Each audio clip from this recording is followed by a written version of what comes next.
Oop, up, up, up, up.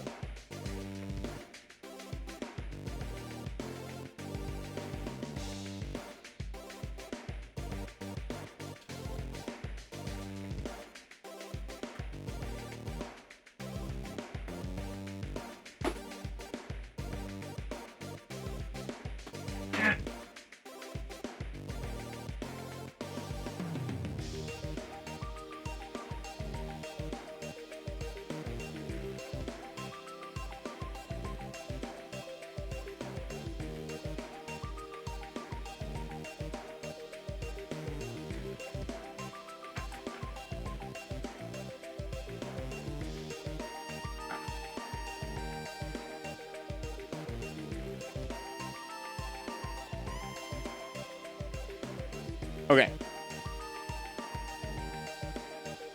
Here we go.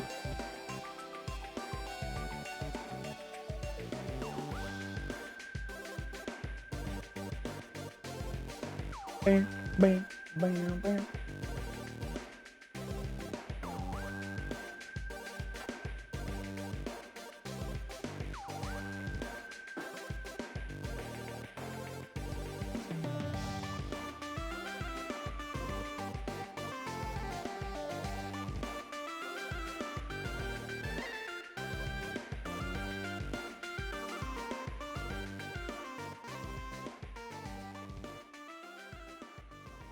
Should I make one of the droppable items be this 5-star Dragon Ball? It's heavy though. It's heavy and it clunks hard.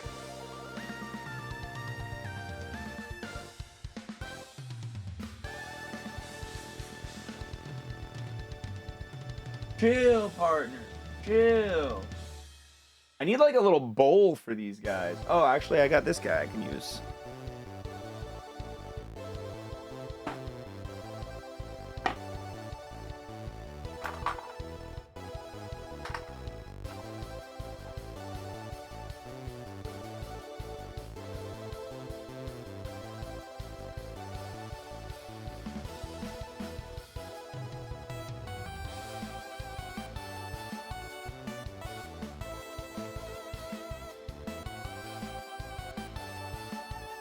That's actually perfect.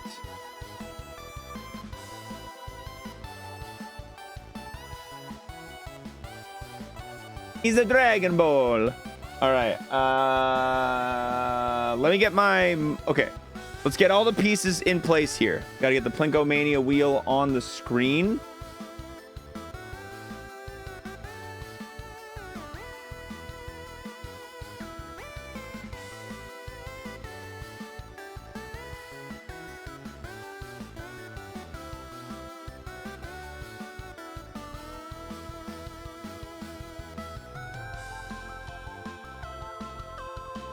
Plinkomania wheel on the screen. We need our Plinkomania spreadsheet.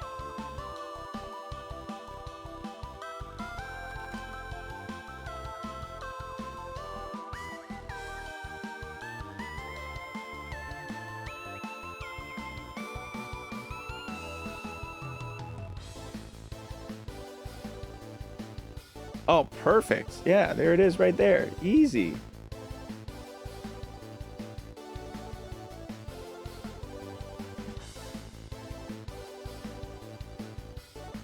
Oh, Loop Hero. I'm adding Loop Hero. I'm adding Loop Hero to the wheel. Yeah.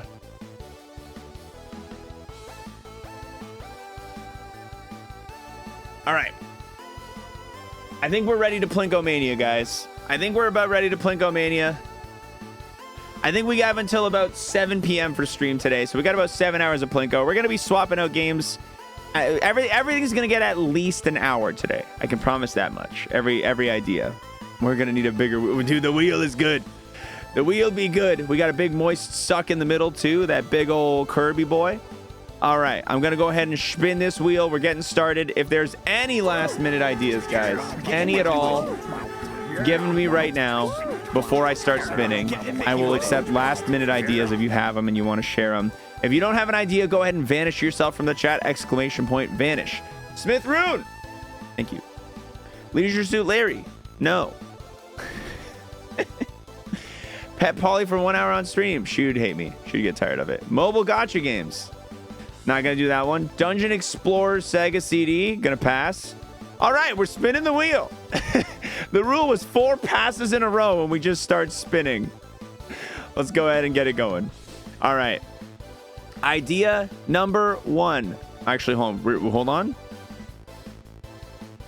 Beanie, Tori, and Tori 2 are getting removed. I'll keep Mario Kart with chat in there. That was fun last time. I'm not going to replace that one.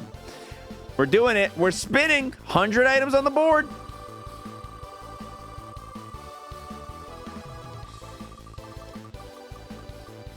Random free demos on Steam or Shotgun Mario 64. The Shotgun Mario 64 ROM hack. All right, that's a good start. That's a good start. Shotgun Mario 64 to start us off. Our second game on Plinkomania.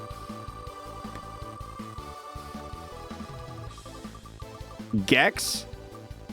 Microsoft Paint. Draw requests. Okay. Microsoft Paint draw requests. Up next, 98 items left on the wheel.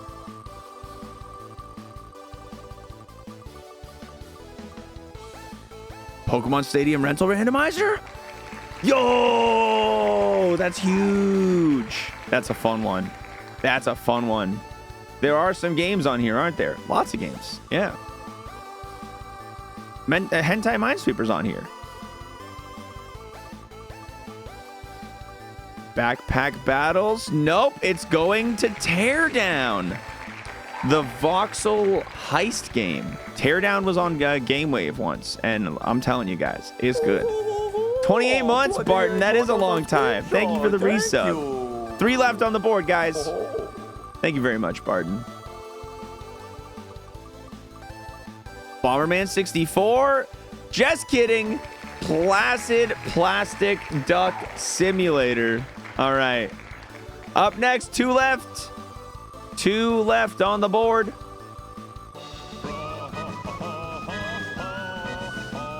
Random free demos. Marbles on stream. Winner chooses a game, just like the last time. Silverlink. 48 months, 4 years. I appreciate you, man.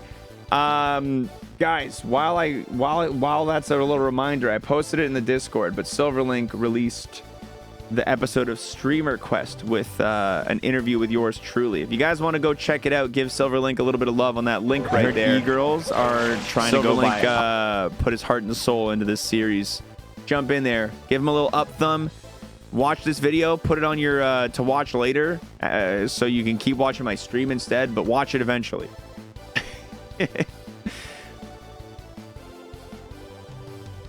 Yeah, dude, Hype Chill would be actually perfect for the Placid Plastic Duck Simulator. We just unlocked that one. That'd be perfect. All right, 1 game left to fill on the board, guys. 1 thing left to fill on the board. Who's gonna take it? Our last slot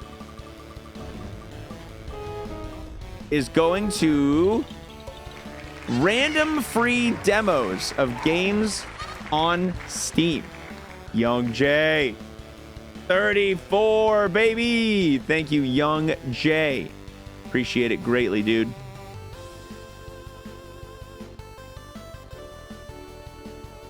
All right, just like last time, for those of you who don't know the process here, every game on the board is going to align itself with a particular spot on that Plinko board. How do you randomize the free games on Steam? We're just going to browse and choose.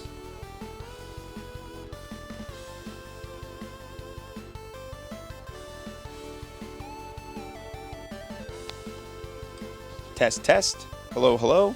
Looks like it's working. All right.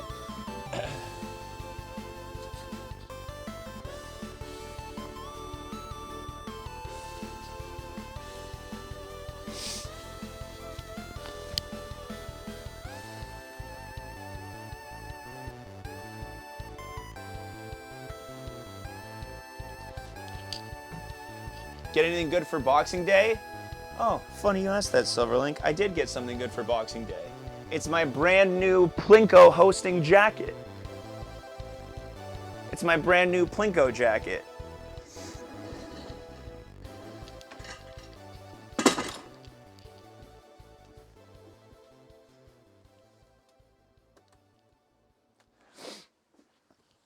Yes, I figure if I'm hosting a basically game show, I might as well look the part, you know?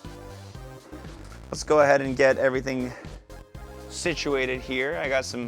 I still got a big mess in this basement. I tidied up that area where I'm having the LAN. I still have my work area kind of in shambles.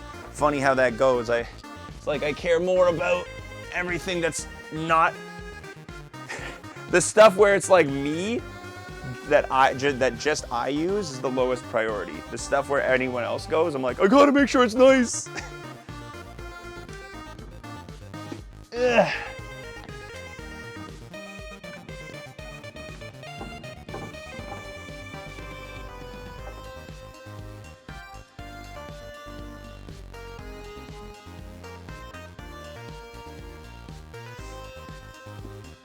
I'll have to move you back just a smidge, little buddy. Move this chair out of the way.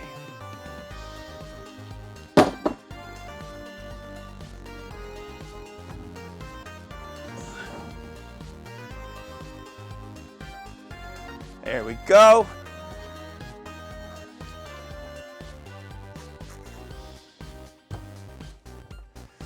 All right, Plinkomania.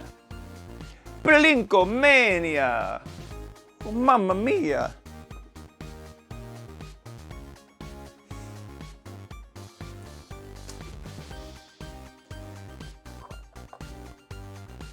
All right, I'm definitely missing a couple of my ball options, but that's okay.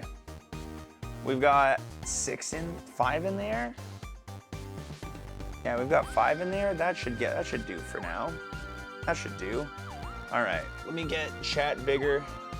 The D20, that's the one. That's the big guy. That's the one. Needs a bow tie. Yeah, we're workshopping it. I could elevate it a few levels above where it's currently at, but first step, you know, first round of the new hosting jacket, I think it's a good fit. I think it's working. I think it's nice. I'm shiny. I'm shiny, baby. I'm shiny. I'm shiny. I'm shiny. Just noticed the suit. Yeah, it was on sale. It was. Grillwater and I decided to go Boxing Day shopping yesterday, which is the day after Christmas in Canada. I don't know if other places do Boxing Day, but in Canada, that's Boxing Day is the day after Christmas. All the stores are like, we got to sell all this shit now that Christmas is done. We got to clear our inventory. So they host Boxing Day sales. Where is my D20? I actually don't know. But I have a bag of dice right here. I'm sure I have another D20 in it. It's a different D20 today, guys. It's gonna be a different D20 today. Let's find one.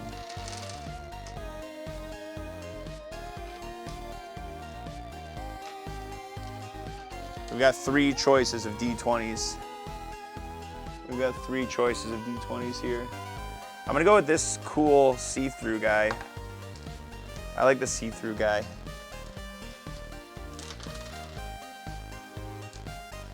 I also have a D30. I have a D30, but that's silly. We don't need 30 sides. That's just silly.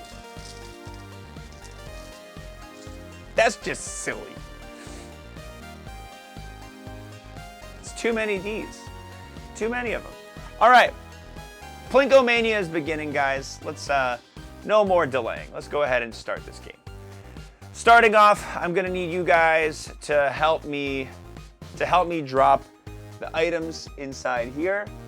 All of those are your available balls. We have a Christmas ornament, a red shot glass, a wiffle ball, a dragon ball, a D20, and a poker chip. So those are your choices. When you get chosen to drop a ball, you choose a ball and you choose a spot, and that's how it goes. You choose a ball, you choose a spot. You choose a ball, you choose a spot. Got it? Got it.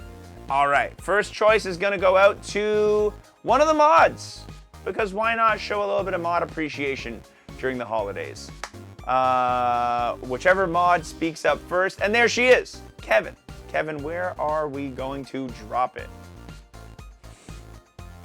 Yes, a D20. On a D20 food, a 20 is going to be 2 points. A 1 will be -1. The red solo in the A spot. Don't be shy. You can call it what it is. Red cup in the A-hole. Here we go. First drop. And that is a point for Shotgun Mario 64. Shotgun Mario 64 on the board. Shotgun Mario 64, baby. Hey, look, it's the old D20. I found it. Yeah, that's the first time the cup hasn't needed like a boost to get through. That was actually very impressive. All right, next up, our next pick is gonna go to the first person who can tell me the name of the red-nosed reindeer. What is the red-nosed reindeer's name? There it is. I don't care about spelling. Dranzior, you get it. Just like with golf, I believe it has a PH, but I'll give it to Dranzior on this one. I spelled it so wrong that I didn't enter. D20 at the top of the T. D20, top of the T. Here we go, baby. Straight down, and it is a 5. You have rolled a 5. We got a point for random free demos of games on Steam. Random free Steam demos is a point right there. Oh, I just put it in the bowl and it rolled a 20. That's funny. All right. Hey, happy birthday, Hate. That's right. It's your birthday today. The one stream of the holiday season, and it takes place on your birthday. Hate, anyone whose birthdays it is today gets the next drop. Funny enough. Wow, crazy. Where are we going, Hate? Dropping the ball? Dropping it from wherever you like. This music, dude. This music hits. D20, center of the X. All right. Let's see some magic here. D20, center of the X. Here we go. That is... I gotta see if this can go far enough to show it.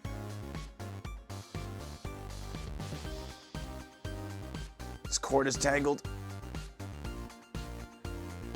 I know you guys would take my word for it, but I feel like you have to see it.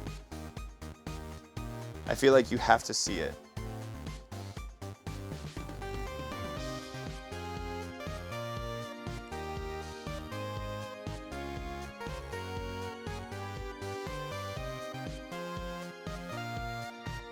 Ladies and gentlemen, that is indisputably a 1.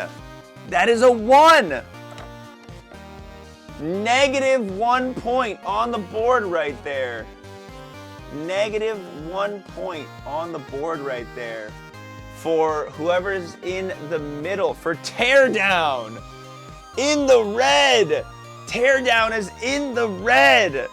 That is our first ever D20 with a 1 or a 20. Critical failure, our first ever.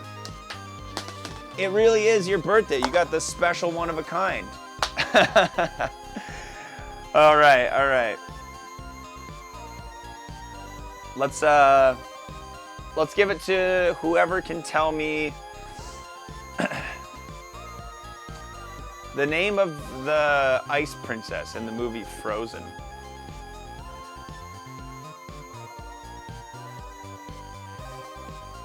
And Freckle was the first to get it. Elsa is the correct name, not Lisa. Very close though, Zittergy. Thank you.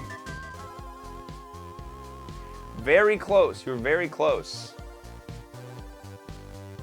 Or did you write Isla?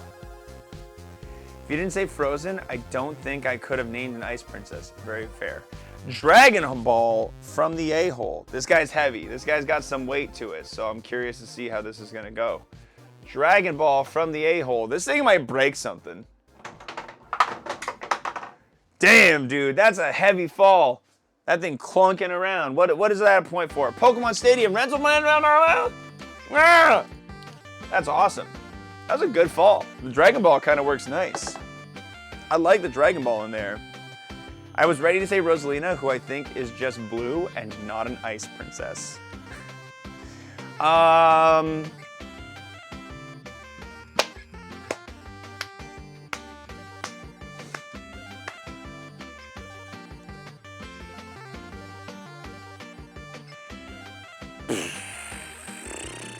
What is the name of the now dead emote? Moist yes. He's a superhero from My Hero Academia. He was a symbol of peace. Yes, and Bree is the first one to get it correct. All Might. Bree, I don't even think you watched the show, do you? Just stuck around long enough here. I do not. Yeah, he just stuck around long enough here. That's really funny. I love how quickly you got that. He really had a reputation. D20 in the a-hole. All right, D20. Let's see if we can get that critical success. We've gotten the critical failure. Dropping it, D20 in the a-hole. That is a 6. That is a 6. Placid Plastic Duck Simulator on the board.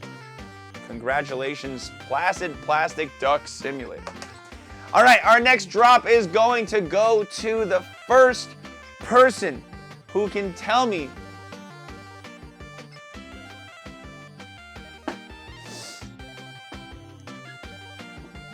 what the name of the Zora Prince in Breath of the Wild is. The one that you meet at the place. Yeah, Seminari was the first to get it. The hot one, yeah. Sidon is the name. Nice little play on Poseidon right there. Sidon is his name.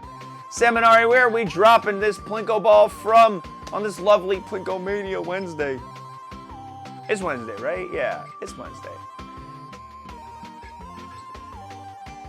I did not realize that. That's right. Yeah. It's where the name comes from. Let's do the Dragon Ball from the middle of the X. 5 stars. 5-star Dragon Ball. Middle of the X. Let's see what it does. It almost knocked this right out. That is 2 points on the board for Pokemon Stadium Rental Randomizer. Second point for Pokemon Stadium Rental Randomizer. Hold on, I got Growwater calling me on the phone right now. 1 second, everybody. Hey, what's up?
Gotta build the suspense for you a little bit there, right?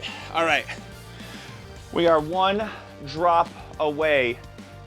Yeah, 3 points to win. We are 1 drop away from Pokemon Stadium Rental Randomizer taking the victory right now. As good a time as any to remind you guys how pay-to-win mode in Plinko works. For those of you who don't know, pay-to-win mode. At any point in the game, you cannot purchase points for the team you want to see win, but you can purchase points to make the team you want to see lose not win.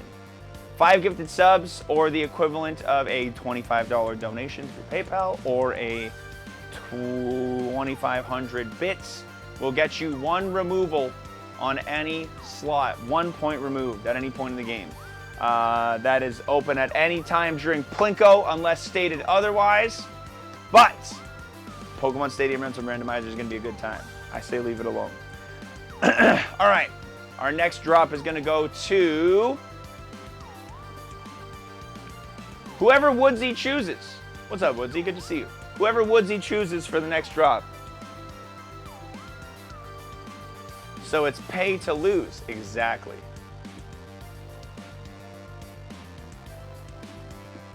But Woodsy's dead now. How can he choose?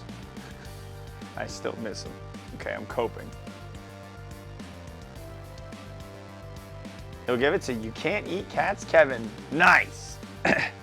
The fan favorite. Everybody loves Kevin. Who doesn't love a little bit of Kevin? We got to get the Luigi board out to communicate with him. Red Cup in the a-hole!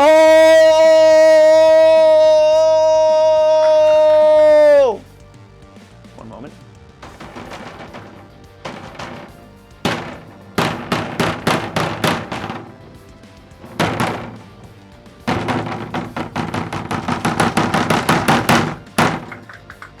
All right, and that's a point for Shotgun Mario 64. Our second category with 2 points on the board. That is our second double pointer right there. Thank you, Naya, for the 43 months. I appreciate it. That's right, this is my game show hosting jacket. New addition to the wardrobe, courtesy of Boxing Day Christmas sales. Very happy with it, I like it a lot. All right, 2 games at 2 on the board. Our next pick is gonna go to whoever I decide once I'm done drinking water. Quick, everybody, put an emo in the chat. I'm going to choose somebody randomly.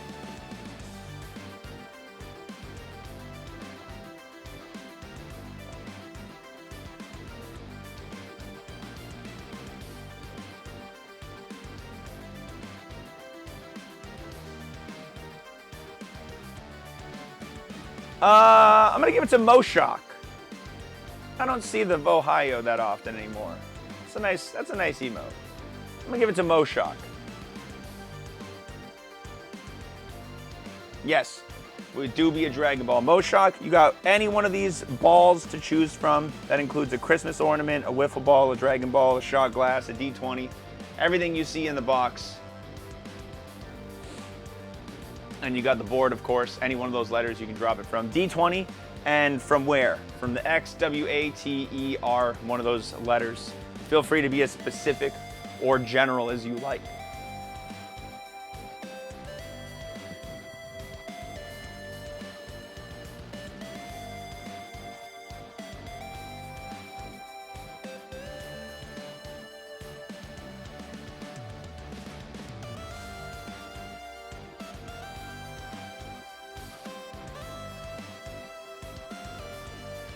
All right, D20 from the R.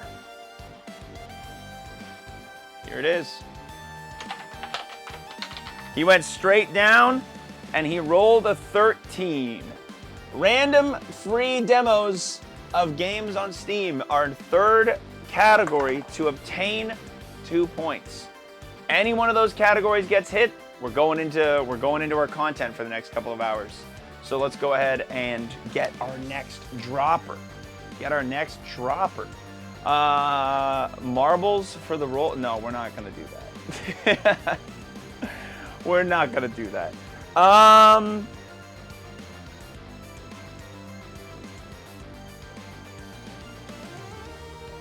First person to guess the color of marker that I have in this hand. I've got a marker in this hand. Hold on. First person to guess the color of marker in this hand, starting from right at, hold on, no, everyone after I write a word. Nobody counts yet.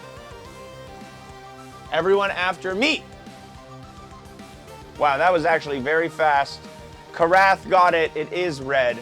Karath got it. All right, Karath, where are we dropping it? What ball and where? One ball, one drop. What's happening? What's happening?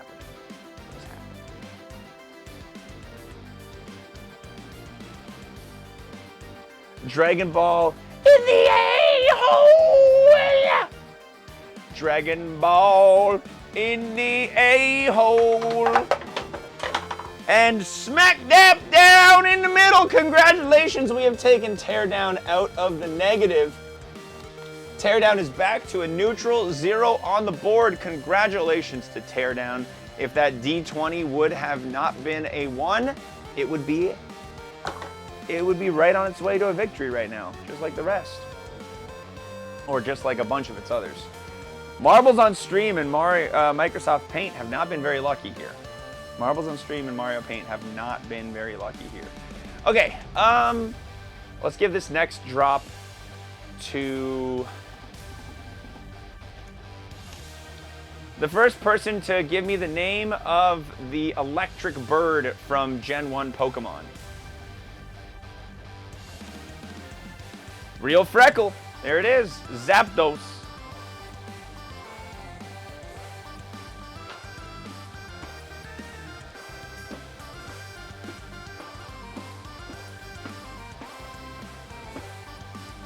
Put the you-know-what in the you-know-where, a.k.a. streamer choice. All right, the wiffle ball. I like the wiffle ball. I think the wiffle ball is an underrated legend on this game here. And I'm going to go with the fan favorite. The a-hole.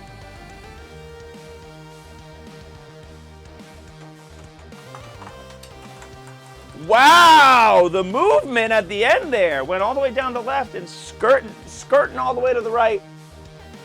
That's going to be a point for Marbles on Stream, where the winner then gets to choose what we do. Insane. Get in there! This guy's bouncy. Yeah, that guy's bouncy, dude. That guy's a bouncy boy. All right. The next pick goes to the first person to write the name of the website I'm currently streaming on. Yeah, Twitch, Lord Pancakeus. Where are we going? Where are we dropping?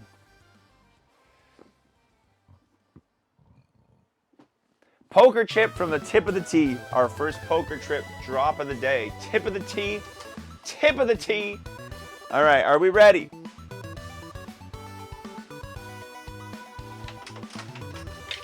And another point for Teardown. Oh my God. What a comeback that Teardown is making right now. Jeez Louise. Jeezies Louises. Jeepers Louigers. That's insane. That's insane. I can't believe it. I cannot believe it with my own eyes. Teardown would be winner if not for the -1 right now. I know. Maybe it still has a chance though. All right. See that board right there? See that board right there? See that board right there? See that board right there? See that chat right there? See that chat right there? I'm having fun. All right, the first person who can tell me what is the name of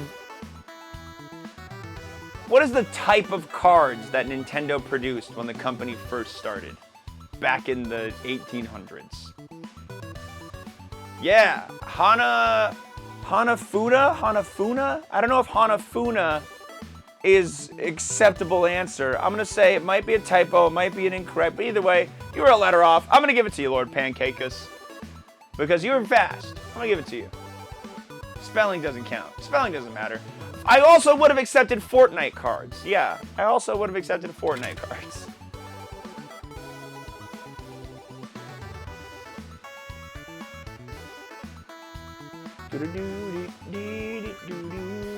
Wiffle from the a-hole. Nice. Another wiffle in the a-hole. The wiffle's a chaotic young man. This drop right here has about a 3 out of 7 chance of ending the game right now. So we might have our first game pick right here, guys.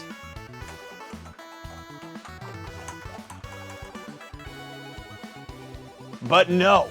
Instead, the game continues with Placid Plastic Duck Simulator being on the board with 2 points. What an even spread we have right now. My God, I've never seen a game quite like this in my life. And all my years hosting.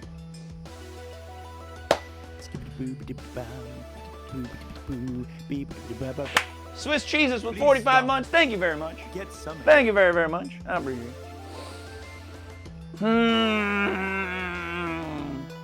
Who do I give the next drop to? Who do I give the next drop to? I'm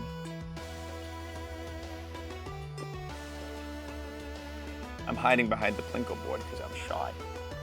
Who do I give the next drop to? What do I think? What am I thinking?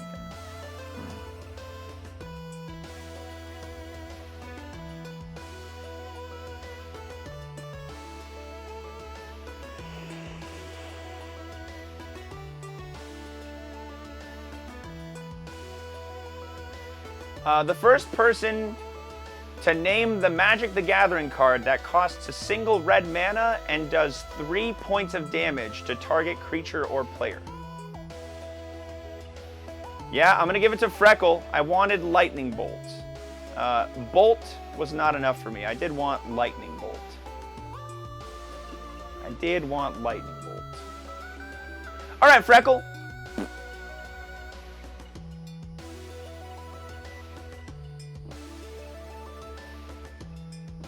Can we give it to Kef? Give it to Kef! Paying it forward. This is like one of those drive-through, like, yeah, I'd like to pay for the order of the next person. Yeah, I'd like to pay for the next guy. Kef's answer was also correct. Carl the Nice Thief. The N64 controller from the X. All right, here we go. The N64 controller from the... All right, where are we going? You piece of shit. Where are we going? 55 burgers, 55 fries. Yeah. 20 in the a-hole. D20 in the a-hole. Rub it for good luck. Rub it for good luck. Rub it for good luck. All right. D20 in the a-hole. Game ender. This is a game ender. I feel it. There it is. The last point for Shotgun Mario 64. And it was a 16. Wait, he said e-hole? He said e-hole? Hold on, let me scroll up. Let me scroll up. He did say e-hole. All right, hold on, hold on. It's a fumble. It's all right. We're backpedaling from the e-hole. D20 from the e-hole. All right, never mind. We're doing random free demos of games on Steam. It was a 17. That was a 17. We've got our first Plinkomania pick of the day, guys. We've got our first Plinky Dinky Dinky Rinky. We've got our first Schlinky Plinky Dinky. We could have had Mario gun. Come on, chat room. Come on, chat room. We could have had Mario with a gun. You're crazy. You're crazy. Die in the Dungeon Origins is kind of a free... Scrooge! Kef! 5 gifted! Thank you. The game has concluded. Is your intent here? What is your intent here? Is it to be a generous, great guy trying to swing the boat? Can you still hear me? Sorry, I didn't realize the microphone was on my coat, not my shirt.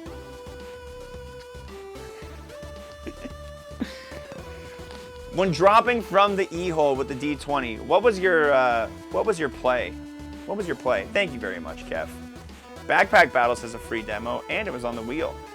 Yeah, now we get to, maybe we pick a bunch of demos and we put one on the Plinko board.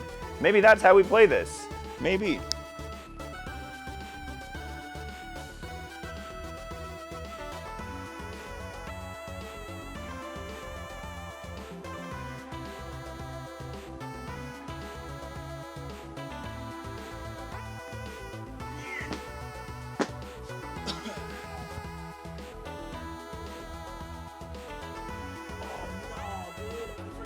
My sparkly hat with the...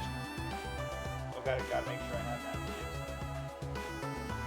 Gotta make sure I have that for next round.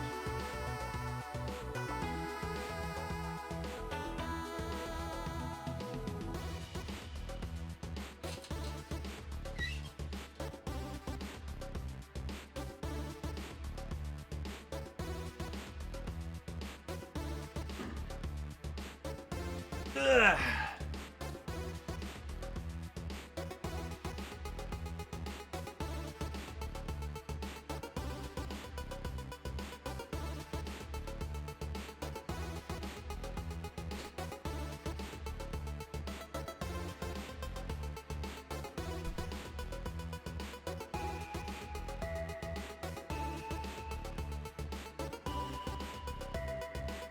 All right, let's get demo hunting. Let's go hunt down some demos.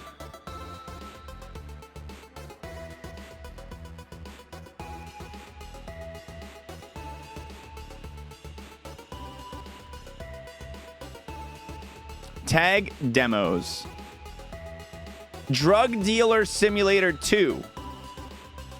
No. Final Fantasy. Literally Sleepy Moogle a few minutes ago, or a few messages ago. Here's what we're gonna do. We're gonna take a group of them. Make a poll. What demo first? Drug Dealer Sim 2. What else we got? 3D, no. Backpack Battles demo. We could do Backpack Battles.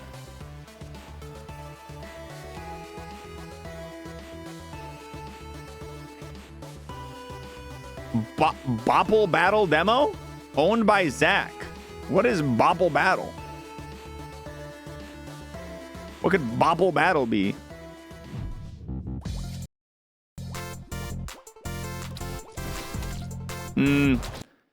No.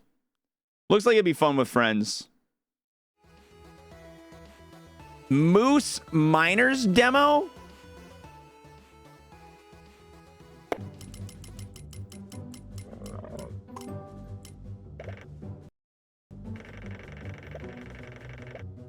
I'm so in. I'm so incredibly on board for Moose Miners.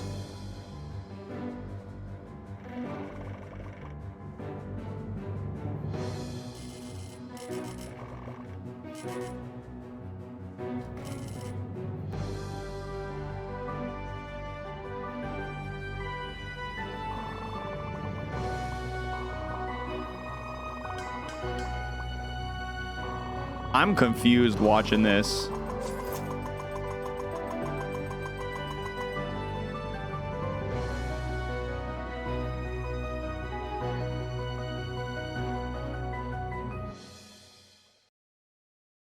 That didn't explain anything to me. Moose Miners, Sky, Children of the Light, Half Sword, Deltarune, Soundpad. All right, popular game demos. What else we got? Japanese Drift Master. Davigo. Ooh, Bits and Bops. Yo. It's like a little rhythm heaven game. That would be cool. Oh, Balatro. This is like a weird... This is, what is this one? This one's like a weird roguelike deck builder, but like with actual poker mechanics. This one's been on my... I actually have this demo installed. I've been wanting to play that one. No, we didn't game wave Bits and Bops. Yeah, we have stashed or trashed it. We've never game waved it. I feel like we need some shitty demos also. I feel like we can't just pick good demos. Like Time is Honey. I gotta see what Time is Honey is about.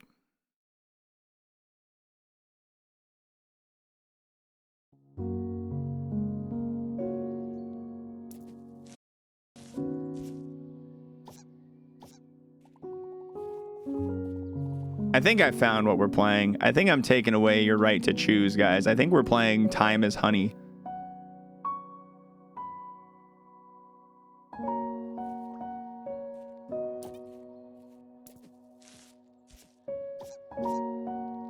This is so cute.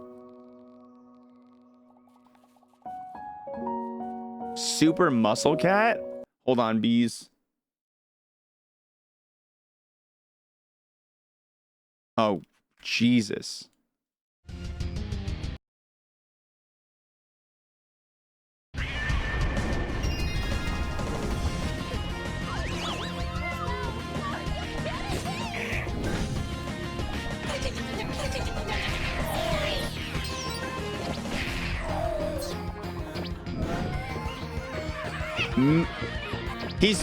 He's too sexy. They want him so bad. Oh my God.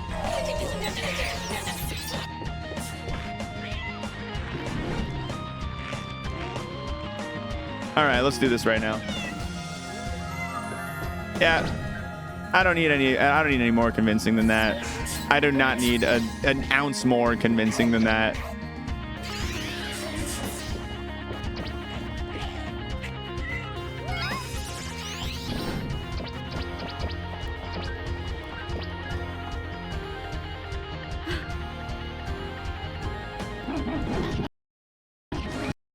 I don't need to see anything else. I'm so ready for Kinikuneko Super Muscle Cat demo. This is going to be sick, dude. This is going to be... Time is Honey did look good, but this is going to be sick.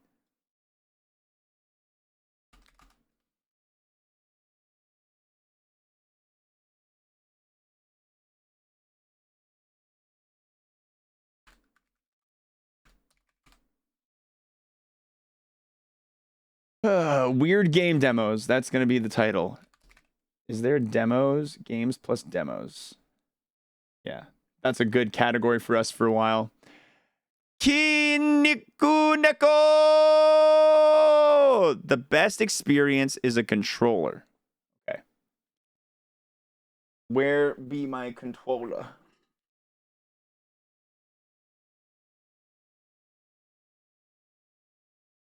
I got one right here. Yeah, let's get this guy plugged in.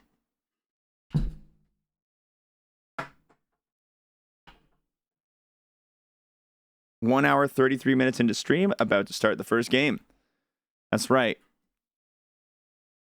We are moving fast here at xwater.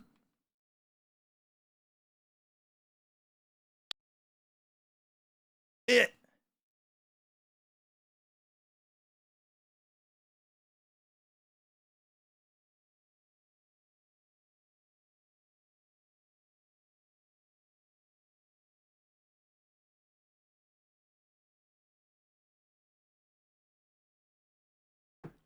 I like how the options are English and Spanish and not Japanese. Okay, we're gonna adjust the volume just a smidge. There we go. That should be good. Why is there a bunch of fishes at the bottom of the screen with one of them occasionally facing the other way? It's part of the Yapper propaganda program. I really want this Better Twitch TV emote to become more popular. So I have him down there as part of a propaganda that I'm running. Yappers in the chat. Let me see your yappers.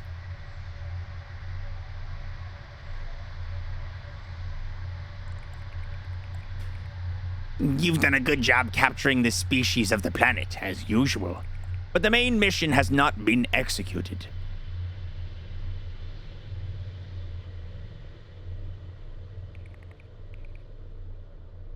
We beg for your forgiveness, Your Majesty. Unlike others, this planet is teeming with structures, making our search more complicated.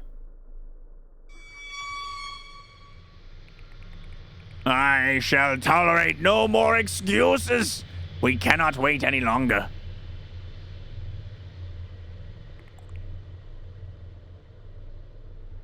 Yes, Your Majesty. Oh, are they dancing? Long live the Mother Queen! No, they're just saluting. It's fine. We're building plot. Her name is Lemon. Boring. Oh my God, her name is Lemon. I've been here for 3 months. Yeah. Plus it smells rotten. But it's just a matter of time. We can't stay here forever. They'll end up finding us.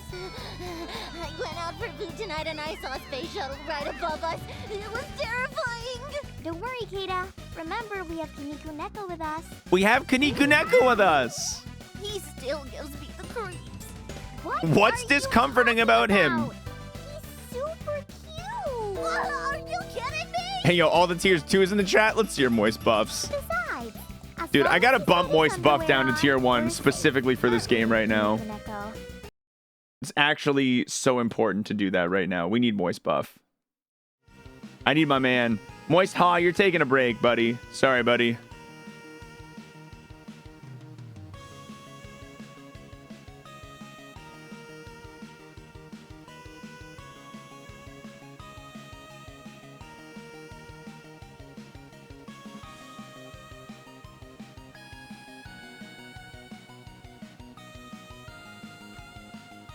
Meow, meow.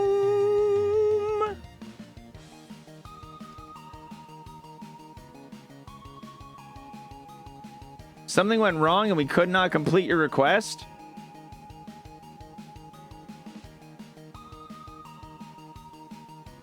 Meow, meow. But why? But why? I tried, guys. I tried. I want you to know I tried.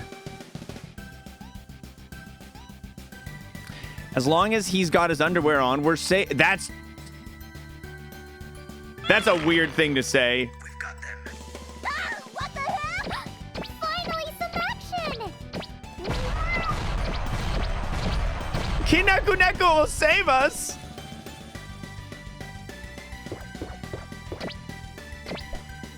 Okay, I can do like a jump and then pelvic thrust. All right, that was weird. I mean, I wasn't expecting it to not be weird, but that was weird, right, guys? Press shift to dodge, which is...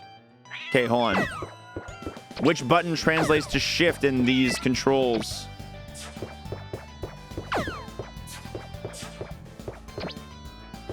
It's the L bumper, okay. I think. Yeah. Jump after the dash, you'll go a little further. Oh, look at that.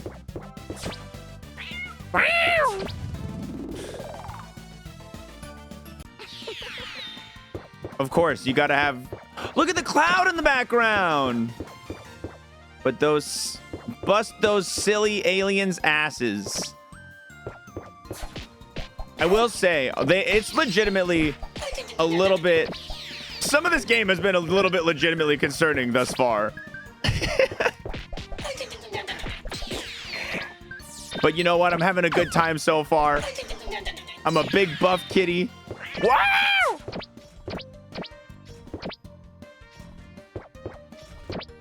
I'm surprised how many games are really bad with controller support. Did I just take a shit as a checkpoint? Take lessons, Barb. That's how you do a checkpoint. That was creative genius at its finest. Press J. No! No! Young woman, you can't do that! Okay, so...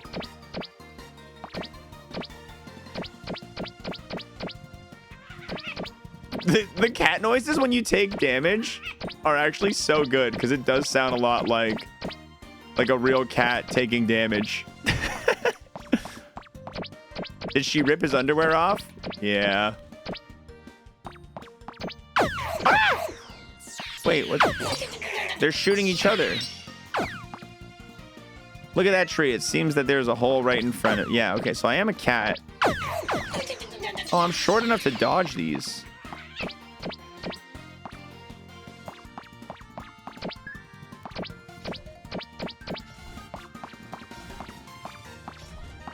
I don't get it. Why did she Stop taking damage. Why am I a cat now? Oh, the gym. Oh, I bet I can get ripped again here. Oh, God. I bet I can get ripped again here. Nope, I can't get in there. The only thing is I can press B to meow. That's like the only real difference.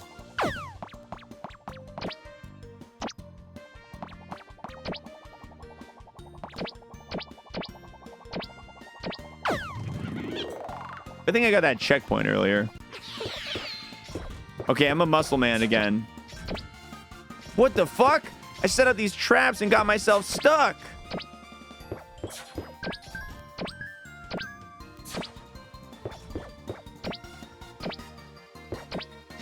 Okay, I bet I have to be a cat for that. Ah!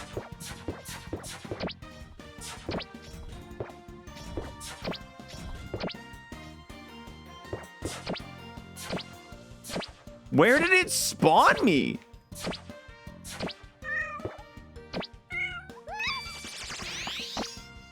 Thank you. Thank you for turning me back into a cat.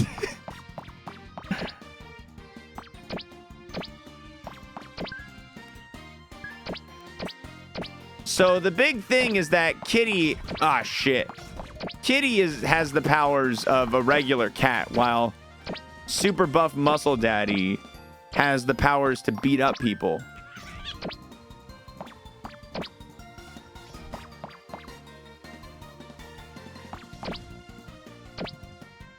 Why can't I climb this? I can't climb it. I just keep getting hit by spikes and slowly dying. Oh, I can sprint to get higher on the wall. Maybe that's why.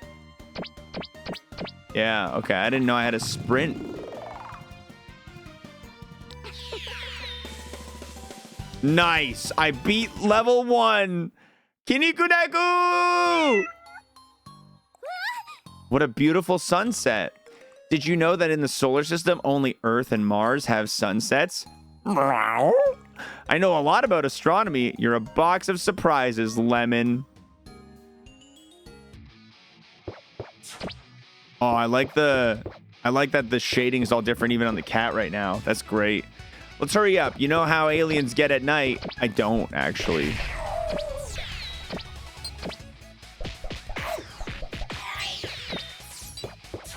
Is it weird that the music and animation is actually pretty solid? Like, all in all, this is not a badly made game. It's goofy as hell, and it's definitely early. It's got some work to do, but like, the animations are clean, the controls are tight enough. Shit.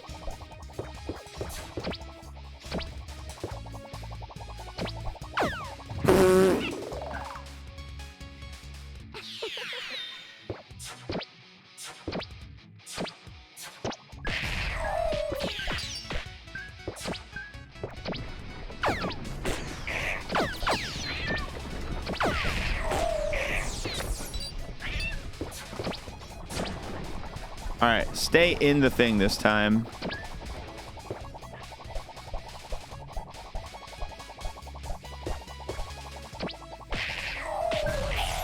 Oh, the wombo combo. Oh, thank you for the bowls of soup. Thank you for the bowls of ramen. Eat! Eat! You're full. Nobody tells the kitty when he's full. Multi-chain combo.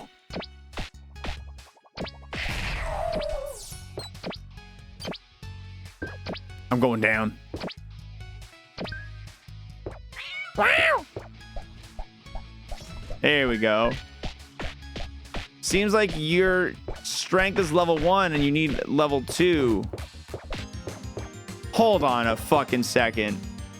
Did I just press the B button to go superpower mode and now my is a rainbow? Did I just activate Kitty Cat Donger power? Oh my god. What a game.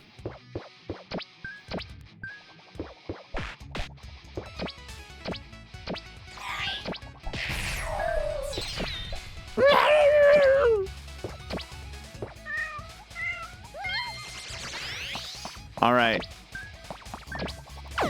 Exactly as I was hoping. Wow! Thank you for the full year of support. Oh no, I fell. What a waste of $60, dummy. What up, Farmer Cheese? Dude, thanks for the full year. Thank you very much.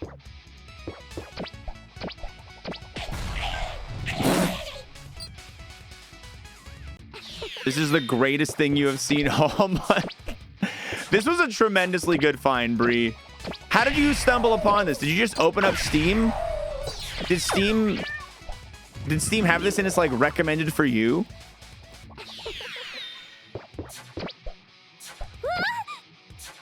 Scrolled for a little bit.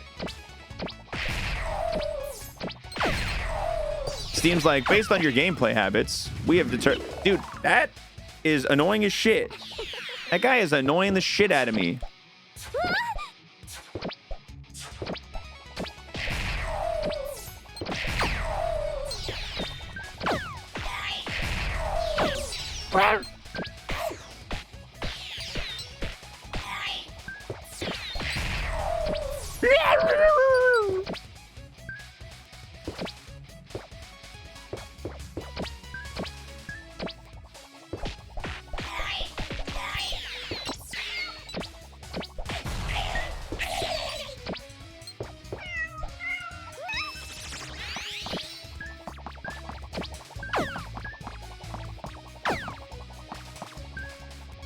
See you in the other stage.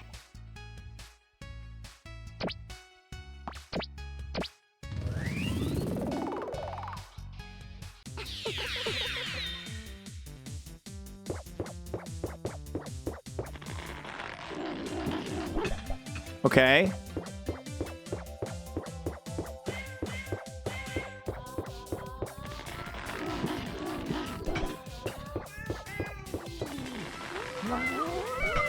I win! I'm level 2 strength now! Yeah! Remember this spot where I couldn't burst through it before? Now I can! I'm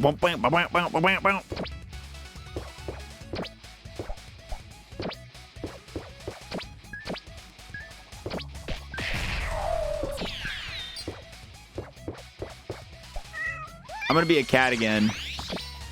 Is this an Ebenezer like? I don't think I would say. Oh shit. I don't think I would say that.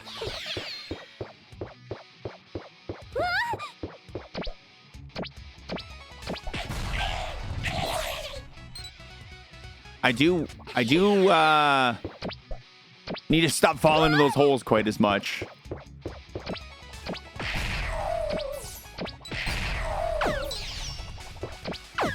Oh my god! At least there's no life system, and the checkpoint ain't far back.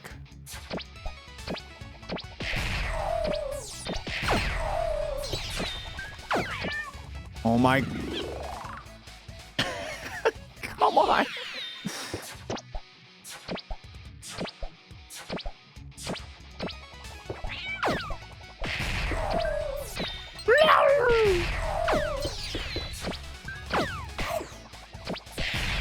There we go.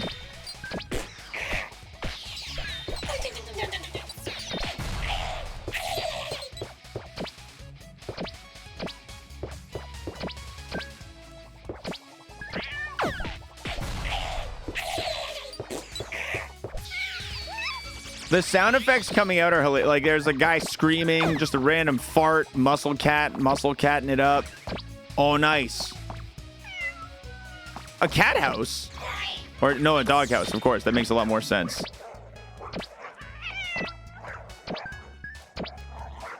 I'm just getting fucked up by these dogs. Why is it slow motion now? Yeah, that's right. Wait a minute. Are the dogs like scared of me? Yeah, I was like, why do they look like that? This is my house now.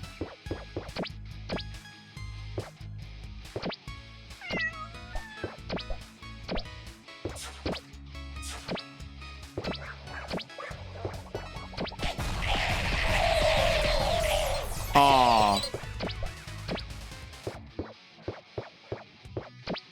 Can I try again?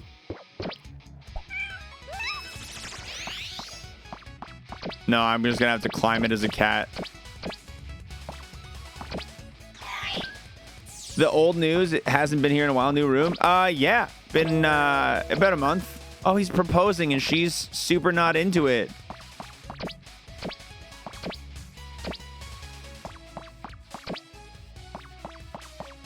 Seems like a weird detail to have in the middle of the level. I was just trying to press the meow button, but honestly, that was kind of good timing. I'm invincible and killing everything. Did I do it? Is that the end of level 2? I did it! Yeah! The doomed planet is no place for us. We've been here too long. The troops are starting to be affected. Their behavior is not usual. As for the 3 Earthlings you've been tracking, capture them once and for all. That cat could prove very useful to us. Yes, your majesty. Long live the mother queen.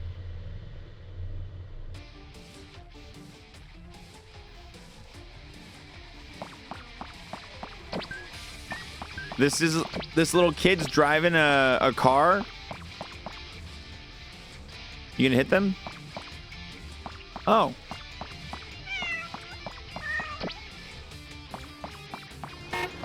What? What?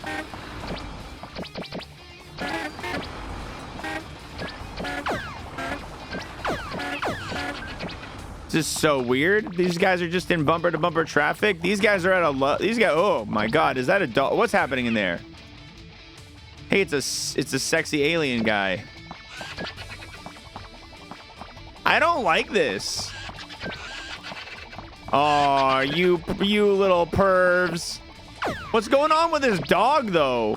What the dog doing?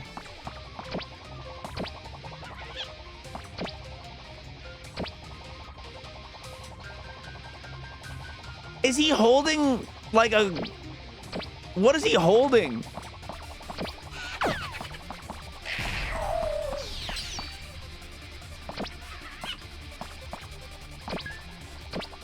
This game just manages being a little weirder every other minute.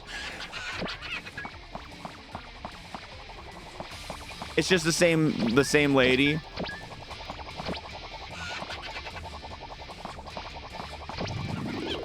That killed me. I want to see what's in the windows, but I don't want to.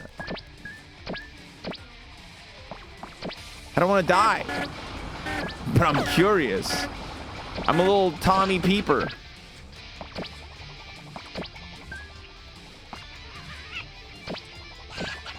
I'm just gonna meow.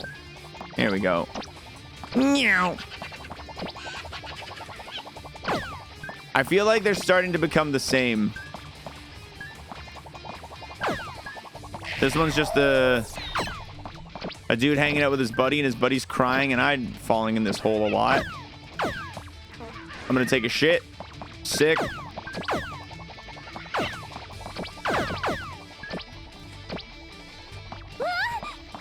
Thank you for the ramen. Oh my God. I like that it's slow mode the jump for me. There was no way I was making that. What are you supposed to do here?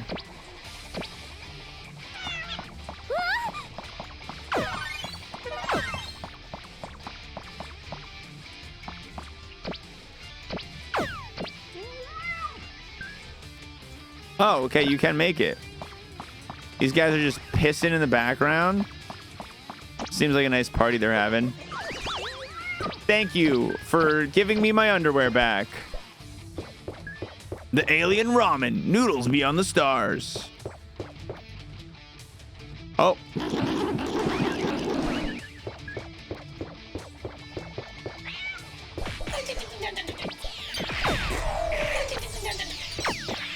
Leave me alone.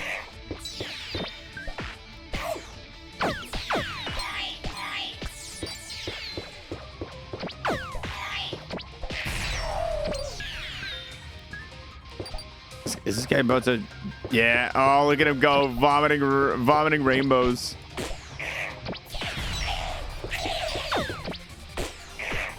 Like, dude, they put so much work into the art for this game. Like, look at these levels.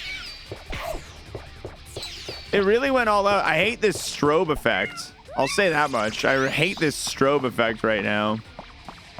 Okay, good. It's gone. Is that the end of the level? Have I done it?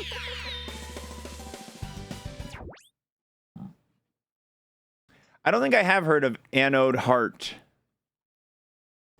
It looks like we're gonna have to bail on the city. Not on my watch. Meow. I agree with Kineku Neko. What the heck?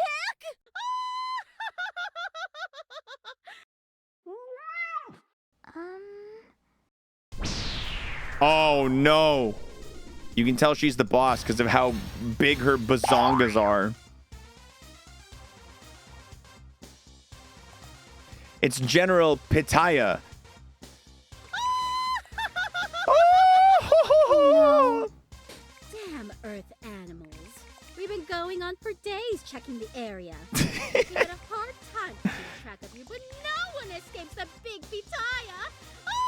I like how like under her boobs, there's an arrow cut hole in her shirt pointing straight down to the...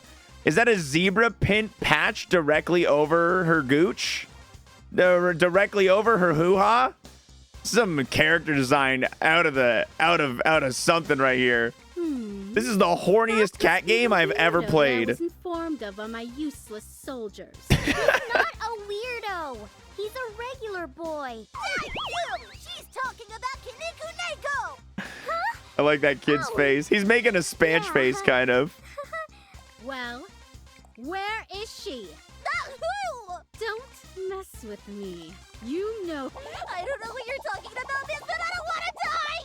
Calm down, Kata. Grease, Pooball, take care of these humans. You have the same jumpsuit, Dillhold? No way! Just set up a tire. Step 1, capture. Step 2, take them to the planetary bioexperimentation laboratory. Ah, come on. Can't the regular troops do it? What a time for a tier 3 sub right there. Probably. Thank you. Thank you, dude. Like, we haven't had a break since we got to this stupid planet 6 months ago. Don't fail, or this will be the last thing. I wonder if we're actually going to be in a boss fight or if it's going to be like the exact same kind of level. It looks like it is a boss fight.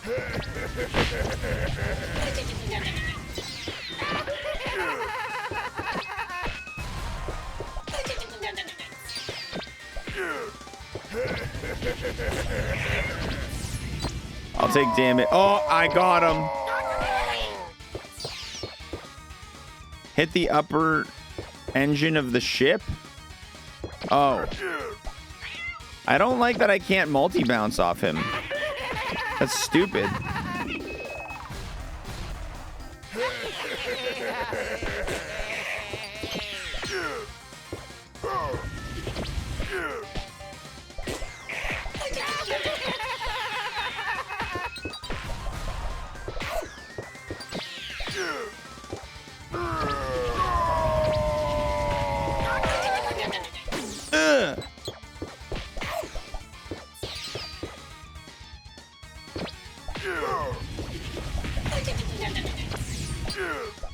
Whoops.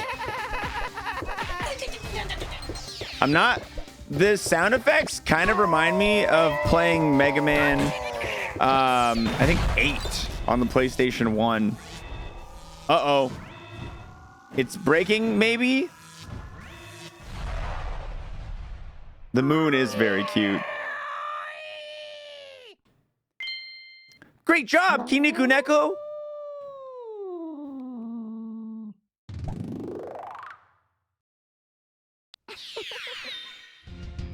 Oh, yeah! That's it, guys. That's the demo for Kinniku Neko.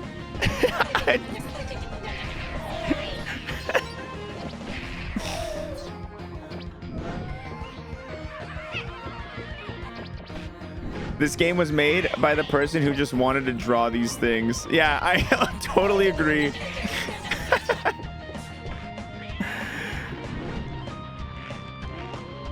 Oh man, I wish we would have gotten to the part where we're... Oh my god, I wish we would have gotten to this part. I kind of do want to keep playing it. I'm kind of sad the demo's over. Like, that unicorn just farted out a laser beam. It was really weird, but I'm oddly invested now.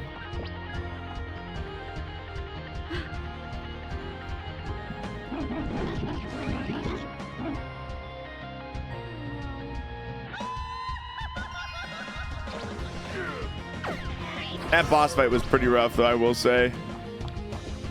Add to your wish list on Steam.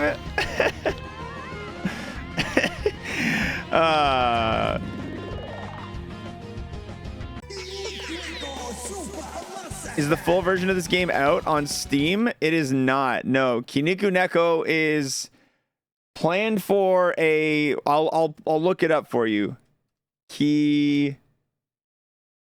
How do I spell it? I like how it's not showing up after I literally just played it. It's like, we know you don't want to see any more of it. Just coming soon.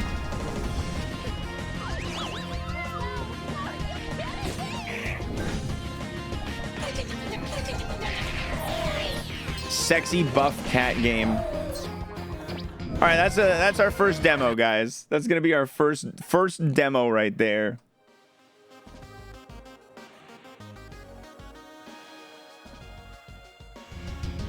All right, fine. I'll add it to my wish list.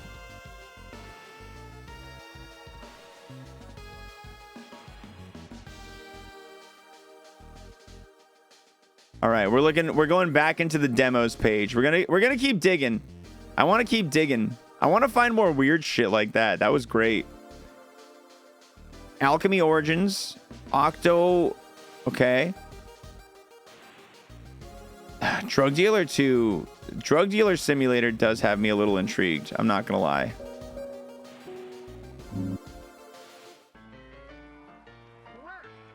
Planned release date Q1 2022.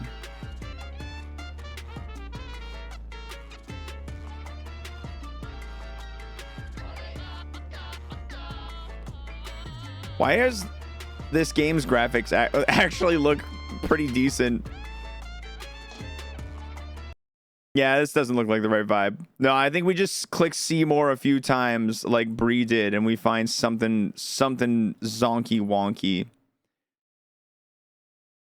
Mega Man X Dive Offline demo.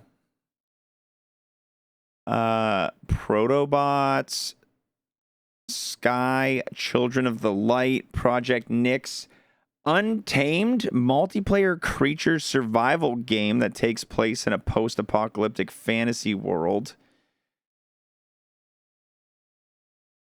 Trip Not, psychological horror precision platformer. This looks interesting. I'd rather not be around you. I'd rather be a tree. Oh, it's acid trip only up.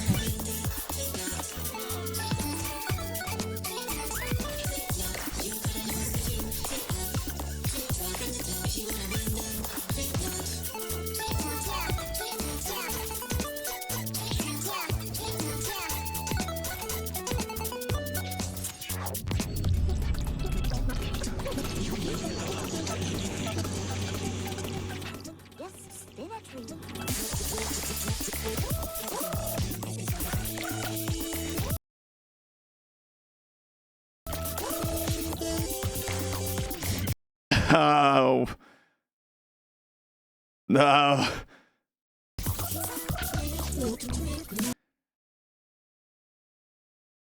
How do you feel about Only Up, but you're a deer? Well, I'm down. I feel like Only Up, but you're on acid seems like a pretty interesting time. While it's downloading, let's keep browsing.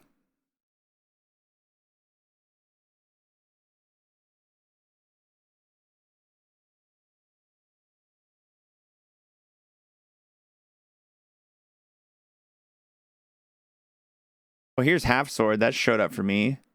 Just gore. No other tag. Just gore. Just gore and violent. Wild Front demo. Roguelike deck builder. Wait. Wait. This one's called The Wave of Monkey.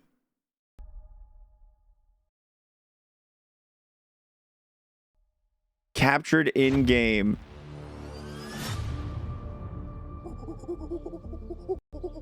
Hello, I am Monkey. Even though I am gorilla, I hate my life.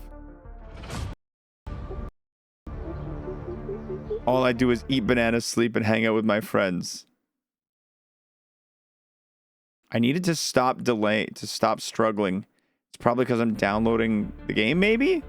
No, I have fiber internet. I am not happy with myself. I want something more. I want to become something more. I know it did sound like a good life. I know.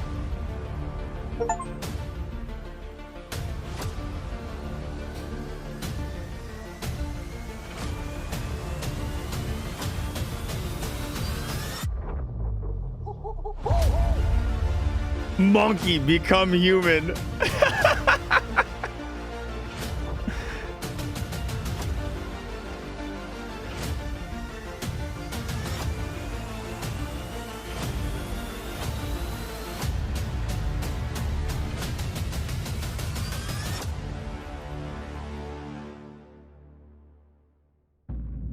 I am so sold. I am so sold on the wave of Monkey. I am so incredibly sold. Install that demo, baby. Get me that 5 gigabytes? We got fiber. It's fine.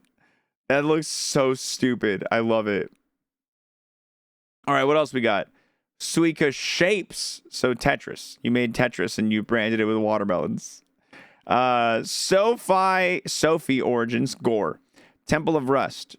Beat 'em up. Space Spectacle Fighter, hack and slash. What's outside? Looks like Amogus. The Incubi Harem demo. We found the horny games.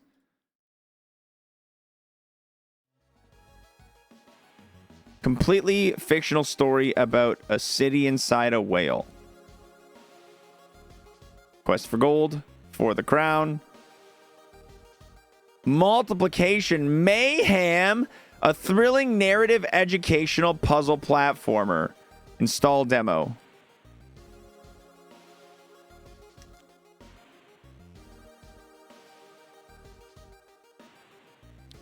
The Symbiont Reunion demo. Aim trainer shooting range. Trash Goblin. This one's relaxing and wholesome. The Japanese Drift Master. Summer House.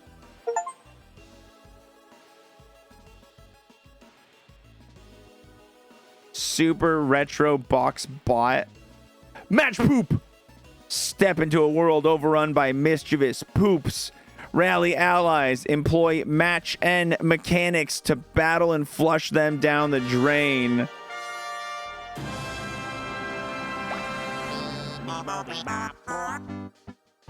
Gee-doo-bee-dee-bee-deep dope. Lumpy Mug, thanks for 22 months. You want Trash Goblin? We can watch it. We can take a little gander at Trash Goblin's trailer, see what he's got going on.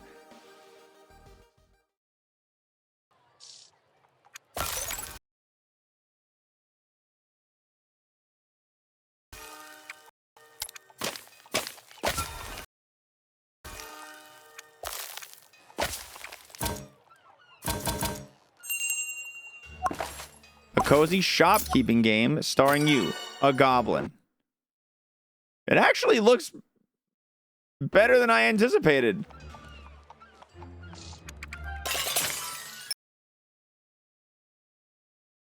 It actually looks a lot better than I anticipated.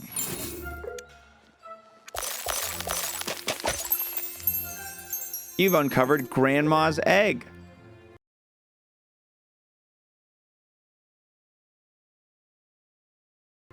This trailers when we're mid-download for another game. I didn't expect the art for it to actually be kind of good. Swordsman at Night King. Crazy Castle. Tales of Two Heroes. Hot Loop. Happy Bird-Day. Power Wash Adventure PC. Is he power washing a living hippo? Green again. All right, I think we're set to go with one of these other games already. There's a lot of demos up here. There it is. There's Kinikuneko. Yeah, I don't think we would have been able to scroll past this if we found it ourselves.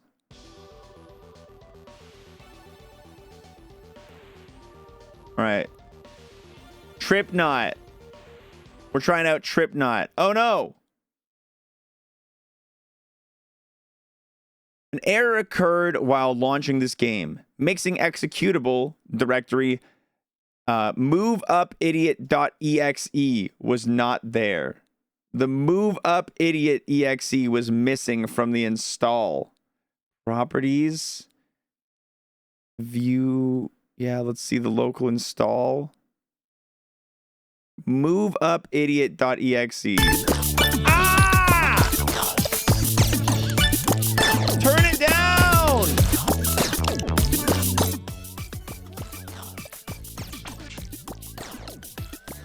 That was like 17 levels of metal pipe. Why is it that fucking loud? Jesus. Jesus.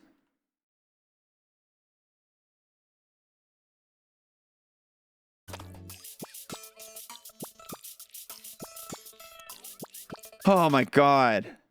If a frog falls from your hand, he jumps right back up. All right. Well, pressing the A button paused. Okay. This game obviously is not going to work very well. Yo, I'm a triangular shape, dude. That means I'm cool and you are not. You are poor, so you are not cool, dude. You are Just poor, cool so you humans are can not buy things, cool. dude. Don't come with that not everyone has the same opportunities bullshit. I have my own company. Yeah, I know. Kinda cool like me. I sell gambling to kids, so what? Big fool, right? If I don't do it, someone else does.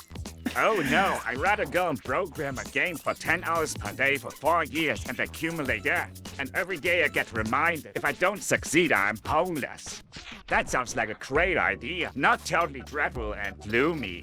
Kevin really feels like a loser now. In fact, Kevin never felt so dumb and insignificant in his whole life. I gotta go talk to this poop over here.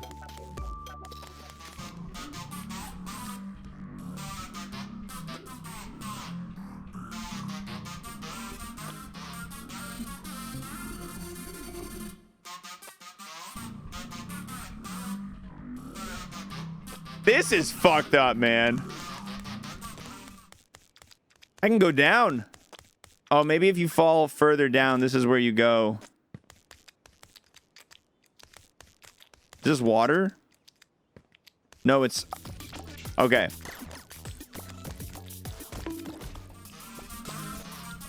Get me away from the poop. I don't want to be near the poop again.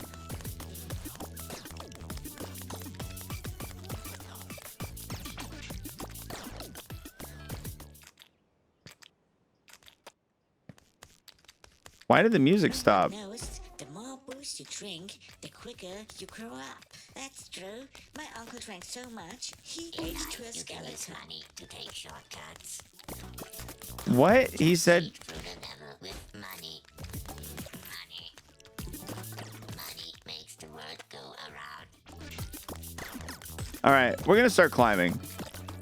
Can we talk to Pizza Chat again? Okay, but... Oh, not again. You really like to be on the bottom, right? I think he's just gonna neg us a little bit every time we show up. I sell gambling to kids. Oh god, this game controls extra bad. No, no, no, come on, dude. That's some dog shit.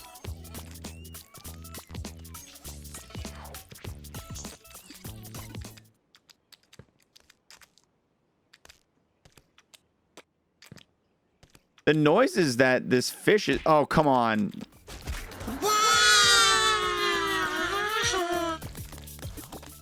I fell right through the middle of the donut. I guess that makes sense. Is this the whole game? Yeah, it's only up, but weird and on acid.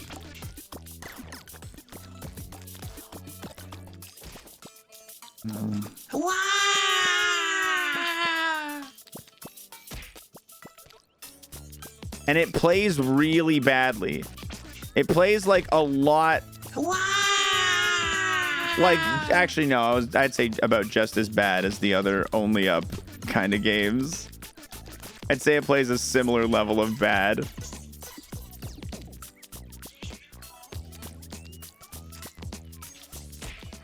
How did I not grab it? I am cool that you are not. Fuck you, Pizza Chad. I am cool and you're not.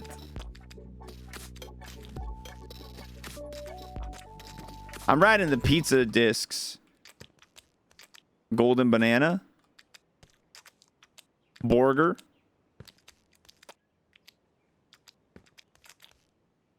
Da da da da da da da da. Da da da da da da da.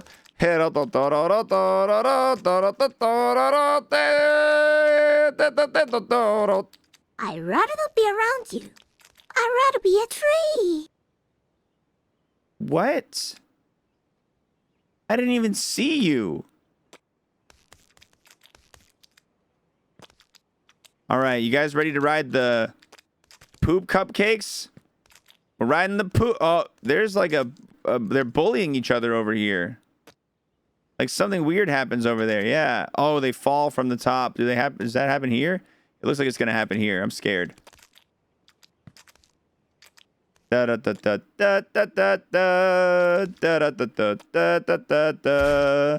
I landed on the poop cupcake and I'm falling. Wow, it had a laugh track come in and laugh at me. This feels like it's so random. RAR XD targeting kids with mom's credit card, but it's a free demo. It doesn't even cost money.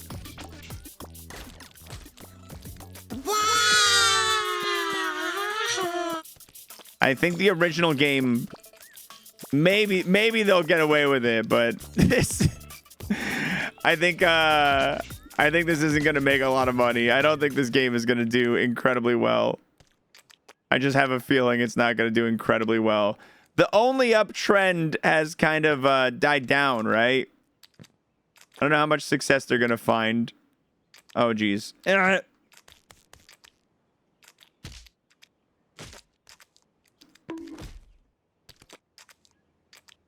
Besides, Pizza Chad was too self-aware. You know what I mean?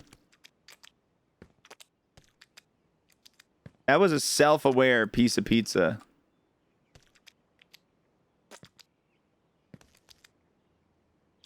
Yes, still a tree. Shut up. What the fuck? There's a cupcake on you now? Oh my god.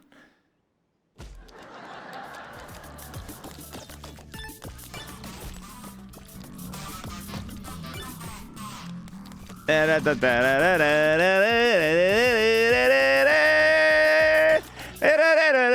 would never employ a loser like you. You have to be a winner to have like me.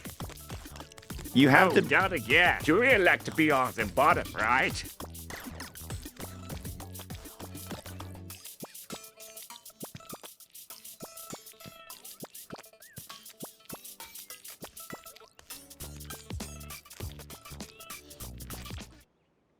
Dude, speaking of kids and like the shit that appeals to them, I finally went out of my way to research Skibbity Toilet this yesterday.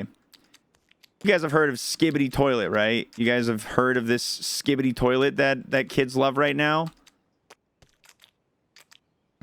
You've at least heard the words Skibbity Toilet if you're on the internet.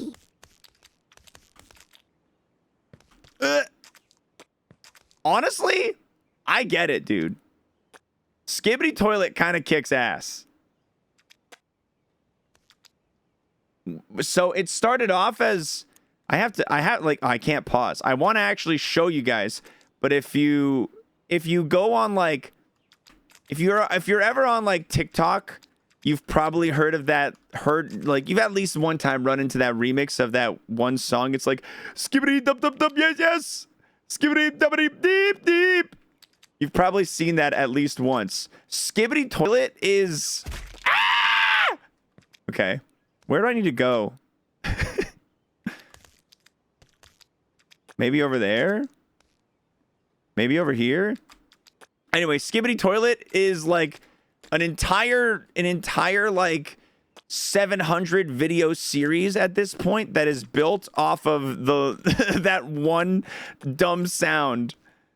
And it looks like the dumb shit that I definitely would have watched and really gotten into as a kid. It reminded me of like watching really dumb YouTube videos as a kid.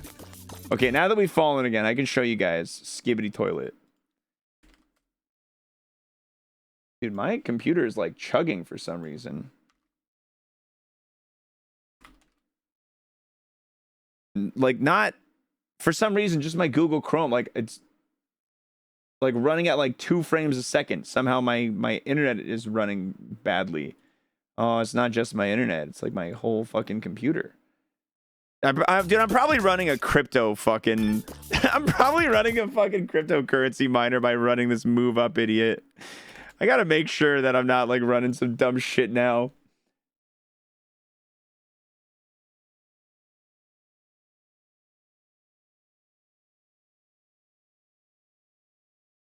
Turn that off. Why is NVIDIA broadcast on? It's using up so much CPU power. It's not doing anything. Okay, I think closing that game actually fixed it entirely. We had done enough. We had played enough of that game, honestly. We had been there enough.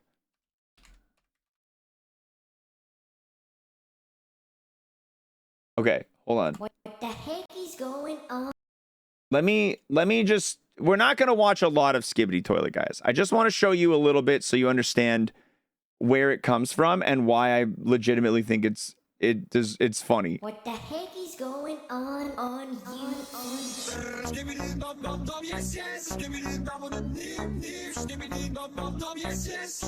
You see what I mean? Like, What the heck? Kid Me would love that. Kid Me would think that's hilarious. And anyway, so this guy has done these little like 10-second clips of these Skibbity Toilet things, and like for example, this is a 68-part all episodes of Skibbity Toilet, and as the episodes go on, this massive world of lore begins to unfold. So you have like the Skibbity Toilets become these demon monsters that are taking over the city. And society has to learn how to deal with the Skibbity Toilets.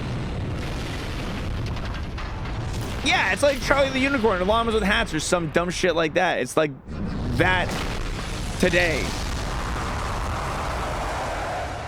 And they flush them, right? And that's how people look. The people are all these like just bodies with CCTV hats. Sometimes it's a TV, sometimes it's a speaker.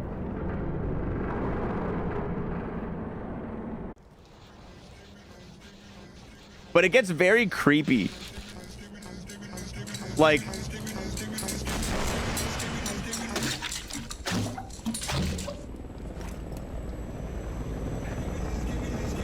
Girlwater and I got pizza and we're just watching this yesterday because I really wanted to understand what Skibbity Toilet was. And I'm actually so invested in the lore now.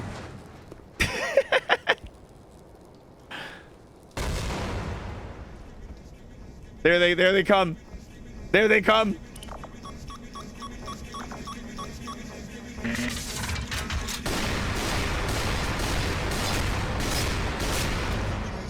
There it comes.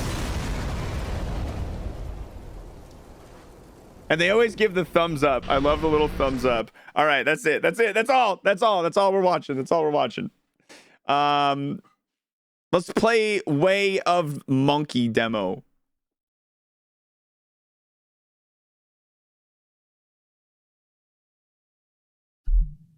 I feel like someone just learned how to do animation and they can't stop. Dude, those look...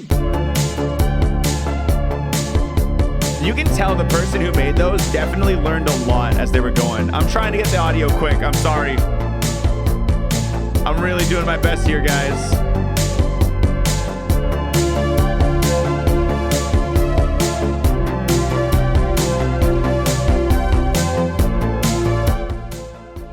I'm so sorry. It was so loud. All right, Way of the Monkey. Was literally Newgrounds. Yeah, it was. It's basically modern Newgrounds.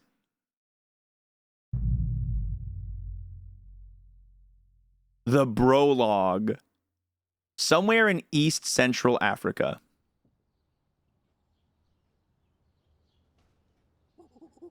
Hello. I am Monkey. All I do is eat bananas, sleep, and hang out with my friends. I am not happy with myself. I want something more.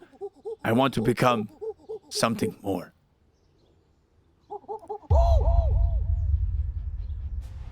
So I decided to leave my family and friends and find Lady Evolution. She gifted me with a laser guitar gun that allows me to collect experience from enemies I vanquish. With enough experience, I can turn myself into a human and live a life of awareness.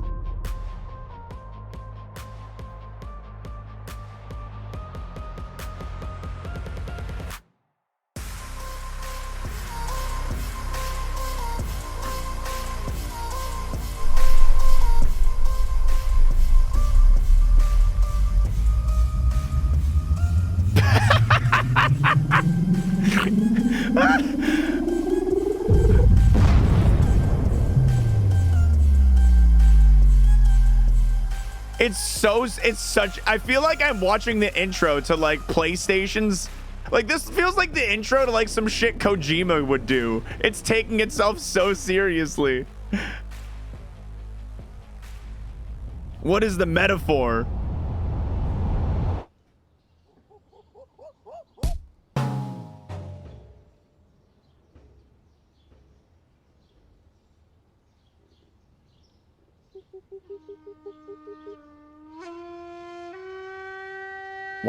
Why is it Lego Town?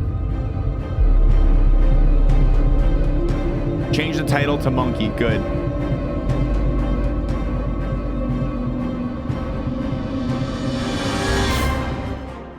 Akira's Dojo. This is actually so good. This is literally 2001: A Space Odyssey. I've never seen it.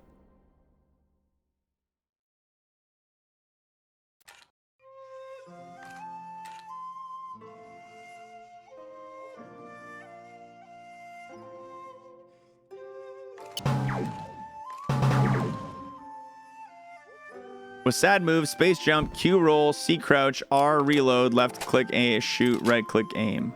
Easy enough. Pretty standard control. Pretty standard controls. Gunsmanship classes. The art of gunmanship. Step 1, buy a gun. Step 2, shoot the gun. You're done.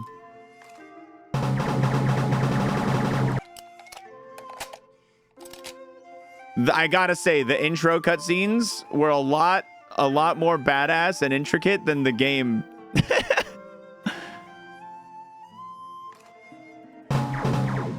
What?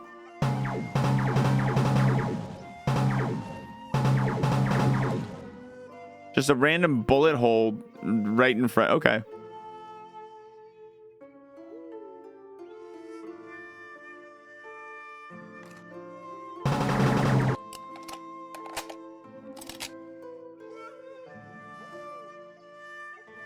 I just want to be human.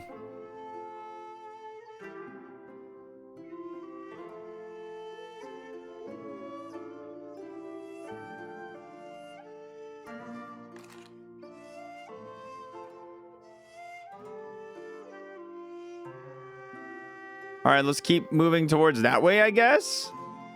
There's words on this box. These are just for decoration.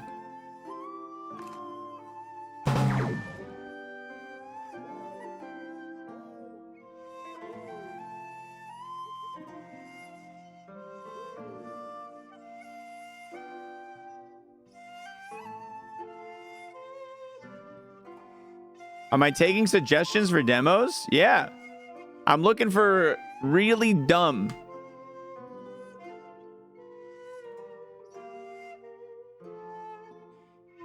Monkey gets lost. Please don't swim. There isn't an animation for it.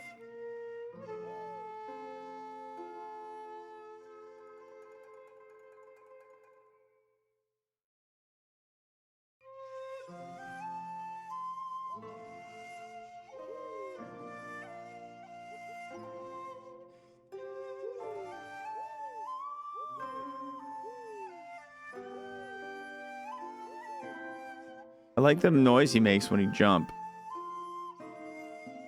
There's stairs here. Oh.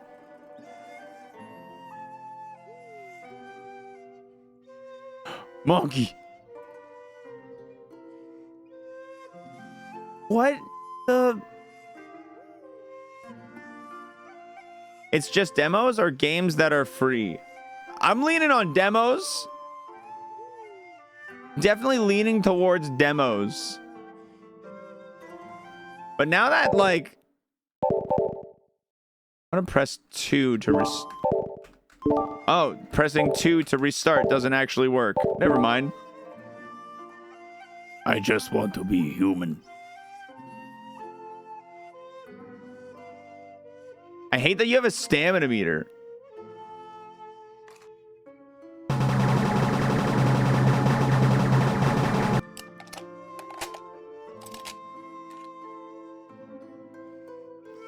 Is my health regenerating? It is. Very slowly.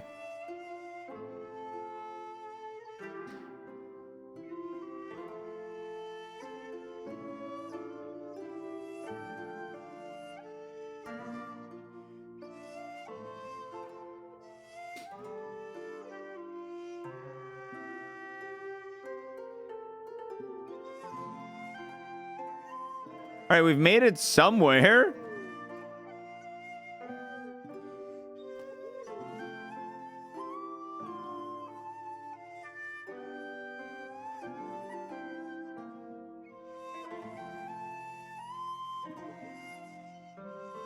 If there isn't some sort of progression anywhere in the next little bit, I'm done with it.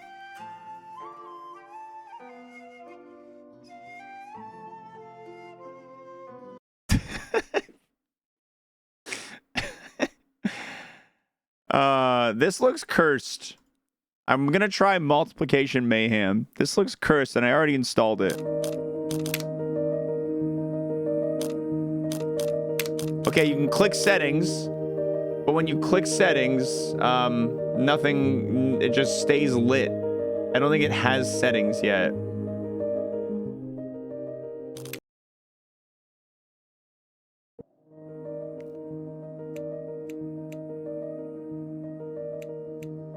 Which level should we play, guys? 1x? Start game.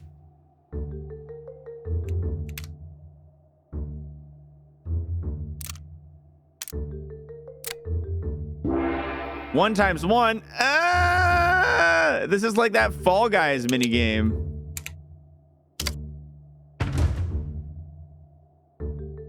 All right, I'm already pretty sure that this isn't the game we want to be playing. Yeah, I'm already pretty certain that that's not the one for us. Recommended for you. What else do we got?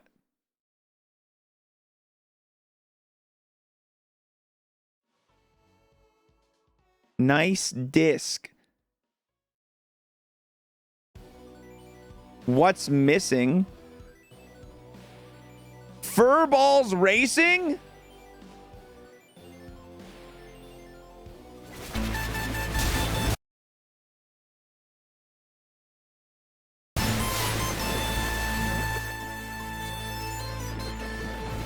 Yo, I'm playing it. It looks like the Super Mario Odyssey bound races, and it actually doesn't look terrible. This actually looks sick.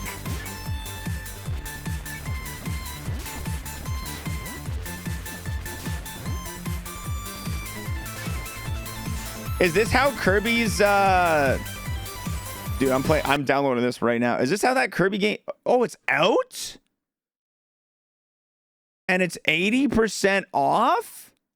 Only 9 user reviews. Hold on, let's install the demo. If the demo's sick, I'll buy it. If the demo's sick, I'll give them my $2. Let the demo download while this man goes to take a little pee. I'm gonna be back in a minute. I think actually I'll take 2 minutes. I'm gonna make myself a tea as well. My throat's a little hoarse today.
All right. Thank you for hanging out.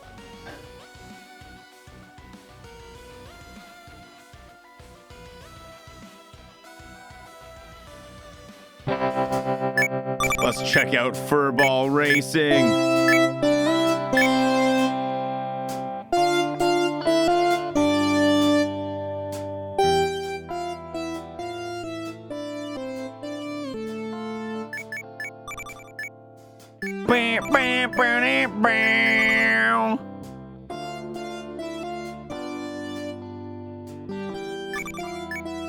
All right, who am I choosing? I think I gotta go Croaker. I think I gotta go with Croaker.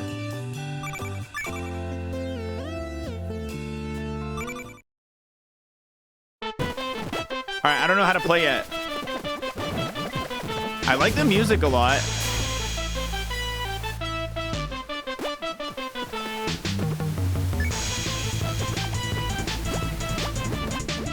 Dude, I'm making my friends get this for the LAN. If this is multiplayer, this shit's gonna be hot, dude. Oh, you can hold the right trigger to do like a sprint. I got cheese. I'm farting. Young Gummy. Thanks for the sub. Guys, I actually unironically really think this is a cool game. I like the music a lot. It reminds me of Corbo.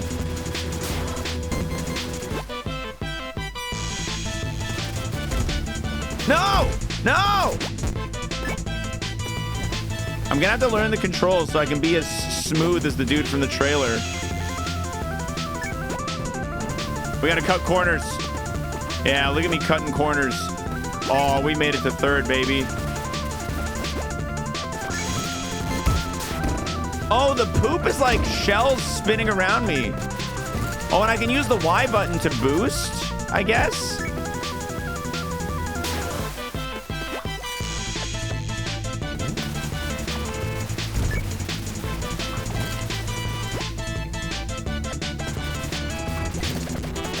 I'm gonna have to look up the controls, man.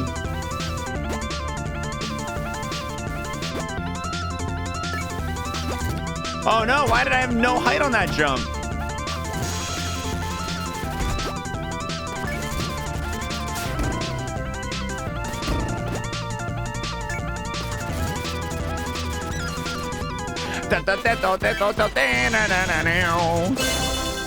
Yeah, record! New character unlocked. Perel.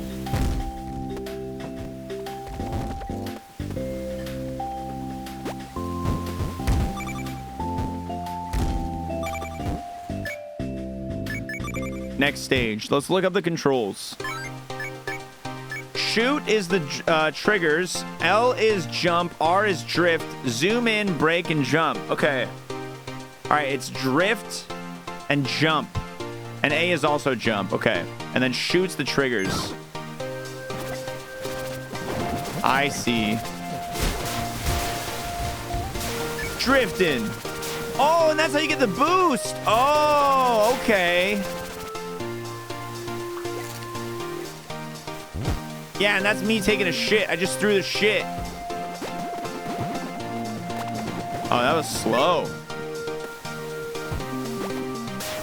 Oh, that was sick. That was sick.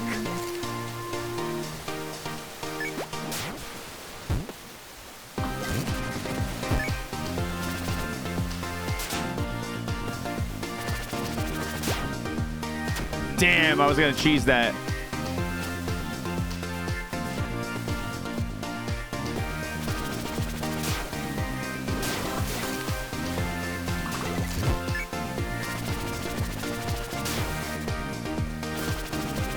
I gotta find some good shortcuts.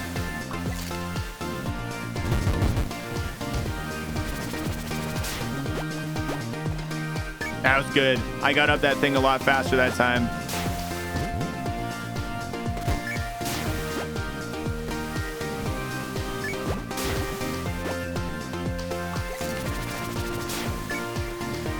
All right, we made it back into sixth.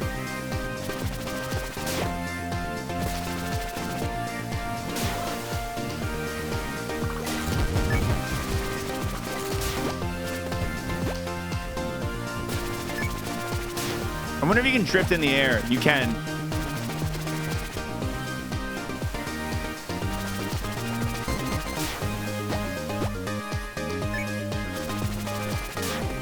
Oh no!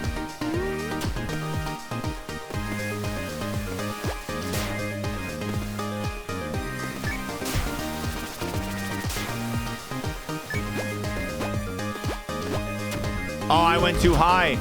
That's why you gotta hit those boosts. Wow, this got a lot harder from the first round.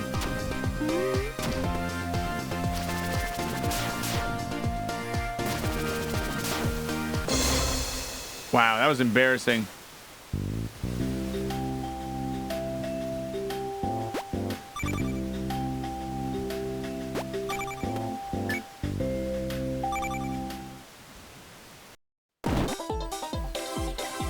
Mini Farm Mayhem. Banjoing.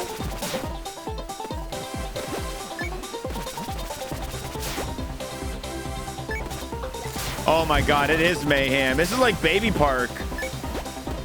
This reminds me of Baby Park.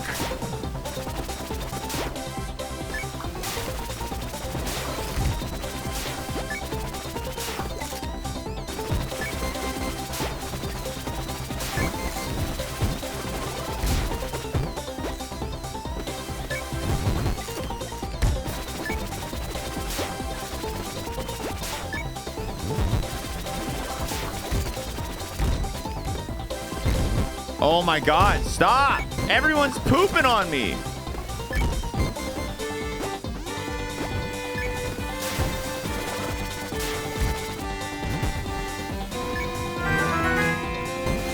Yo! Zeus with a trippy gifty! Yo, Zeus! Gift sub sale has started. Hey! 20% off a trippy gifty. Hey! That's what I'm talking about. Thanks, Zeus. Appreciate it. Are you playing with NPCs or other people? Just NPCs.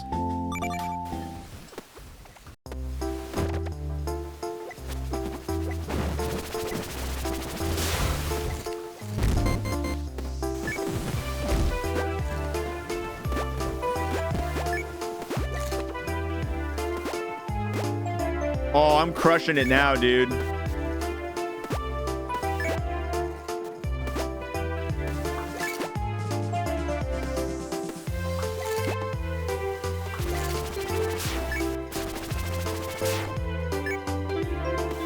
Oh my god. I'm gonna hit these.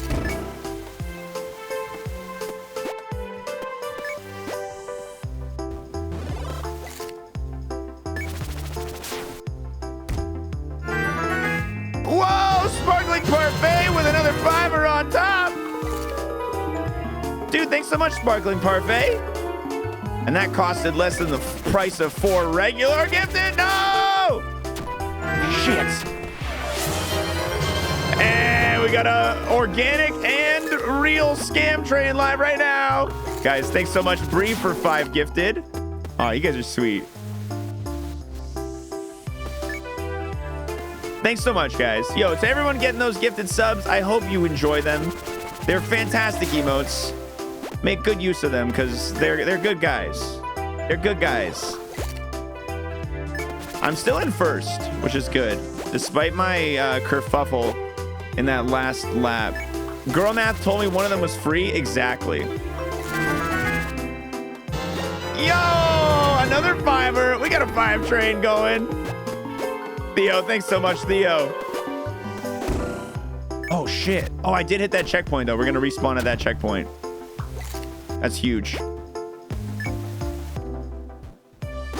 Dude, that first lap was so clean compared to everything else I've done so far.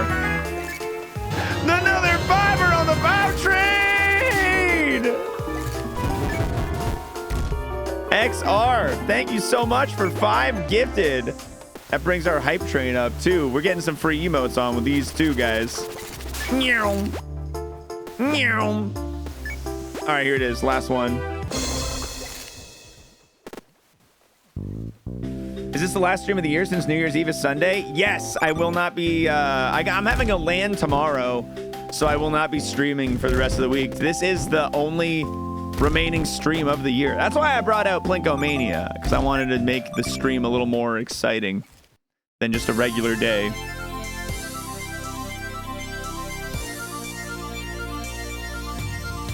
Damn, dude, Fuzz Buzz and Sushi beat me out. Thanks for playing the demo. This honestly looks really fun. It does, because it is. It's got good music. I really like it. I'm actually adding it directly to my wish list and going to try to convince my friends to play it at the LAN.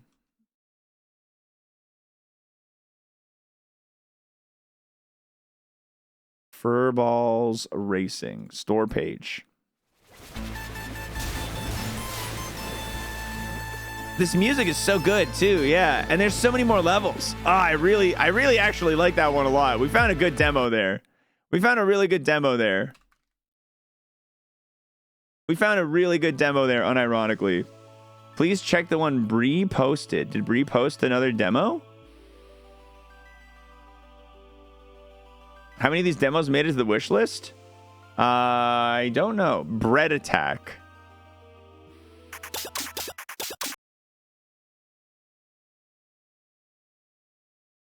I think that furball one is the one I most legitimately like. Oh my god. Yeah, I'll be back on Tuesday for more streams, yeah. I'm gonna have Monday off because Girlwater and I are hosting a big New Year's Eve bash, so I'm gonna have a lot to clean on Monday, and I'm gonna be pretty hungover as well.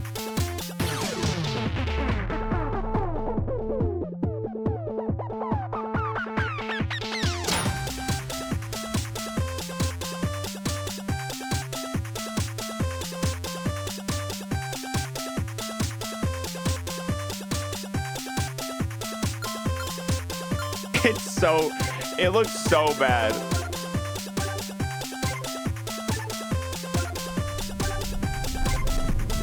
It looks so bad. I'm gonna keep digging. We're gonna keep digging. What's slap it together? Why has this guy got a cone on his head? Whoa! Freckle, what the dude? 50 gifty? Holy shit. Thanks so much, Freckle. Wow. Thank you so much. Hope you have a killer LAN. Oh, thank you. I hope so too. That's huge, dude. That is huge. That is huge. Level 10 hype train now. Woohoo. That's a big gifter, baby. Oh, Angerfoot demo. Angerfoot, unironically, looks sweet. I didn't know it had a demo. That's that Devolver game, right? Open Steam Client Bootstrapper. Let's install Angerfoot. It's a great call. The big one. Man, that's huge. Thank you so much, Freckle. Thank you. Moist Bravo and Moist 7, everyone that got a sub. That's right. All the new subs in the channel. Let's see some emotes if you got them. Dodgers, where you at? Hey, 500 on the top. Hey, thank you. Freckle out here, trying to get this to a golden train in a solo fashion.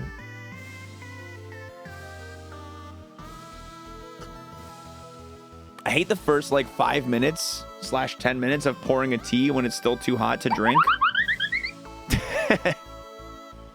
Oh my god. 51! PCC, gifted up. No Dodgers will remain undodged. I like this. I like the look of this guy, but I don't like the look of his game. Do you guys want to take a look at what Election Town might be? Oh my god. Don't, you're gonna hit them all? Ridiculous. Thanks for the gift to Raven Hunter as well. Meet your neighbors. This is gonna be too much reading. I'm not playing this. I don't want to read that much. Data break. This actually, you've got me sold on like a 1-bit cat. No, we didn't end up playing the B game. On this one I'm interested in though. Newton Nusman.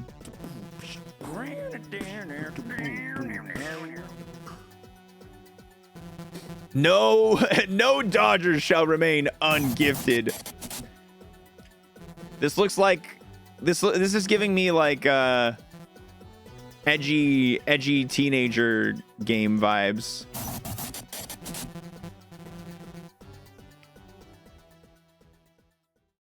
This is giving me Undertale kind of vibes. This is just what I have left, so here you go. Thank you. Playback Trauma, Poly Gangs, American Commando, Gunning Over It. Hold on a second. Is this only up, but you are just a pistol?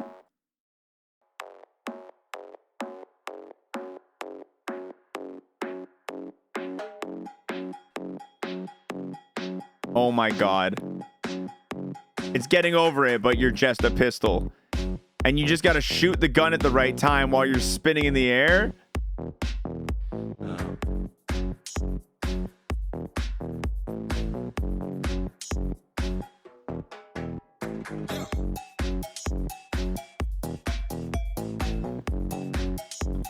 That actually kind of looks fun. What do you guys think? Should we try only gun? Or sorry, Gunning Over It? How big is it? How big is the download? About a gig? Yeah, the song wasn't too bad either. Let's keep looking in here. Let's see what else we got. We'll get that one downloading. Steve Rich with the Prime! Back to the work, Lyric. I am Freckle. Thank you so much for the incredibly generous gifter. Enjoy your day, dude. Merry happy holidays and New Year's. You should try Hop Legs. I should try Hop Legs. Let's find Hop Legs. Let me search it here so I don't lose my page over there. Hop Legs.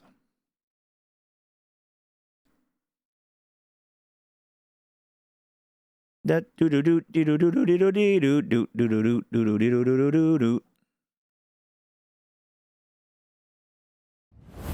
you have what it takes to save the world? Oh, you have to shoot out a leg based on the button? Play as Hoppus, a newly squared wizard's apprentice, trying to save the world, one leg at a time. Embark on a glorious mission. This also is like given only up vibes. Something about a prophecy? Conquer harsh terrain and master even the most challenging We've got a little... And what emote is this one? Leg, bring a friend. It's like a little BMO. Nice. We got a little BMO emote for that one. Together, you will be unstoppable. Close. Almost there. Well, if that doesn't work, you can always take out your frustrations on each other. It does look pretty cool. I'll add the demo, but I will say, out of the two that I got here, only Gunning Over It is currently in my lead for Forerunner. What up? That's a disco ball. That would go great with my new jacket. Yeah. It's a great disco ball. We'll hang it up. Yeah. Yeah. How was your shopping trip? I found the same like brand whatever towels. They're just white. Cool. Nice. Plastic one for now. Cool. Good stuff. And I got a disco ball. She got a disco ball.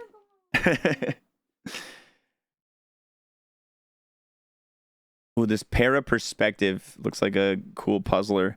This one's called Cat Nips, and this cat obviously has been doing some murdering. A little bit of murder.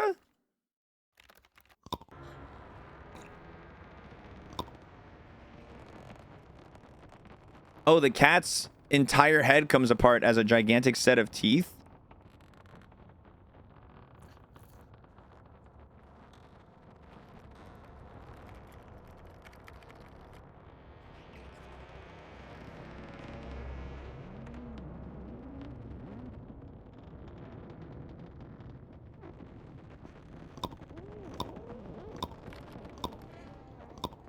Okay, it looks stupid.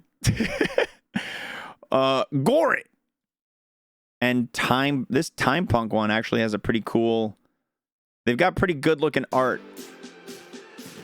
The game does not look quite as good. You travel through different phases of time. Yeah, sorry, Time Punk. I'm not interested. All right, let's do Gunning Over It as our final demo, and then we're going to get back to another round of Plinko, because we've been at this for about 2 hours-ish now. Sure. Oh, this game can be in VR? Planned release, December 2022. Yeah. How did that go, guys?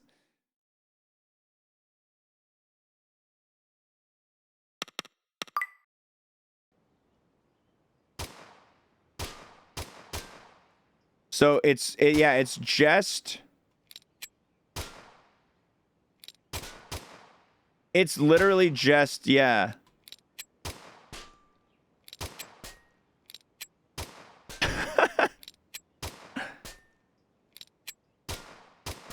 Oh my god.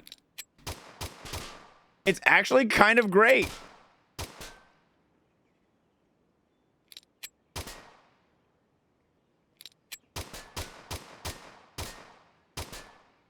It's also very hard.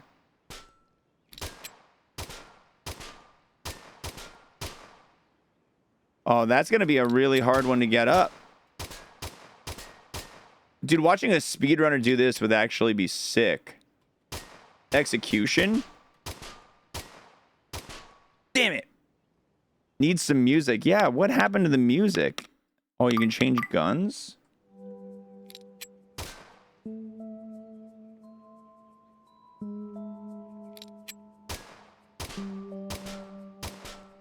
Easy.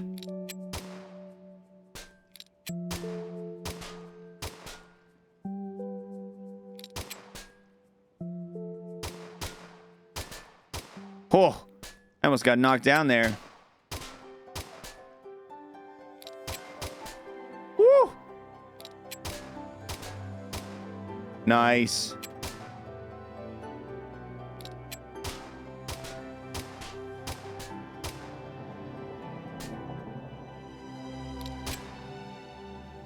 I think I gotta hit that switch down there.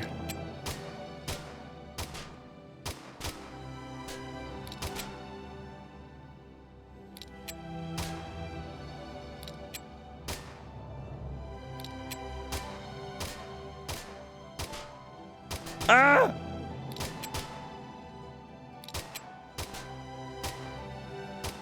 Oh my god. Oh my gun. There we go.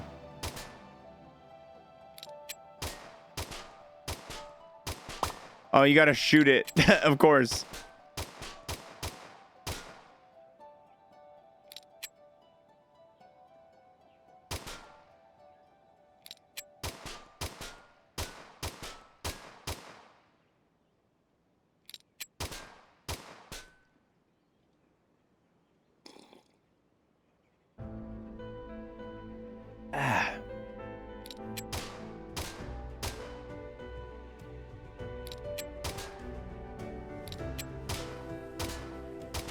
This is some triumphant gun climbing music right here.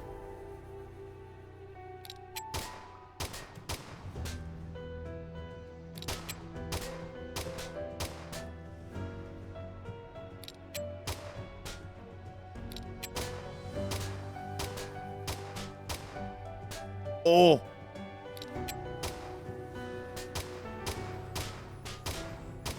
Oh, what a recovery.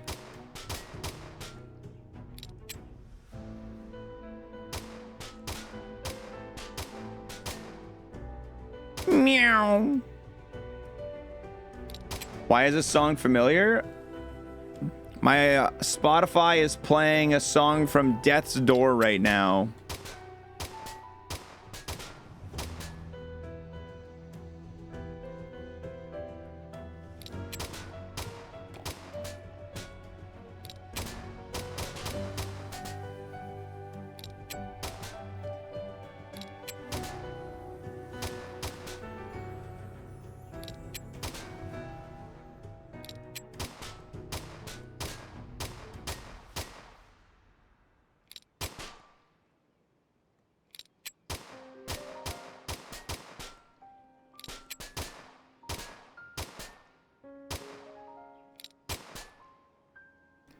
Well, this was fun. This was fun while it lasted, but that's not gonna be fun for very long, I don't think. Where's this one from? You guys know where this song is from? Anybody know where this one's from? Bet nobody knows where this one's from. All right. Listen, we gotta jump. We've had our fun with the game demos.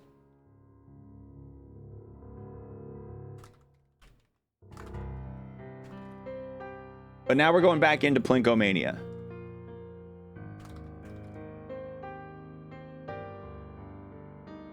I know we're done, but it just seemed like your thing. Perfect dice? Yeah, that does sound like my thing. I do love games with dice. Excuse me. I really love games with dice.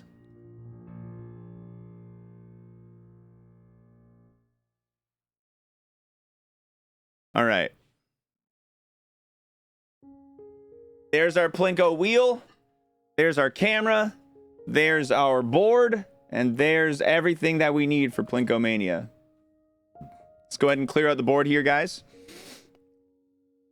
And let's go ahead and start spinning.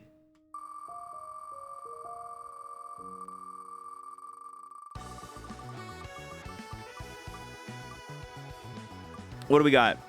Lego Fortnite? I don't want to do Lego Fortnite for this, actually. Lego Fortnite was supposed to be off the board.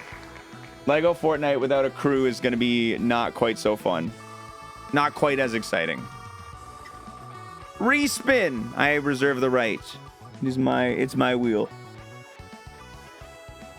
Now, Gex, on the other hand, a terrible N64 Gecko game. That's what the people want. That's what the people want to see.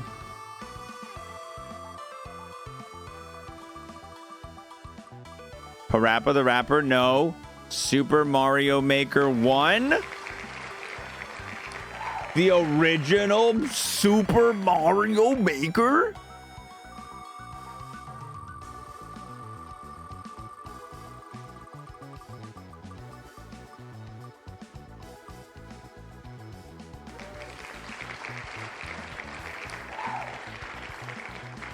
All right, we got xwater reads us an erotic fan fiction. Doesn't have to be erotic. It probably will.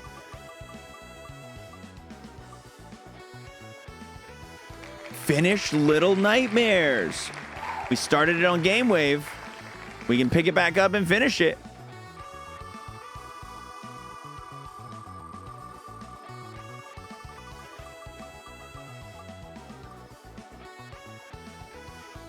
Oh, Sonic Adventure DOS. Remove all instances. Was it on there twice? Weird. Sonic Adventure was cheating. I really wanted that to roll Hades. It was teetering the line too. Hey, there's Loop Hero. Oh no. Spin twice, then make a poll for chat to choose between the two. Oh, good. It's not the merge one. Okay. Spin twice and make a chat poll for Twitch chat to decide. What goes on the board? Your first option.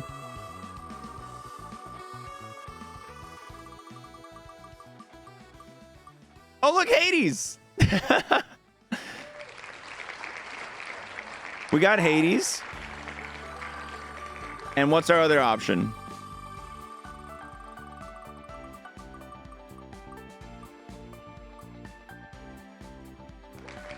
Play Simon Says based on chat TTS prompts. Play Simon Says based on chat TTS prompts. All right, guys, I'll give you 2 minutes.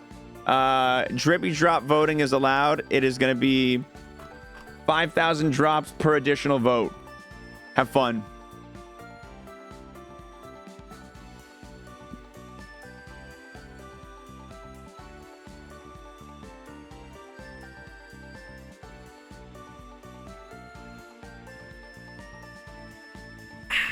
One of these two is going to end up on the board. It's going to be either Hades or Me playing Simon Says based on TTS from you guys.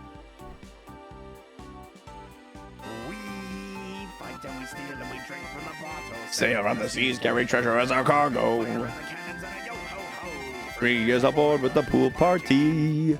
Coda, thanks for the 37. Appreciate the resub, man. Hades is dominating in the lead right now. Hades got a big lead on this one right here. We can, Simon Says, play Hades. Think about it. Oh, shit, Julie, that's so big brain. That is so giga-brained.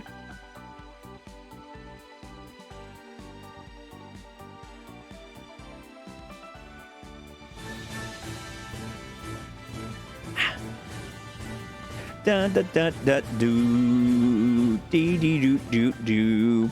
Umaro, thanks for the 27 months, man. Appreciate the resub.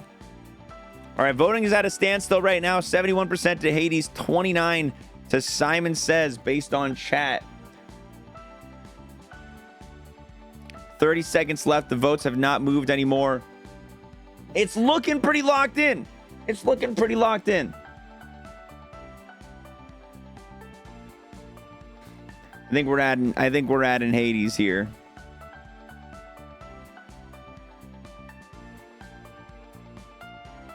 More votes coming in. More votes coming in for Hades in the last minute here. Obviously, the Simon Says team didn't want to spend any drippy drops here. Theo contributed 111,000. The 110,000 channel points for that one. Hades on the board. Courtesy of Big Pocket Theosphere right there. All right, our next spin, our final slot, guys.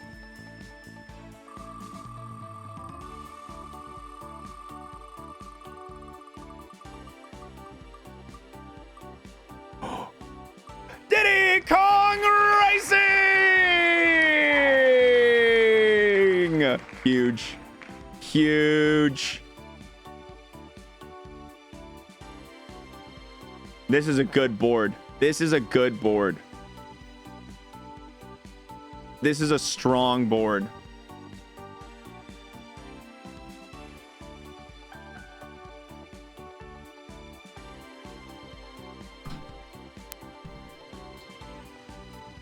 Okay.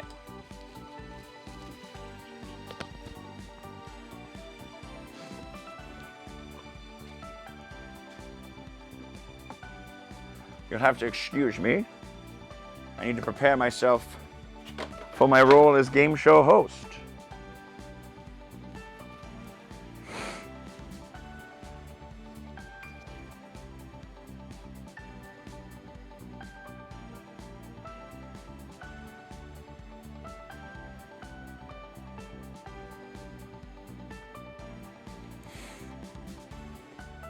Perfect.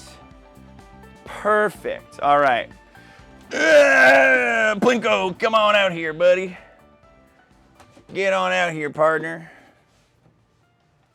Gonna bring you nice and close. Get this chair out of the way.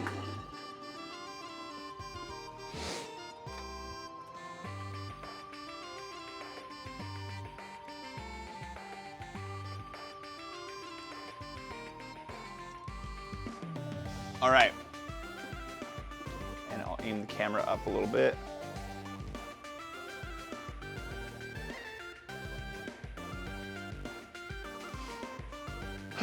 Perfect. Ladies and gentlemen, welcome back. We've got another round of Plinky Dinky Spinky. We got another round of the Plinky Dinky. Let's kick it off. Let's see. We got Gex, Mario Maker 1, xwater reads an erotic fan fiction, Finished Little Nightmares, Sonic Adventure 2, Hades, or Diddy Kong Racing! All right, and again, as you all may or may not know, these are the choices of acceptable balls you may use. There's also a D20 that is one of the usable objects. There are your choices. There is your board. The first pick is going to go to the first person who can tell me the name of the turtle in Diddy Kong Racing. The racer who is a turtle. What is his name? Tip Top. Tip Top is correct. Bree, speedy. Speedy with it. Where are we going?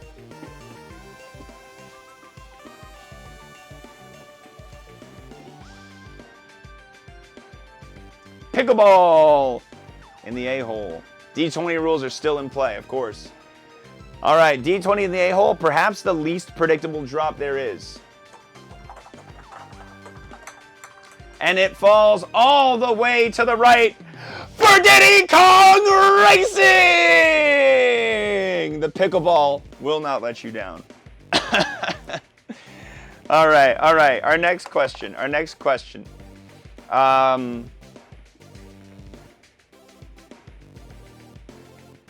I think I know which one he wants. I love Diddy Kong Racing.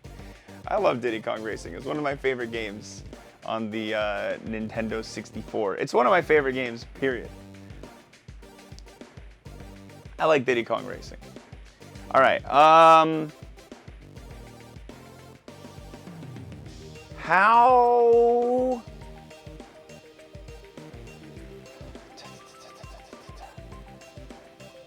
are you, chat? That's the question. How are you?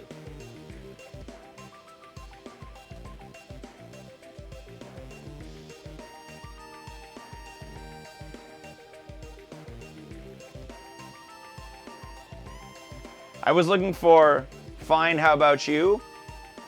But Julie, let's see if we can maybe perk the holidays up a little bit for you. Julie, you gotta pick. Where would you like to drop the ball from? Sometimes this time of year can be tough for people. I get it.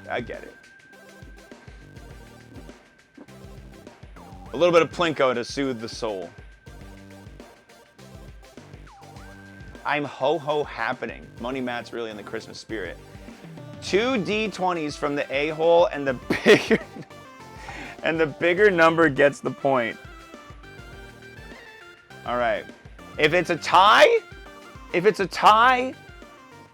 we will roll them both again to decide. Yeah, roll with advantage. 2 D20s from the A-hole, higher one gets the result. All right.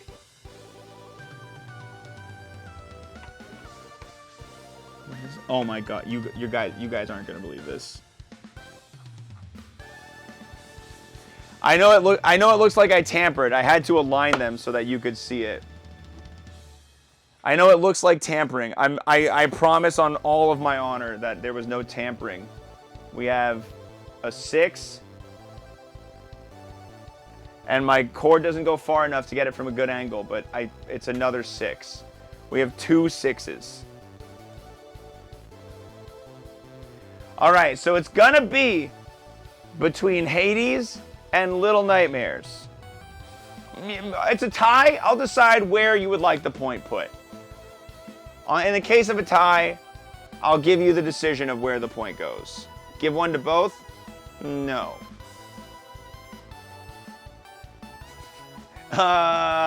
No.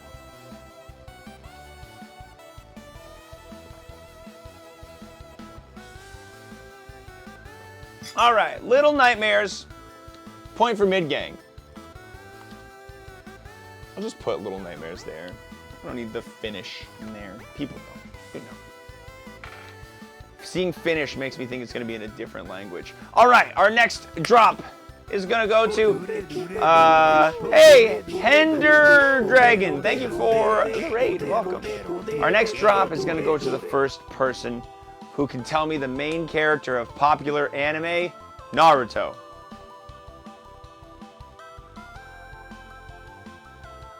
Yeah, it's Naruto! Congratulations, Ramrad, you did it!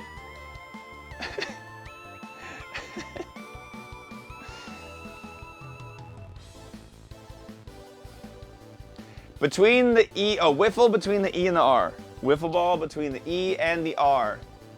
All right, here we go.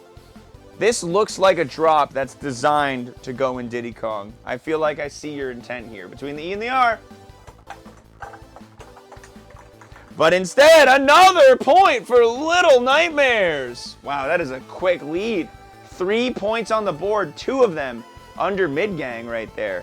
Very, very, very impressive. All right, This is a game-ending situation now. From here on out, on this board, the game can be ended. The only thing that can prevent that is if anyone wants to remove a point from Little Nightmares. 5 gifted subs removes a point at any time. The next one of these is going to go for the first person who can guess the brand of slides that I'm wearing. Removing 2 on Little Nightmares. Freckle, I thought you were going back to work. I thought you were going back to work. Not sliding in with 10 more gifts. Damn, dude, thank you. I wasn't even looking at the answers. Whoever said Nike first. Whoever said Nike first is correct. And DKR is in play. That was my pick. I might secretly be hoping DKR is the winner, so I get you. I think our first Nike was Bean Wandering. I think our first Nike was Bean Wandering right there. So Bean Wandering. Where are we going and what we using? Is the cup a Plinko token? It is. Dragon Ball on the left wall. Dragon Ball on the left wall. I get confused because I'm mirrored in the camera, or I'm not mirrored, so I move my hand left and it goes right on the screen. So that's why I'm confused. But this is where it's going. All right. Dragon Ball, left wall. Whoa! And it almost made it all the way to Diddy Kong Racing. Almost, but stopped short at Hades. Not too bad of a spot to get a point, though. Hades is a fantastic game.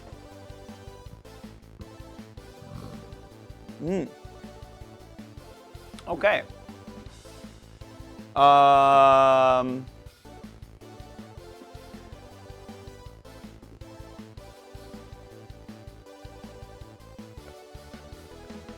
What is the name of Hades' protagonist, aka the son of Hades, in the game? Dillhole was fast with it. Zagreus, correct. He is Zagreus. And 2 separate people saying Hades Jr.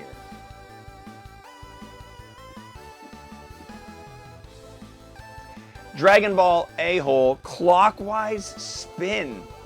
Interesting. The Dragon Ball is getting hilariously scuffed up as it goes down. Like you can see it's got like a couple like chunks. That's really funny. A-hole, slight clockwise spin. All right, I'm gonna do my best for you.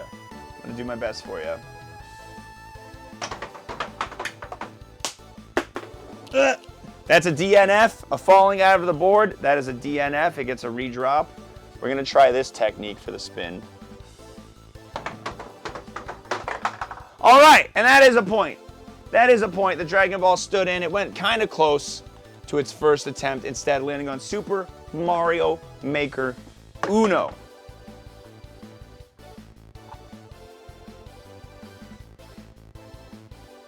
There we go. All right, next up, the Splash Bros Mega, no. The next drop is going to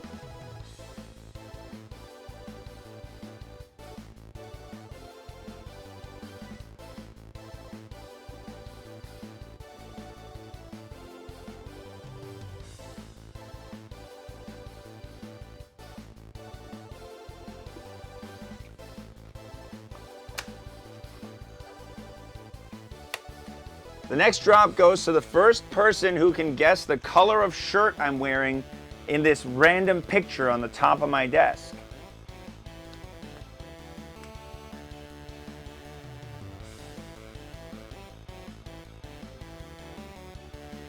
Purple is correct. Kevin with the correct guess. That's young Mick in a purple dress shirt. That's young Mick right there. Kevin, where are we going?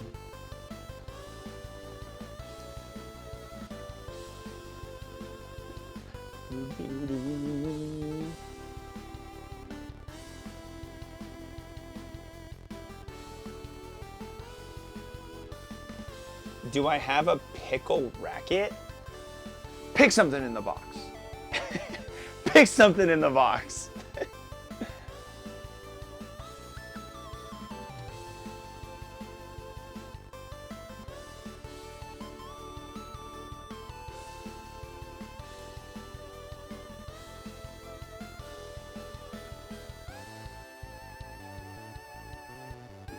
Pickleball, but slap it in at the R. Why is that camera like 13 FPS? Like downward style? All right, hold on. I don't have a pickleball racket. I don't have that, but I can meet you somewhere else. No, not the Holiday Inn.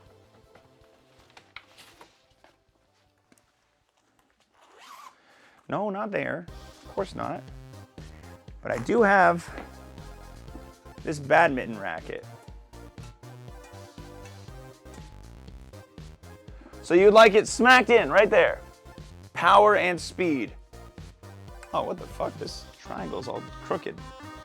Dragon Ball must have done that. All right.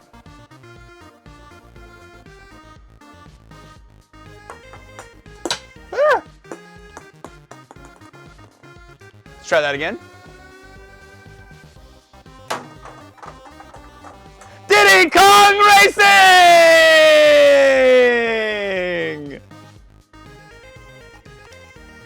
Congratulations on a fantastic drop. Wow, what technique you have.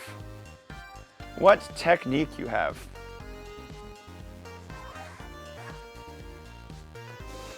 All right. Chat room. I am on the other side of the basement right now, grabbing myself a beverage. The first person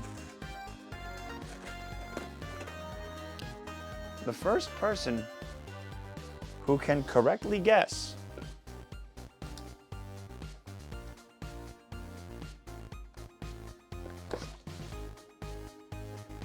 the weight of this dumbbell, I fooled you, can pick the next one. How heavy is this thing? In pounds. BVH Andosan, first pick. First one who got it correct. It is lined up to that 30 marker. Andosan, where are you going? What are you doing? That's 35 pounds. It's 30.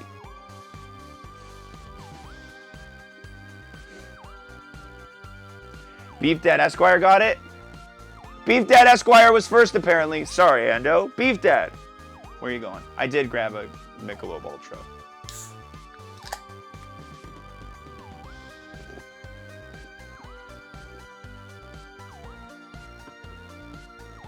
D20 in the E hole.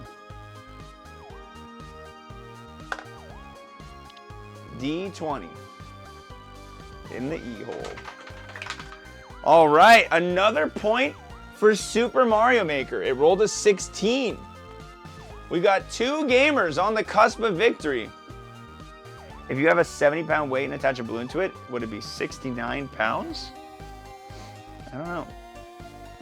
I'm just gonna have one. I'm not planning on going crazy or anything. Oh God and no. Wow, you guys don't want to see Mario Maker 1. I put that in there thinking it'd be a fun return, but nobody wants it. I'll have to keep that in mind for next time. Oh, the wiffle ball's still in here? Hold on, I hear Polly like meowing it up. Hey, what's up? What's up? Hold on, I gotta chat, give me a second. I think she just wants to go outside. Do you just want to go outside? Okay, chat, you guys gotta remind me to let her back in though. Here you go. Have fun. I'm so glad she gets to be an outdoor cat again in this place. I'm also gonna check if our Amazon package is arrived. I do not see them.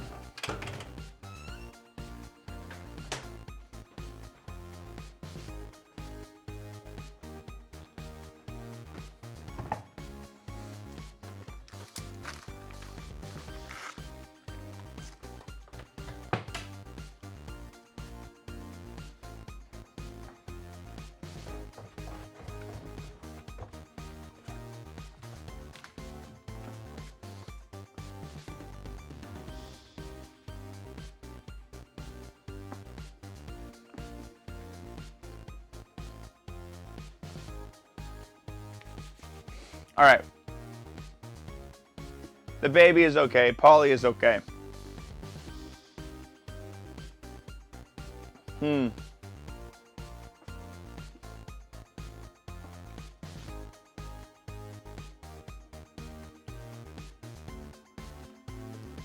I don't know who to choose.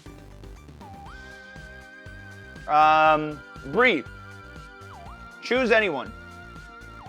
Was your shirt sparkly before it met the jacket? No, the jacket's rubbing off on it. All right, food, the pick is yours. Where to?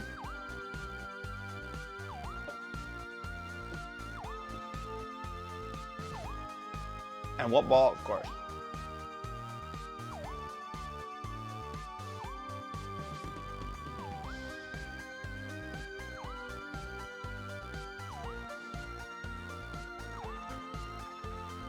Here we go. You ready? And a point for Gex. Hold on.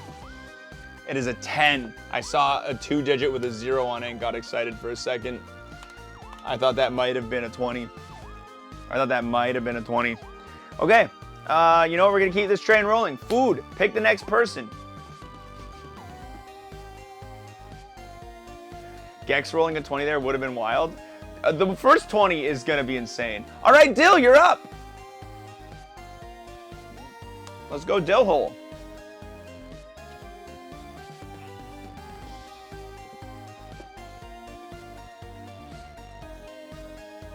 Whiffle from the a-hole with backspin. Where did I put the wiffle ball? Oh, it's in my pocket. Wiffle ball from the a-hole with backspin. I think that's a good way to get backspin on it, I think.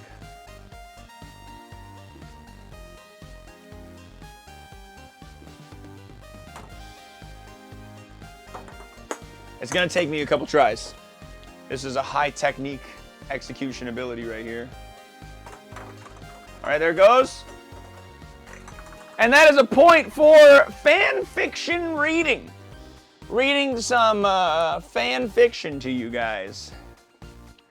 Okay. Dillhole. The choice of the next person is yours, and it cannot be you. You must pass it on. Can I phone a friend? Yeah, I think that's fine. I'm not exactly sure what that means yet. Oh, girl water. Okay, hold on. Yeah, let's see. Let's see if she'll come drop the ball for you. Haley, they're requesting you to drop the next ball on the Plinko board.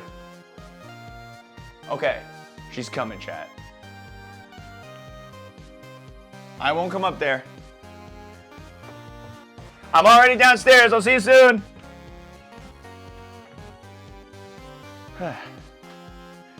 All right. She's coming in. Now, Dillhole, I'm assuming you want her to have free reign, choosing ball, choosing slot, choosing everything, I would guess.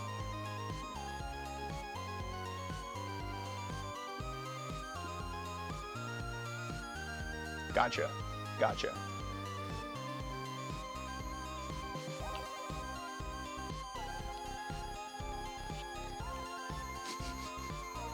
This music slaps, dude. It's really good. I do need a little clip-on bow tie for these moments. We're gonna need to get a little clip-on bow tie. Who can turn that into a BT?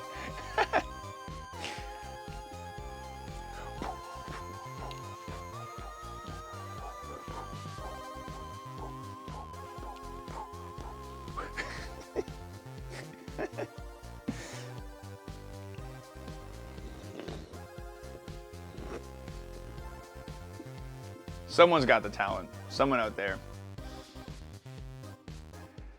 The talent definitely exists. Hit us with a Gwitty? Do I remember how to hit the Gwitty? I don't know if I remember how to hit the Gwitty. I haven't hit the Gwitty in a while.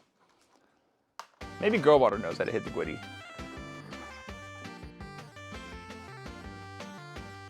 Can you redo that in front of a green screen or something? If I had one right now, I could, but currently it's not mounted. My ceiling is raw. No screen rails on it. Guys, she's here. Let's see. Get your sharks out. Oh, show them your slippers. Hold on. Ooh, what are those? They're great slippers.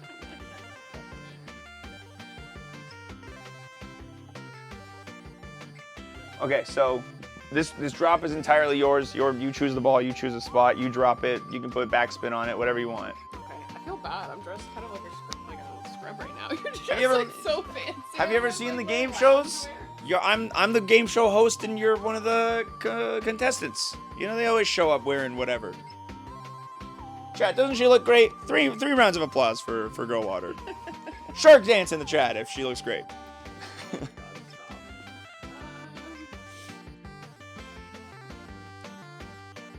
Which ball did you grab? I grabbed the Dragon Ball. The Dragon Ball. I want to see what the options are. Okay, so yeah, Diddy Kong Racing doing really well. Same with Super Mario Maker 1. Gex, Hades, and me reading a fan fiction all have a single point. And then in the middle, Sonic Adventure 2 and Little Nightmares, both currently pointless. I really want you to do fanfic reading, so I'm going to try to go for that. So that's this one, yeah. Let's see the technique then. Yeah. The Dragon Ball is kind of, it's hard to predict. It has some real strong movement to it today. All right, she's going in the A-hole. Good strategy. Oh, and so close. One spot away. Super Mario Maker 1 is the winner. How does that feel? That's bad. I wanted you to do fanfic reading. You heard it here first. It feels bad to lose.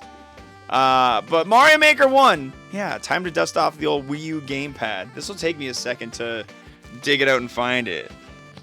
All right, bye. Okay. See ya. Bye, everybody. Yeah. All right, chat room. This is going to take a minute. So I'm going to bring this wireless camera with me. So we can find it together through the mountains of shit I have over there.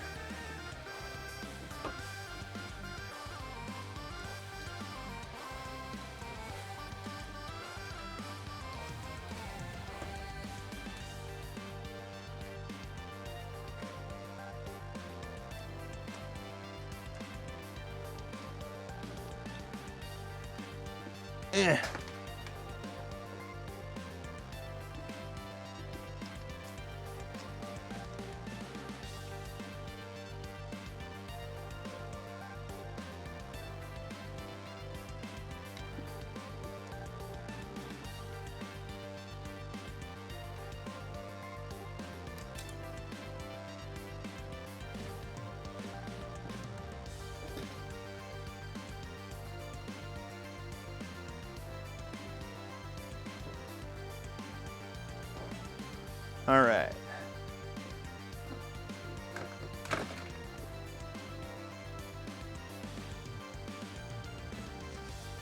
Welcome to my basement. So somewhere in these shelves, this is where I put all my video game shit. So somewhere in these shelves exists a Wii U and a Wii U gamepad. Or it might be over in the boxes over there. But I'm pretty sure it's in these shelves.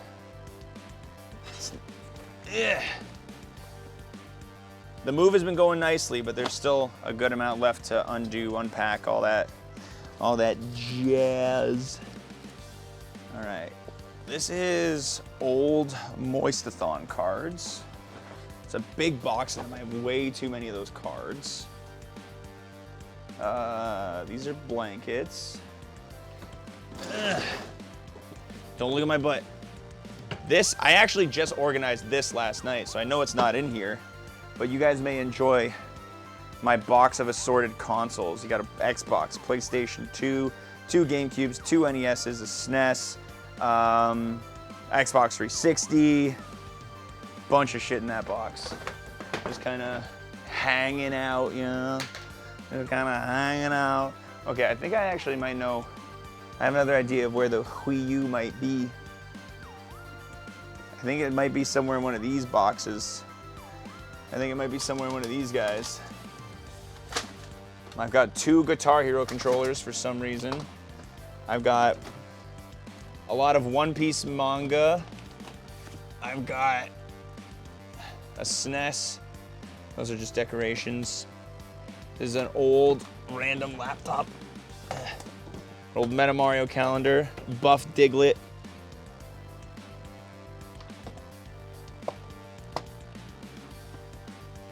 This is an empty PlayStation box. Okay, maybe, chat room, maybe this Wii U is a little more tucked away and hidden than I first thought.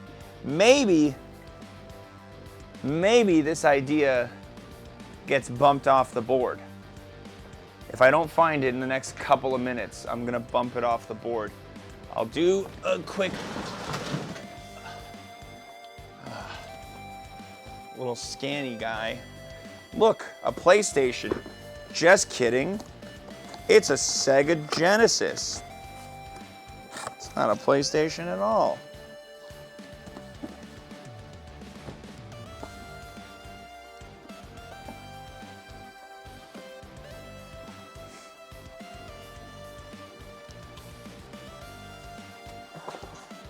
Oh, I think it might be in this box actually.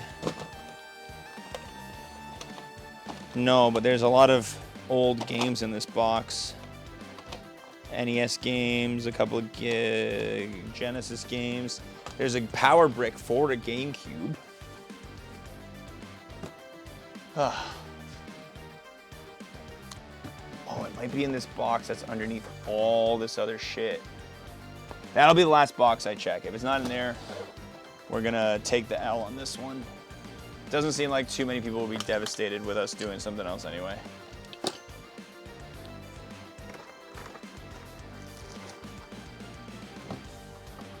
That box has my VR in it, and that's it. This one is, no. Sorry, chat room. I lied to you all. I lied to you all.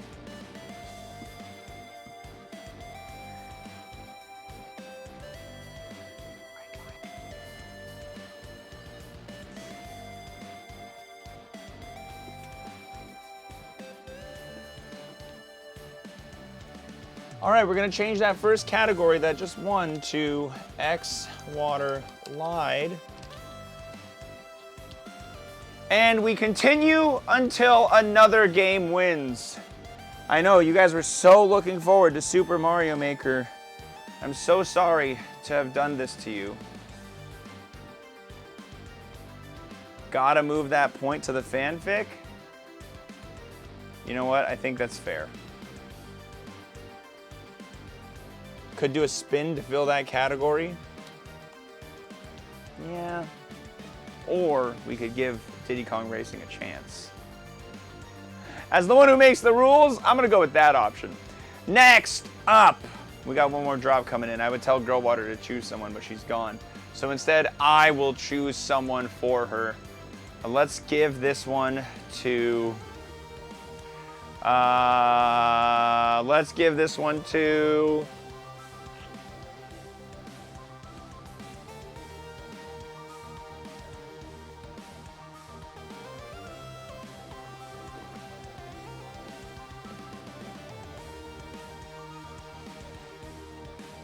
All right, I'm gonna give it to Osiris.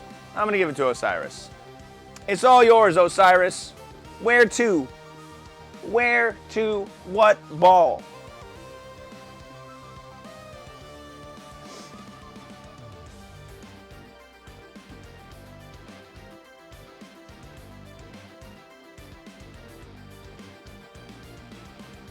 I don't even get a pick for a 10 egger. What do you think this is? A lab? Red Solo Cup in the E. Red Solo Cup in the E.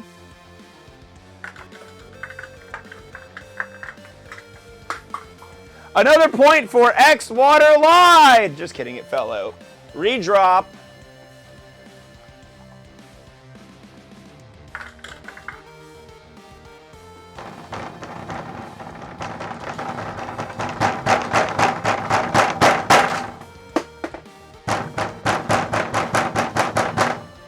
Oh my God.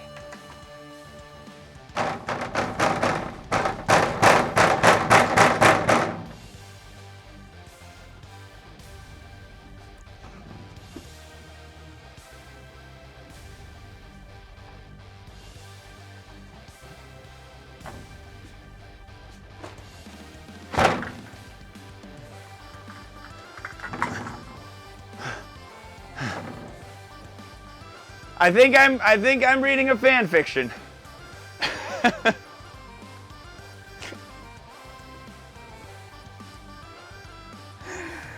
I think I'm reading a fan fiction.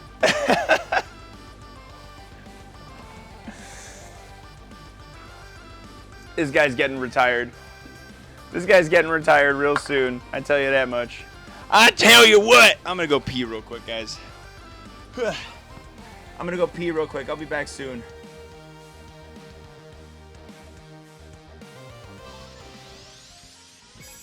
Quicksand, man. You gotta watch out for that stuff. It's dangerous.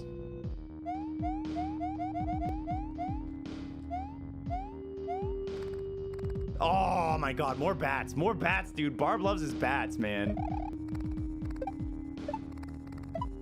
Yay, I made the jumps again. Okay, I need to figure out what to do with this guy.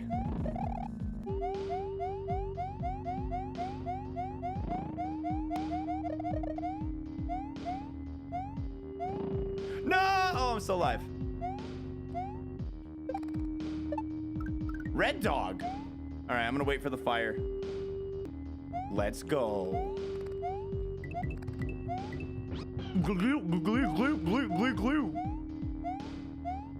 Need another tongue and run. We got a tongue and run right now. Tongue and run. Tongue and run.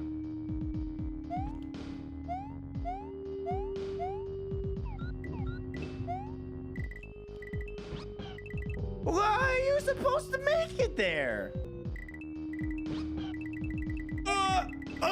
Double Dromasaurus, I miss you. I'm so glad we made it. Oh my God, Doom music! And Doom music it was. Yeah, one day I'll update that BRB screen again to say something that's not Halloween emotes coming soon. Is that day today? No.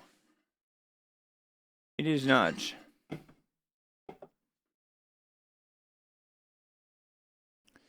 All right. Well, let's do this, I guess. Let's do this.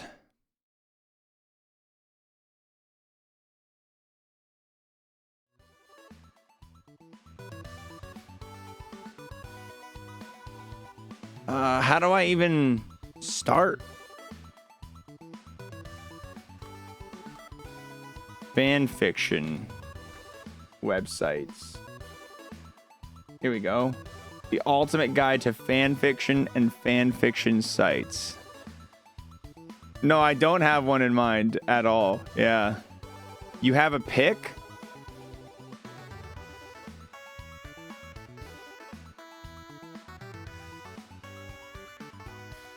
Are again and again sailor fish.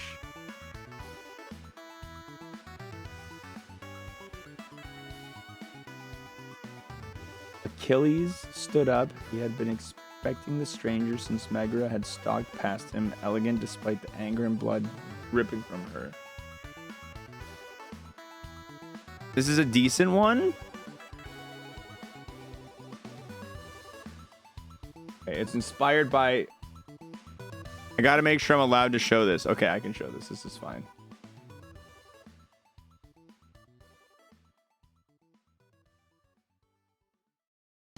Oh God.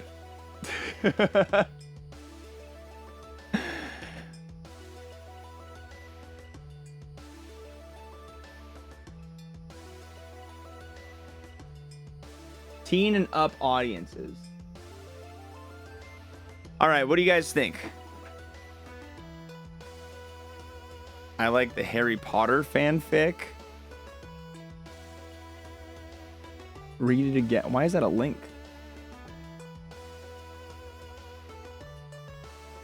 Seems like Archive of Our Own is a pretty popular one. It's a Sin, Dragon Ball, Future Trunks, developing father-son incest. I don't want that one. I don't want that one. I don't want that one. No siree. No siree. I thought Mario Maker 1. I can't find my Wii U. I brought chat with me. I couldn't find it.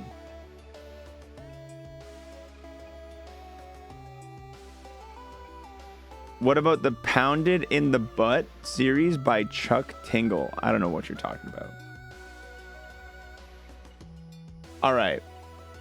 I'm going to trust Bean Wandering because this one doesn't have father-son incest as a tag.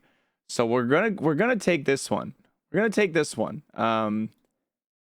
I need some good music for this. Let's find the right music for this. Not this. We're going to get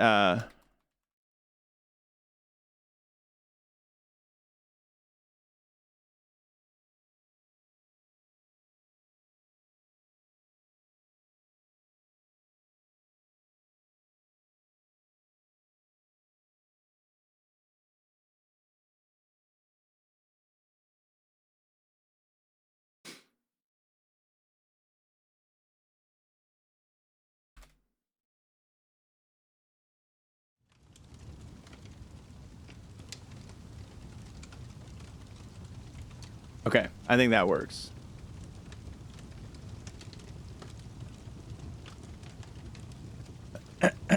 Let's change my Twitch title so people don't come in here unprepared.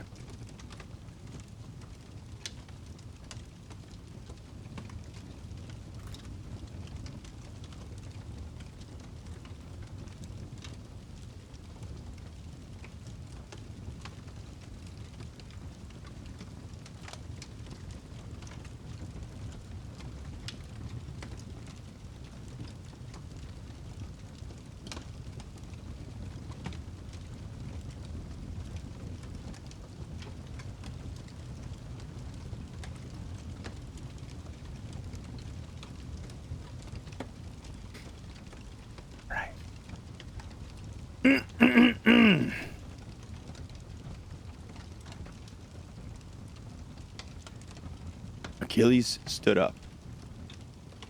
He had been expecting the stranger since Megara had stalked past him, elegant despite the anger and blood dripping from her.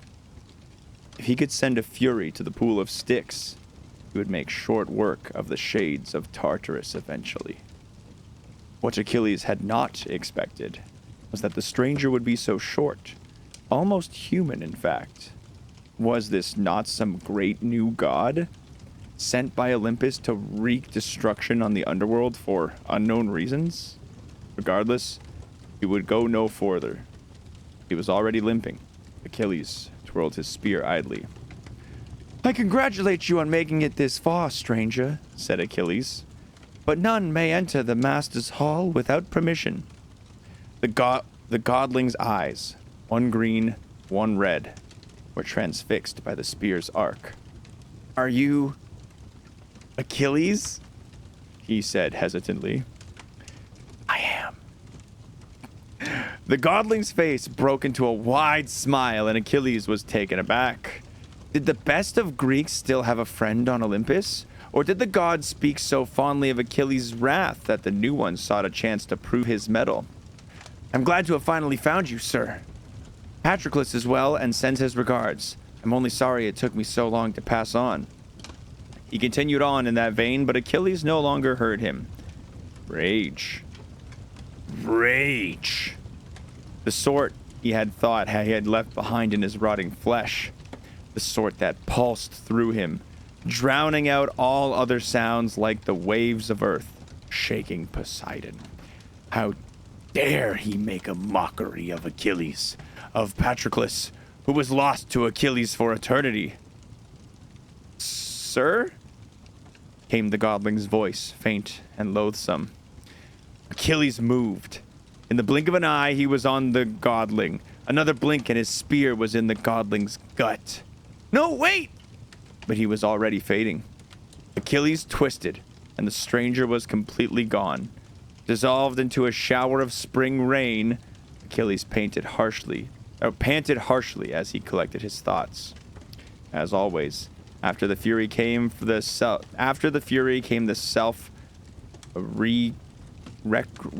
the recrimination.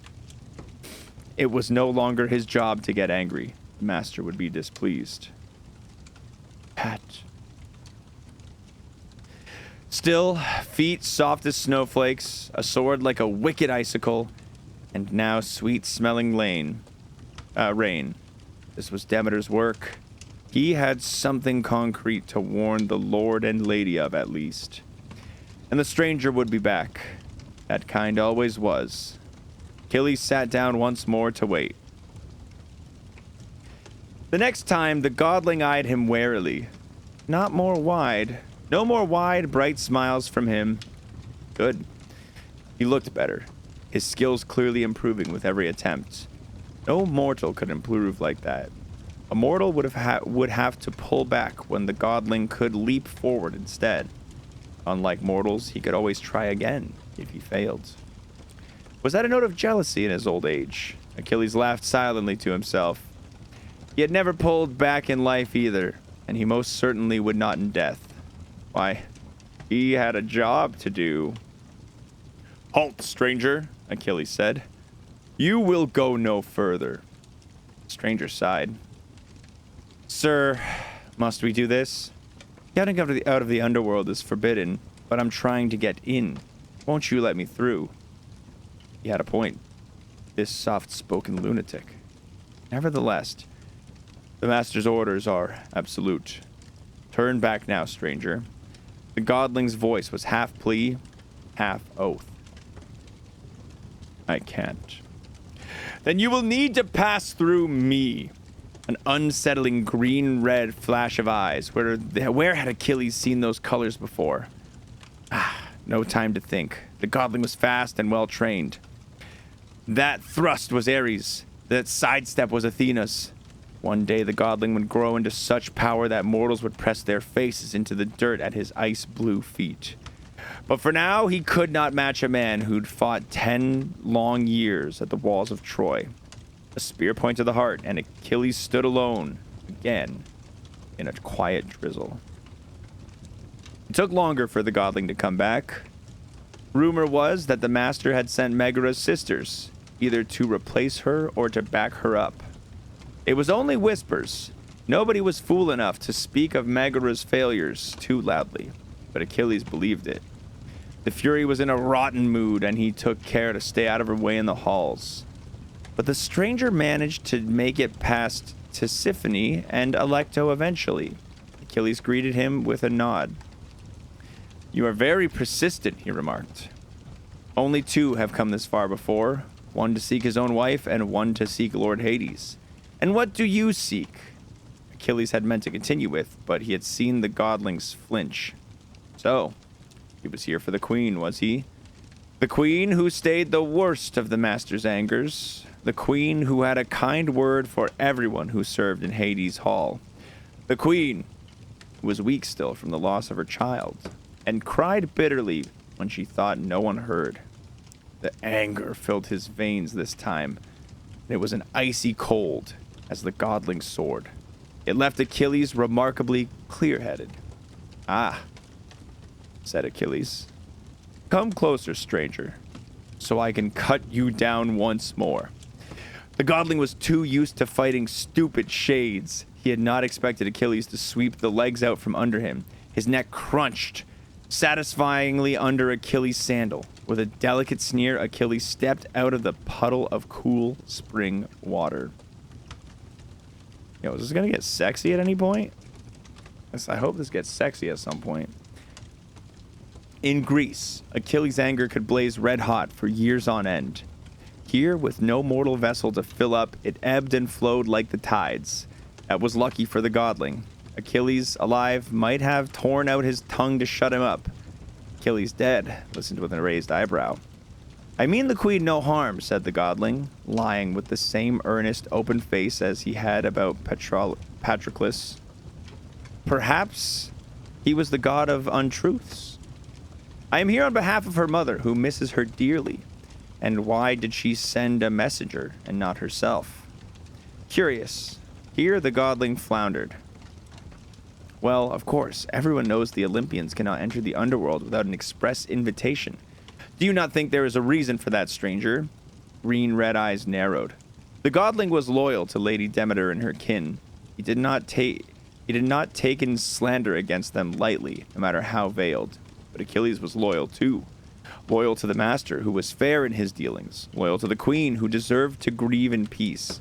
And loyal to Patroclus, still and always, who might not even remember his old lover, but who would nevertheless pay the price if Achilles stepped out of line. What was this youngster's loyalty to those three's ties? A reason to keep a child from her mother? No. Perhaps, agreed Achilles, but there are plenty of reasons to keep a mother from her child. He settled the spear more tightly in his grip and swung. And what do you get out of it, said Achilles, after a few more of the stranger's tries. By now, they barely nodded at each other before getting down to business. One tended to dispense with the pleasantries quickly after killing a man. Achilles imagined that he should see Hector down here. They would not start with formal rites of greetings either. I get to see Demeter smile, sir. Now that was unexpected. Unlike mortals, gods did not typically wage war for that simple a reason. What is she to you? She raised me, said the godling, like it explained everything. Maybe it did. She found me dead, or almost dead. Nobody knew who I was or where I came from, but she took me in and loved me like I was her own nephew or grandson. Not like he was her own child, Achilles noted. Lady Demeter's sorrow ran too deep for that. One child could not replace another. But a beloved grandson, was that not even better in some respects? Achilles held no deep affection for his mother, though he honored her greatly, but he had fond memories of his father's mother. She had spoiled him a little when he was young. He'd carried her on his back when he was older. I understand, said Achilles. He did. But that means we are at an impasse, stranger. I too have someone I want to see smile. See being a very loosely applied word here. Seeing was not in his contract. Thus, you must pass, and I cannot let you. To that, the godling gave one of his rare frowns. I still think this is all a big misunderstanding, sir, he announced. The Olympus and the underworlds have too many secrets. I think if you just let me talk to everyone. Or maybe he was the god of diplomacy. Some distant cousin of Lord Hermes. Achilles had changed his mind. The godling fought too honestly to be that liar that Achilles had first taken him for. He telegraphed his attacks cheerfully, almost pointedly. There was no guile in his movements, but that meant nothing. I cannot take that chance, said Achilles. Now come. The stranger opened his mouth to argue and then closed it again. Once more, they began their deadly dance. What a dangerous game the godling was playing. This time, the whispers were even quieter. When Megara had risen from the pool of sticks last, carefully rinsing her long hair of blood, there had been a most curious look on her face, a delicate pink on her cheeks, a slightly furrowed brow. Megara, the rumors said, was flustered. The rumors also said she had a crush. Here it comes. Achilles took absolutely no stock in them. Not even when he caught Megara staring into the distance with an odd glint in her eye. Not even when he accidentally overheard Dusa and Megara's hushed discussions in the lounge. Not even when Achilles casually mentioned the fury and the godling turned brightly red and dropped his sword. It was safer that way.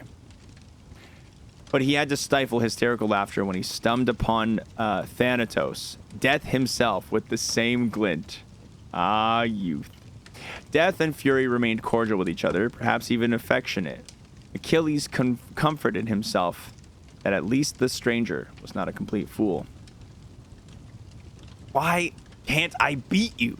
panted the godling, bent over his knees. Achilles should run him through now, end it quickly as it always had to be ended. Instead, the words rolled off his tongue with no consultation from his mind. "You overcommit on the last thrust in the sequence, lad. Shorten your stance a little and bend your right knee more." He stopped, flustered. This was not one of his young myrmidons, frustrated that he couldn't keep up with his commander. This was an immortal god growing into terrifying powers. What was Achilles doing? Judging by the stranger's stare, he was asking himself the same thing. The river Styx take him. Achilles had come to like this godling. He enjoyed the matches that grew steadily harder to win. He liked the friendly, polite smiles that preceded them. Everyone in the halls of Hades smiled so rarely since the godling's smile turned into a beam. "Thank you, sir. I feel like I learn a lot from you each time." He hesitated and then took the plunge. "From both of you. Patroclus warned me about my stance too, but he couldn't pinpoint the mistake as clearly. He said you were always better at that part, when you could be bothered. His words, sir, not mine." Breathe. Breathe, Achilles. Even if Shades had no need for breath. If this was a feint to distract him, it was a good one. The godling could lop off his head with one swift motion. Achilles was drowning too deeply in his feelings to attempt a block. When you could be bothered. Unlike the first message, that sounded exactly like Pat. "Sir," said the godling, one hand outstretched in worry, but staying a good distance away. No threat. Patroclus hadn't drunk of the river Leith. Patroclus remembered him. "Should we call this one a draw?" offered the godling eventually. Hopefully. No, this changed nothing. So long as Achilles remained at his post, Patroclus remained in Elysium. That was the deal. He would not lose Pat that honored place. Right after learning that Pat, his Pat, the Pat who remembered his lover enough to comment dryly on young Achilles, mercurial attention still resided there. After all this time, Achilles was still a soldier. Later, there would be time to think and feel. For now, an enemy stood before him. "No need, stranger, but thank you," he said and charged. The godling's movements changed gradually. Here was Athena's block, there was Ares' lunge, but here was also Patroclus' backswing, and there was Achilles' feint. It made his heart pound, his blood sing. When was the last time he'd had a battle like this? Had he ever had a battle like this? And now, too, there was something that Achilles had never seen before, something wholly unique to the godling, yet tinged with something lurking at the edge of his thoughts, a familiar presence that Achilles' contract did not include thinking. He would not hesitate when his spear pierced the godling's skin, regardless of whether it felt like he was fighting his lover or himself, or that unknown known. The rain felt as familiar as the sea's spray had once been. We're over halfway done, guys. I don't know if we're gonna hit any smut. I'm not sure if we're gonna hit any smut, but we're a little over halfway here. "Is it Patroclus you're protecting?" said the godling. "Careful there, stranger." "Yes." "I'll think of something," said the godling, a flash of solemn green and red, a glimpse of who he would grow to be. Even dead, it sent a mortal chill up Achilles' spine. "I promise, sir, that I won't let anyone be harmed for my choices." A pretty speech, cut off by Achilles' spear through his throat. The godling's eyes widened and finally, Achilles realized why that green and red looked so familiar. It couldn't be. It was. Lord Hades and Lady Persephone's eyes stared back at him from the godling's face. The long-lost prince's face. Cold droplets on his skin as Achilles paced back and forth. He could be wrong. It was impossible, surely, though the immortal gods lived in impossibility. But he could be wrong. Would others not have noticed too? Megara and Thanatos, surely they had noticed the color of his eyes, if not the stranger's sword sweep mirrored Varatha's arc exactly. He could be wrong. Achilles' contract did not include thinking. Achilles' last mistake had cost Patroclus everything, and a second would cost him even more. There were plenty of reasons to keep a mother from her child, weren't there? Achilles was not good with hesitation, and Achilles was not good with fear. Even his prince, no, the stranger, noticed some uncertainty in his strikes. Patroclus had once informed him, utterly fed up, that Achilles' greatest enemy was himself. He was fighting his very enemy today. His gut writhed with shame as the godling's look of concern, at his inability to make the right choice, and at his fear. The shame slithered into his arms, and there turned his attacks, wild and furious. "Sir, wait!" panted the godling. "What Achilles had no more patience for words today. The godling dodged and misstepped, hit the ground hard. He rolled out of the way of the spear quickly. Pat's move. That, and popped up a cautious distance away. But his shoulder was broken. Today's fight would go quickly. The godling knew it too. "Wait, before you," he said, backing up. "I have a message. He says you should act as you will. He says to remind you, fear is for the weak." And that was all. He raised his sword gamely. The kind and determined prince always fought to the end. But Achilles hesitated. Then he stopped hesitating. If Pat wanted Achilles to plunge a knife into his own heart, Achilles would do so gladly.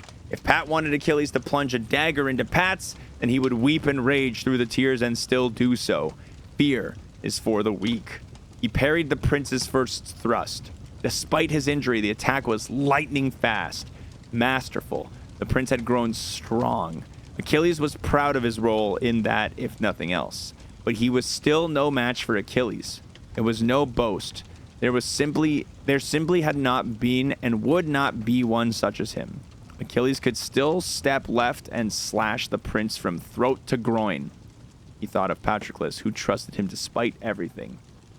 Fear is for the weak. He stepped right, straight into the prince's sword. "Well done, lad," he managed. "It's only dying the first time that's hard." Achilles missed the family reunion. He had been hustled out of the pool of sticks and tucked away in a corner by Nyx herself. How much and how early had she realized? From her daughter's, the fates, or from the shy smile on her son's face, or from what she herself saw in her former realm? Achilles had no wish to know. He had cast his die, and now he was grateful to keep out of the way until the dust settled. Contrary to Olympus's beliefs, Lady Persephone loved Lord Hades and dwelt in his halls willingly. Contrary to the underworld's belief, their prince was not dead. And contrary to Prince Zagreus' beliefs, he had a mother, a father, a grandmother, and a myriad of other relatives who loved him, wished him well, and were also absolutely furious with him. It turned out Lady Demeter had not sent him. After hearing an uncle's offhand speculation that Lady Persephone might be prisoner in the underworld, he had armed himself with his grandmother's sword and cloak and come of his own accord, in hopes of making her smile. Yes. All this Achilles heard as rumors. It seemed sometimes that the shades had known nothing else to do but whisper. Achilles had not yet been summoned by the royal family, though he had no illusions that the master might not know what he had done. And yet, he was at peace. Patroclus had trusted him to make the choice, and Achilles had to make it.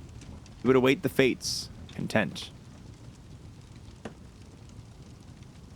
Their fates came in the form of Zagreus dashing towards him. There was a familiar smile on his lips, accompanied by soft words of greetings, but then he turned serious. "My Lord Father," Zagreus tripped over the novel words, "has realized you let me win. He's not too pleased with you." "I can't imagine why," said Achilles dryly. Commanders did not much like it when their soldiers acted on their own morals and not their orders. It sort of defeated the purpose of giving orders in the first place. The immortal gods were all powerful, of course, but it had been foolish of Lord Hades to think he could succeed where bull-headed Agamemnon had failed. He wanted to declare your contract void, Zagreus went on, and Achilles marveled at that he felt only the softest touch of dread. Fear is for the weak. His prince would not smile if Pat was in danger, but Mother yelled at, talked some sense into him. He can't punish you for bringing him happiness, she says. Oh, but Lord Hades could. It would probably bring him an even greater happiness. The master had a perverse sense of humor that Achilles rather admired when he was not its target. I'll take this moment to take a sip. Shosny, thank you for 60.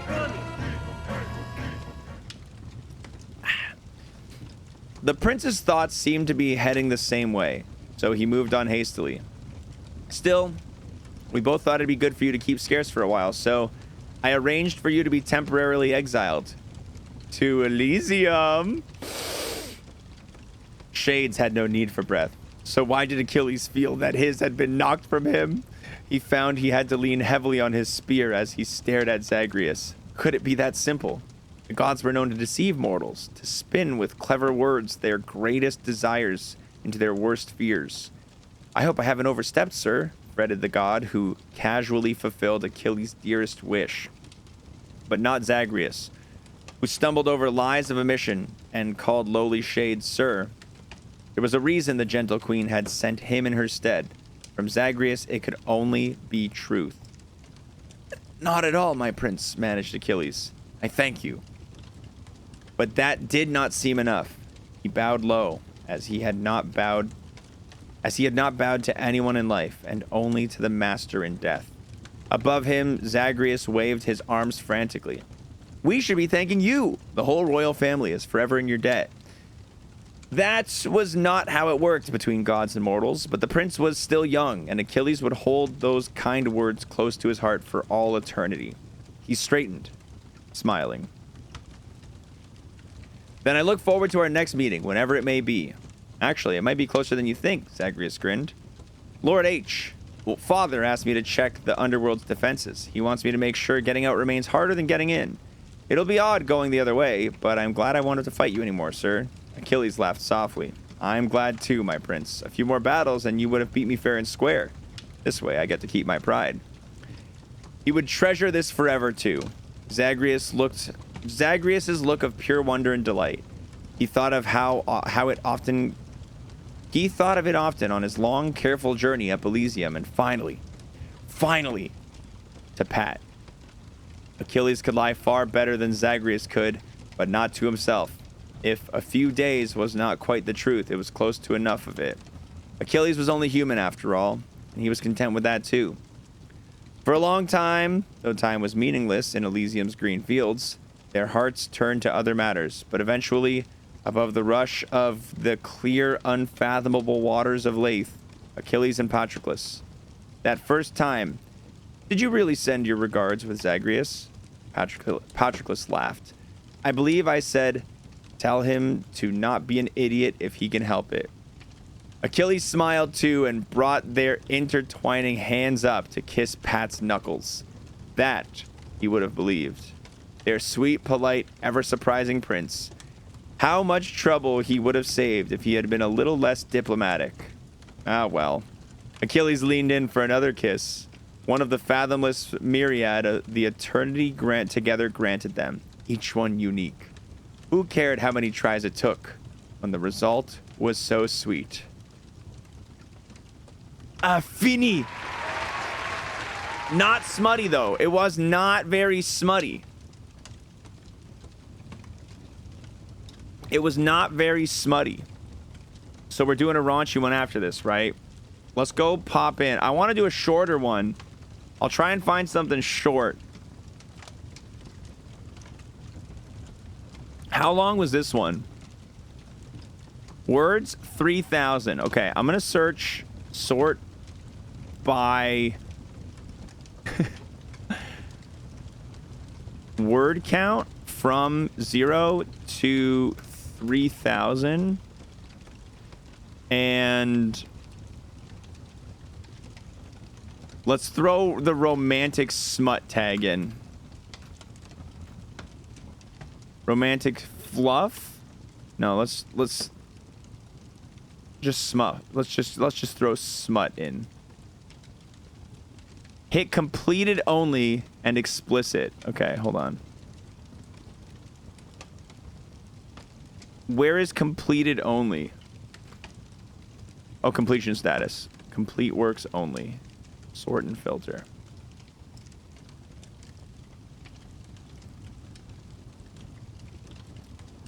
Team Fortress 2? Scout, Sniper. The rest of the team is also... That's a really funny tag. Short of Thor and Steve Rogers? I want to find something a little more close to home than Avengers for me. Rain World. Some YouTubers. Genshin Impact. One Direction.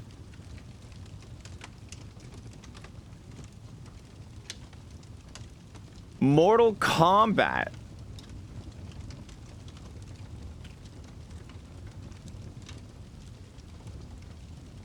You can also filter by kudos, which is likes.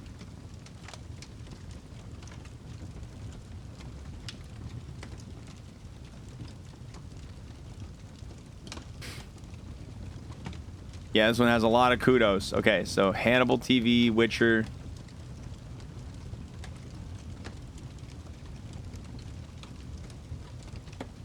Star Trek.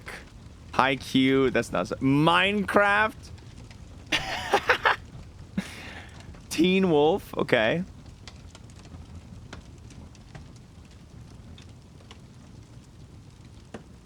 Detroit Become Human?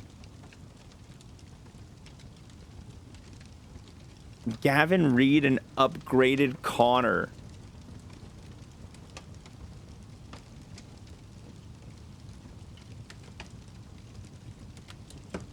Words 0? Oh, these are just drawings. Oh, never mind. These are just drawings.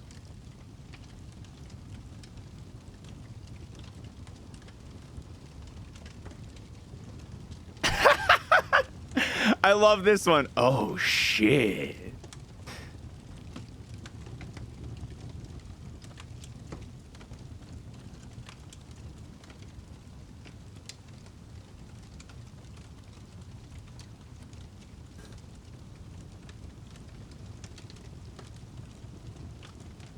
Puss in Boots? Puss in Boots / Death. Or The Wolf. Hot and... Okay, I found it. This is the one. Wait a minute. Does it have words? This work could have adult content. Yes, continue. Alright, we're doing Puss in Boots and The Wolf. Mating season is always painful for Puss. Maybe a cold shower will help. All right, here it goes. You guys don't get to read it. You guys have to listen. You guys just get to listen.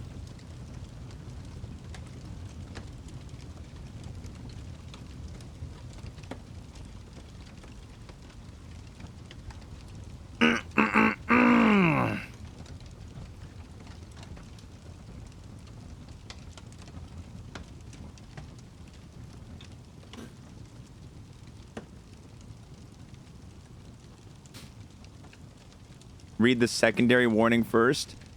Most of the fic is consensual, but near the end, Death ignores Puss's request to stop. If you wish to skip it... Alright, so fair warning. This is gonna get bad. Puss was curled up on his side, panting softly into his sheets as another wave of throbbing warmth washed over his nether regions. This time of year was always a pain in the ass for the Ginger Tom. No matter how many times he pleasured himself, nothing could make the hurt go away, aside from a good fuck. Oh god. With a whine of discomfort, Puss slid off his bed and staggered to the bathroom. Sometimes a cold shower could ward off the heat, if only temporarily. With a shaky paw, Puss turned on the shower head and jumped slightly at the sudden icy temperature on his fevered skin. The shock effectively distracted him from his problem. Usually, the cat wasn't a huge fan of water, but he made an exception for the relief from his heat. He let the refreshing liquid rain down his face, slowly relaxing into the sensation. The cat braced one of his paws on the tiled shower wall and stood there with closed eyes, head tilted up towards the cool drizzle. Puss looked down at the slick leaking from his crotch and reached down to clean it a bit. But as soon as his paw made contact, he had to pull it away with a hiss. He knew if he touched it, it would just make matters worse and harder to ignore. Puss sighed, settling for stepping further into the showerhead's range and enjoying the feel of water running down his fur. He stayed like that for a few minutes before the alleviation began to fade and was replaced by the same pulsing tepidity. Puss whined quietly, wringing out the last few moments of respite before reaching for the shower knob. But before his paw made contact with the metal, a familiar whistle filled the air. Puss's gaze darted to the bathroom doorway, which a certain red-eyed wolf was casually leaning against. "Hola, Puss in Boots," Death greeted, grinning at the cat. "Oh, thank God," Puss breathed, legs nearly giving out from sheer relief. "Por favor, I need your lobo." Languidly, the wolf cast his cloak and trousers onto the marble floor and stepped into the shower with Puss. His large stature filled almost the entirety of the space, forcing Puss to crowd against a wall to make room. Death leaned down until their noses were almost touching and inhaled deeply, licking his chops hungrily. "I'm amazed that no one has come to claim you yet, gatito," Wolf drawled, tracing the cat's face with a dark claw. He stared into those half-lidded green eyes, observing how dilated the hero's pupils were. "I could smell your heat from a mile away." Puss leaned in to touch, bringing his hands up to press Death's paw closer to his face. "Please," he whimpered. Death's low chuckle rumbled through Puss's chest. The legendary outlaw Puss in Boots, reduced to begging at his feet. Who would I be to decline such a polite request? Death scooped Puss up with one hand and lined the cat's hole up with his cock, already hard and leaking.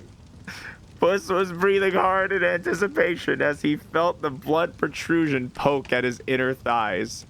In one smooth motion, Death slammed his hips upwards and Puss's body down at the same time, pushing most of the way inside of him. Puss yowled at the sudden and intense stimulation, his legs kicking slightly in the air and tears brimming in his eyes. No matter how much Death fucked him, it seemed like his size surprised Puss every time. He already felt like coming, pressed up against the cold tile wall with Death's huge paw pinning him in place, cock buried deep inside of him. Then the wolf really started moving, and Puss felt like he could die happy right then and there. The two's position made it so that gravity did most of the work, penetrating Puss. All that Wolf had to do was pull the cat up and let him sink back down onto his member. The motion of Death's paw moving up and down was akin to a fleshlight, and the thought had Puss's toes curling. Oh, we're past the halfway mark. We're a little past the halfway mark. Snarling possessively, Death brought his paw up to hold onto Puss's throat instead of his stomach, restricting the cat's air every time he was pulled up. The cat's paws came up to hold onto the wolf's fingers, but he made no move to try and pull them away from his trachea.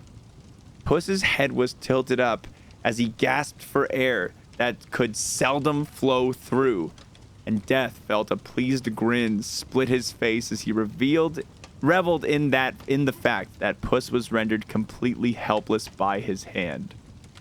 Death pounded into Puss rhythmically, with the cat's cries rising in pitch and volume in a euphoric crescendo. Scam train time. No. Despite the cold showers still spraying the couple, their bodies and breaths filled the room with unparalleled heat. The wolf laughed at Puss's cheeks, savoring the taste of salty tears. He brought his snout up to the cat's ears and growled, "Come for me, fearless hero."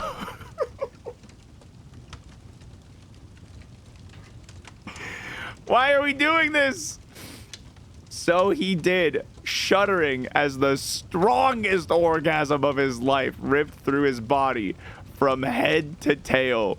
Wolf continued to slam inside Puss throughout his climax.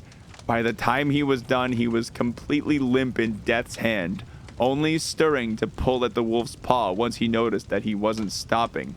In fact, Death had shifted slightly so that he was hunched over Puss with one hand braced against the wall.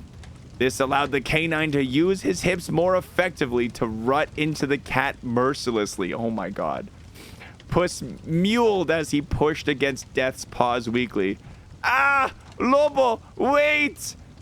Blatantly ignoring Puss's plea, the wolf continued his breakneck pace. He huffed animalistically over above Puss, not even making eye contact with him. "Please, stop!" Puss begged, tail lashing desperately as he was overstimulated painfully. Muerte! Death came suddenly, stilling as his knot inflated inside of Puss, and the semen filled the cat's belly full to capacity. The wolf bared his teeth and suddenly resisted the I should have gotten paid to do this. Resisted the overwhelming instinct to sink his fangs into Puss's neck. For surely that would end his fragile life. Beneath him, the cat was trembling slightly, eyes beginning to close from the exhaustion of his powerful orgasm and a day full of heat. Once Death finished, he slid out of Puss and swiped his tongue over the cat's slit. The juices were always a nice treat, almost as delicious as blood. Looking down at the barely conscious Puss, the wolf felt a strange sentimentality wash over him. He dismissed it as nothing more than an affection for a pet, a plaything. All they had was a casual liaison. Death was sure of it. Oh, I want to leave. Oh, this was a bad idea. This was a bad idea. Love the random pick really has some fanfic history in its tropes. Oh yeah, there's a lot in there for the long time readers. Oh my god. All right, we're going back. We're going back to Plinko. I don't care how much time it's been. You're not getting another one of those out of me. You're not getting another one of those out of me. We're going back to Plinko. Are there more parts? Asking for a friend. You know how to find it, dude. You know how to find it.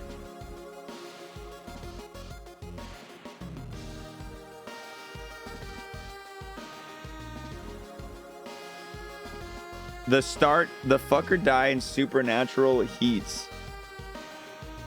It's a dense world of it's a dense world there.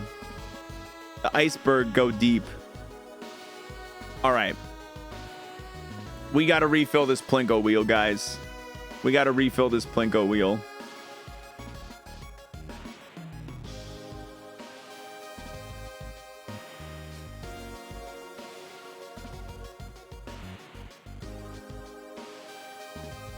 It's done, Nightfall. It's done. We're back to Plinky now. It was something. It was something.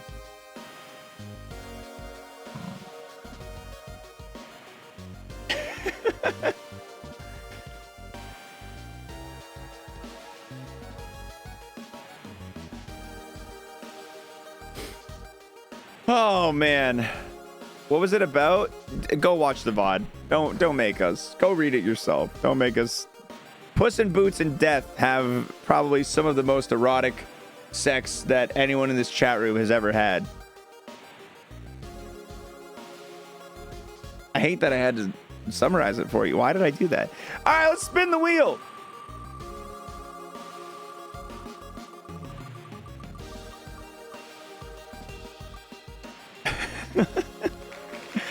Curse to Golf. That's the game. That's the soundtrack we're listening to right now. That's a fun game. Free on the Epic Store right now. Great game. Playing that right now. Is it going to hit Mega Man X? Plinko again! Our winner of the second slot, Plinko again! That's a stupid one.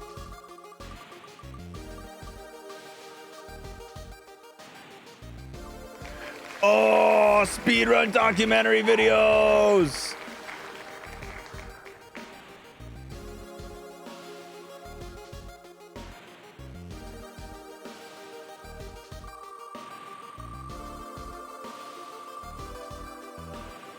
I have watched the latest Summoning Salt.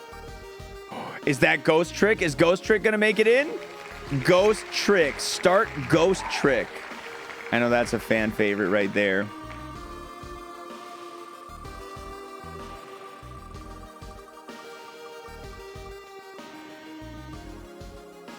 Hell yeah, Loop Hero.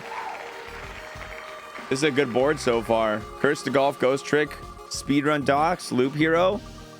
What else is rolling around here? More Clone Drone. The game where you ghost and you trick. Both. Same time. That's right. All right, our last one, guys. Backpack Battles. The Backpack Battles game. Yeah, okay. You got Loop Hero during Game Wave and it has consumed me. I have like 20 hours. Damn. Really has consumed you. It's a good ass game though. It's fun. I can get why. It's very addictive. All right. Ugh.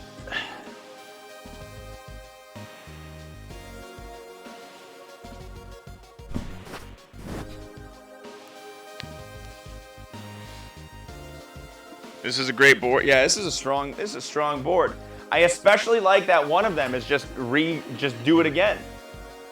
I love that one of them is just go again. Very funny.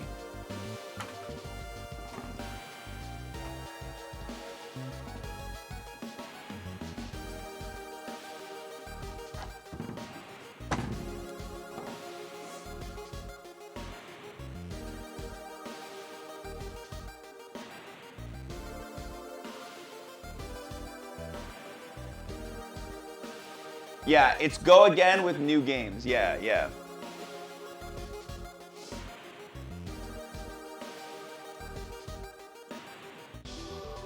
All right. I, of course, need my Plinkoing outfit. Gotta have my Plinkoing outfit.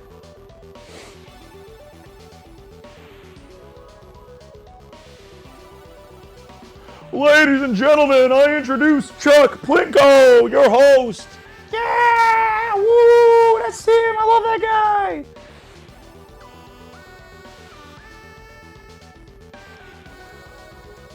Chuck Plinko's the coolest! Yeah! Yes, if we get Plinko again, we're gonna refill up the Plinko board with a bunch of new stuff. So, let's go ahead and get started. Why not? Let's go ahead and get started. You know, I always get a little bit of a good feeling in my heart when I hear that Game Wave has introduced someone to a game. So AM0, I'm gonna give you the first one. Second mic is off. Thank you guys. Yeah, you cannot JJH. Props to asking. It's an interesting move. I've never seen someone ask before. They usually just do it.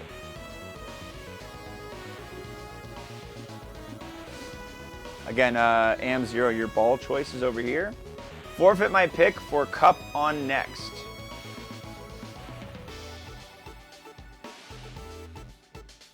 Just ban him, Bree. Put the next ball in. Oh, I see. The classic. The classic.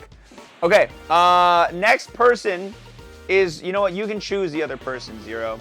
We'll get to take one of these objects, put it in the cup, and we'll drop both at once for a double. Was clicking as you said that? Nice.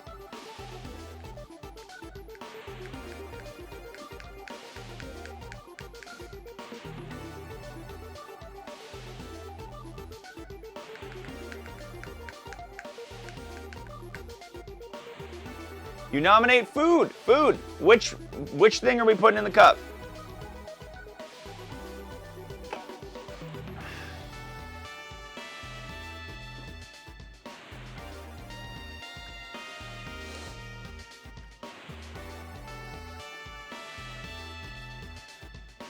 The Christmas ornament. Hasn't seen a single go today, actually. Everybody's over Christmas. Yeah.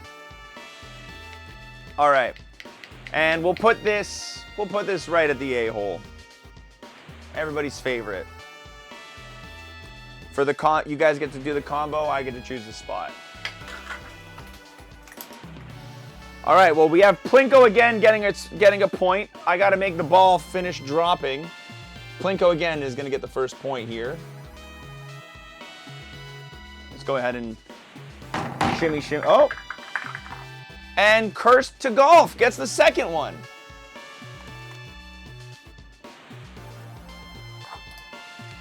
Two points on the board. 2 points on the board. Until the 6th of January, that's the rules. 7th of January. That's my rule. All right, our next drop is going to go to the first person to get 1 egg. 1 egg. Wow, look at Julie go. Always coming out on top. Way to go. Good move. Good play.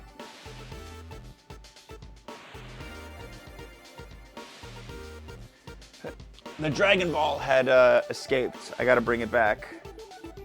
There's the Dragon Ball.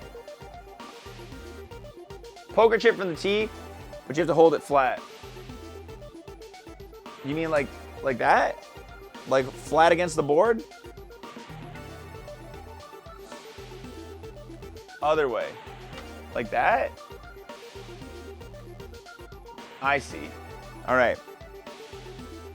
Thank you, Johnny. All right, poker chip. That is a point for speedrun documentary videos. Some little React content, some little YouTube watchies. I like that. Bam.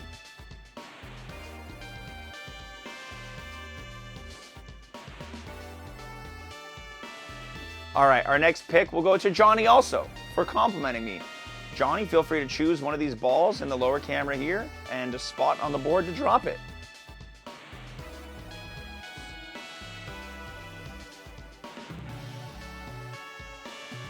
All right, the waffle ball, where's it going?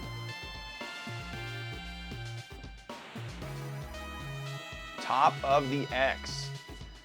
Here you go, my friend. Here you go. Another point for speedrun documentary videos. We got a left board going strong here. A lot of lefties. All right, let's get our next drop. The first person who can tell me which game the cape was introduced into the Mario franchise. The cape that he uses. SMW is correct. Zero, you got another one.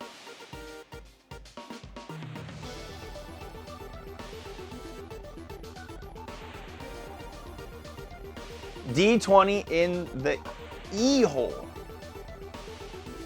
Here you go. And Cursed to Golf with a 10. That is going to be just a single point. That's not going to take one away. That's not going to be an extra. Yeah. Is that my box? Sweet. Oh, really?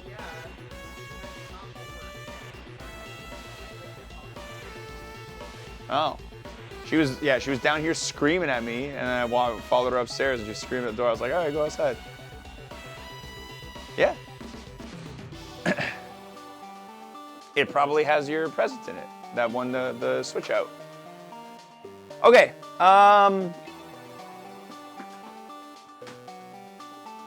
You gotta fix the on screen. No, actually, I think it's fine. Yeah, it's fine. Haley, where should I drop from? I'm choosing the ball, you choose the spot.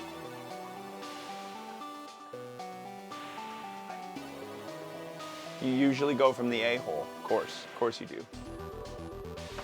All right, dropping Dragon Ball from the A-hole. And we've got our first point on the right side, backpack battles on the board. Backpack battles secures a point. All right, what do we got? That's probably the thing for my dad, the Dyson adapter. Here's our 6 billion feet of rope light. Here's your headphones. And this is, I forget what this is. Oh, this is your guy. Wait, is it only one? What? Was it only one? Oh my God. I'll look into it after. Oh, it looks like I can switch positions on it. Oh, that makes sense then. Okay. I'll try it out. Yeah. You're welcome. Let me know how those headphones are. Sweet. Okay, chat.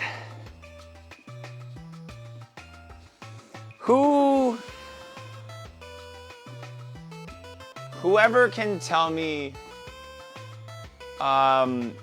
in the Christmas movie Rudolph the Red-Nosed Reindeer, there is a adventurer who joins the elf and Rudolph on their quest. What is his name? I'll give it to Freckle. Cornelius, Yukon, Cornelius, but you got it right. I think it's in the opposite order, but apart from the dentist elf, yeah, apart from the dentist elf and Rudolph, who's the adventurer they find? I like Yukon Cornelius. He's a good guy. In the Japanese version, Cornelius Yukon the des.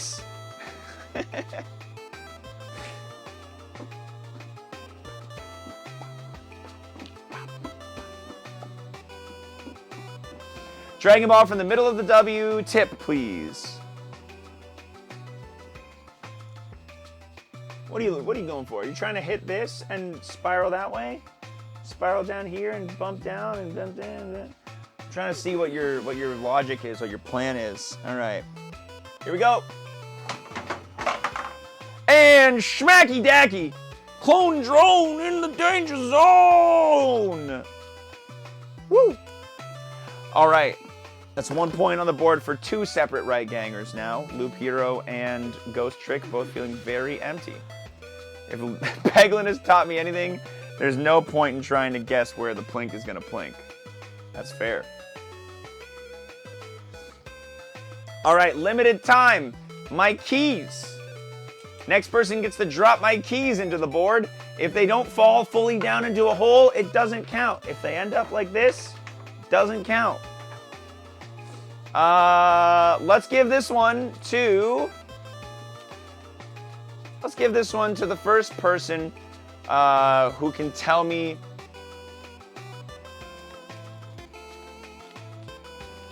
the name of the very first Metroid game.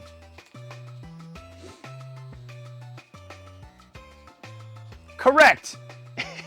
Dillhole is correct. It is Metroid.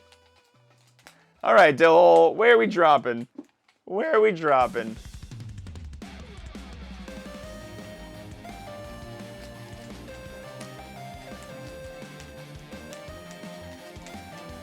Wiffle in the...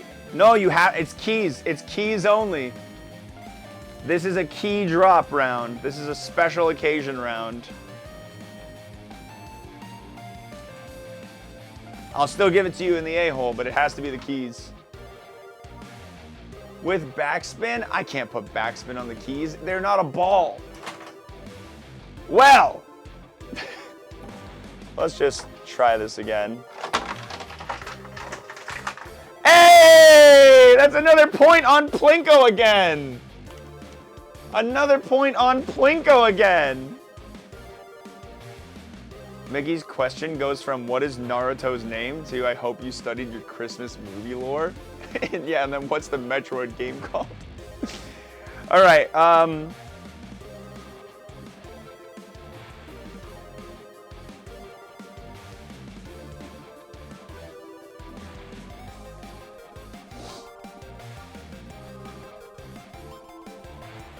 Name any member of Team Chaotix from Sonic Heroes.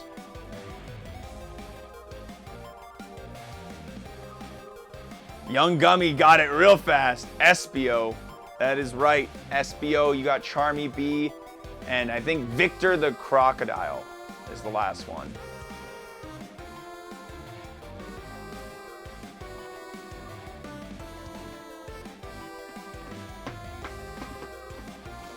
Vector. D20 in the E-hole. D20 in the E-hole. Bingo! That is an 11. And another point for backpack battles. All right, there are 4 categories that are 1 point away. Single point away for 4 different categories right now. This is big. I need someone brave to choose for me here. I need someone brave to make the next pick. I'm depending on you right now.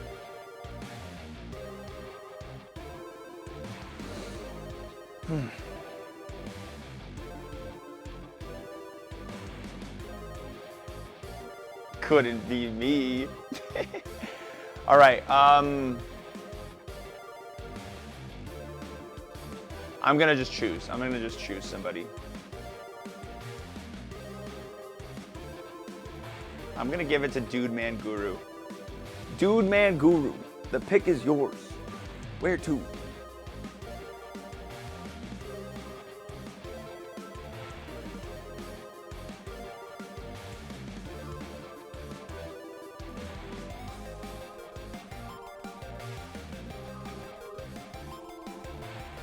Wiffle ball in the R.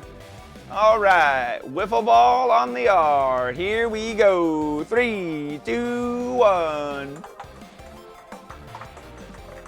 And a point for Ghost Trick. A point for Ghost Trick. Woo-wee. That was some traveling this guy just did. That was some traveling. Wow. All right, next up is going to be the first person who can tell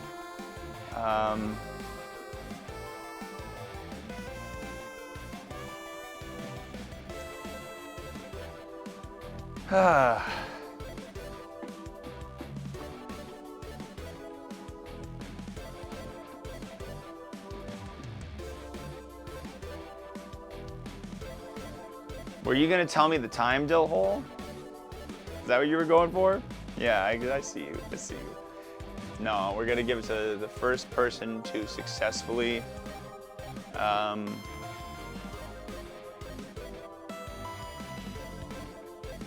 name the Nintendo Wii game featuring characters, the main character named Travis Touchdown.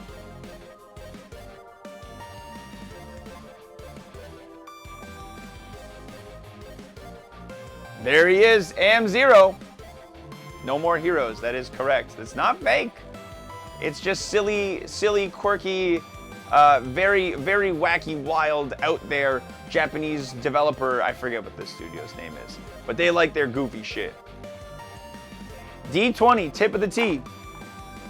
D20, tip of the T. Here he is. Here he goes.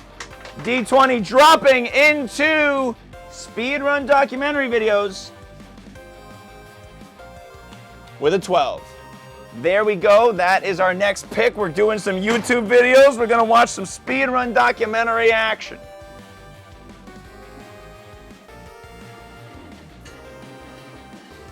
Woo!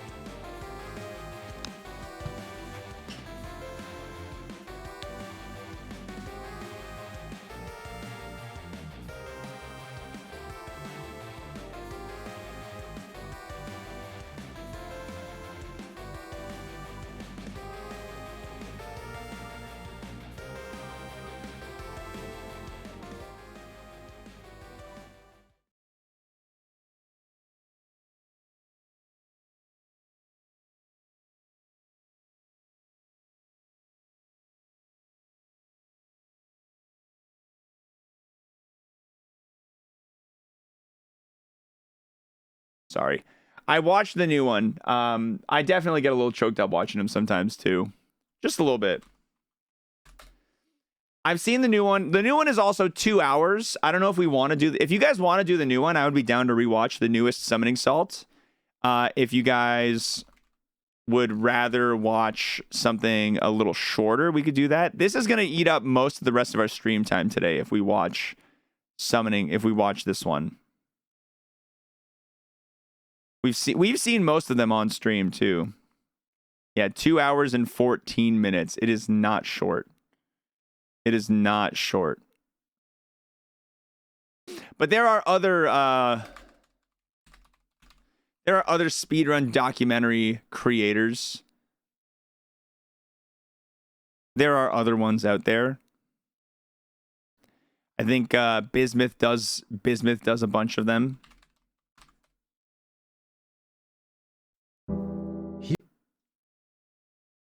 Mario Bros. World Record Explained. That sounds kind of interesting.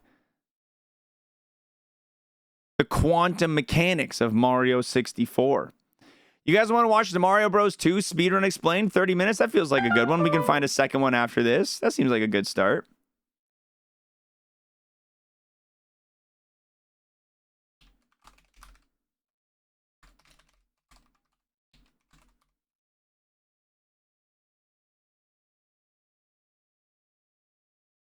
Feels like a good place to start. All right. I'm going to click play. On November 15th, 2021, Super Mario Bros. 2 was beaten in 8 minutes and 11 seconds by Cool Kid. There we go. 8. That was a good run. You may wonder how he got through 7 worlds so fast. How does he go through the floor? How does he go above the ceiling? This video will cover everything you need to know about the Super Mario Bros. 2 Speedrun World Record.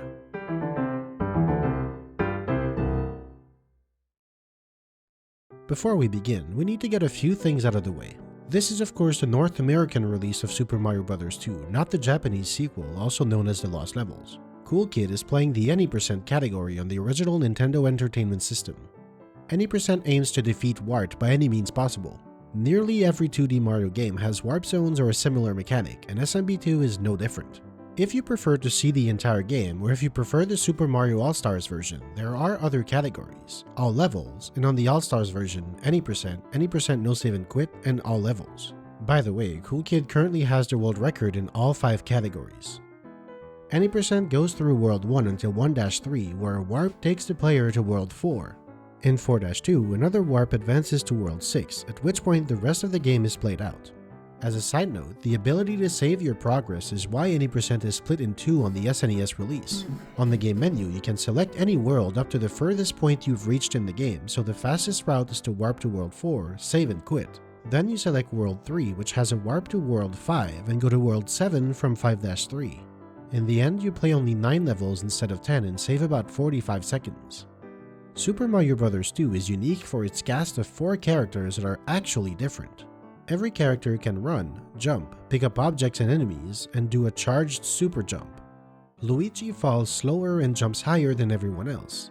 Toad picks things up faster and runs about 20% faster when he's holding something. Yeah, hell yeah, Toad. Instead of the usual 36, but he jumps a bit lower. Princess Toadstool can hover in the air when she jumps, but she also jumps a bit lower. Mario is Mario. Of course, Toad's faster running speed makes him an obvious choice, so Cool Kid picks him as he starts the game and heads into 1-1. Yeah, Wart is on a timer. So is Birdo. So is every enemy in the game. Except for Triclide.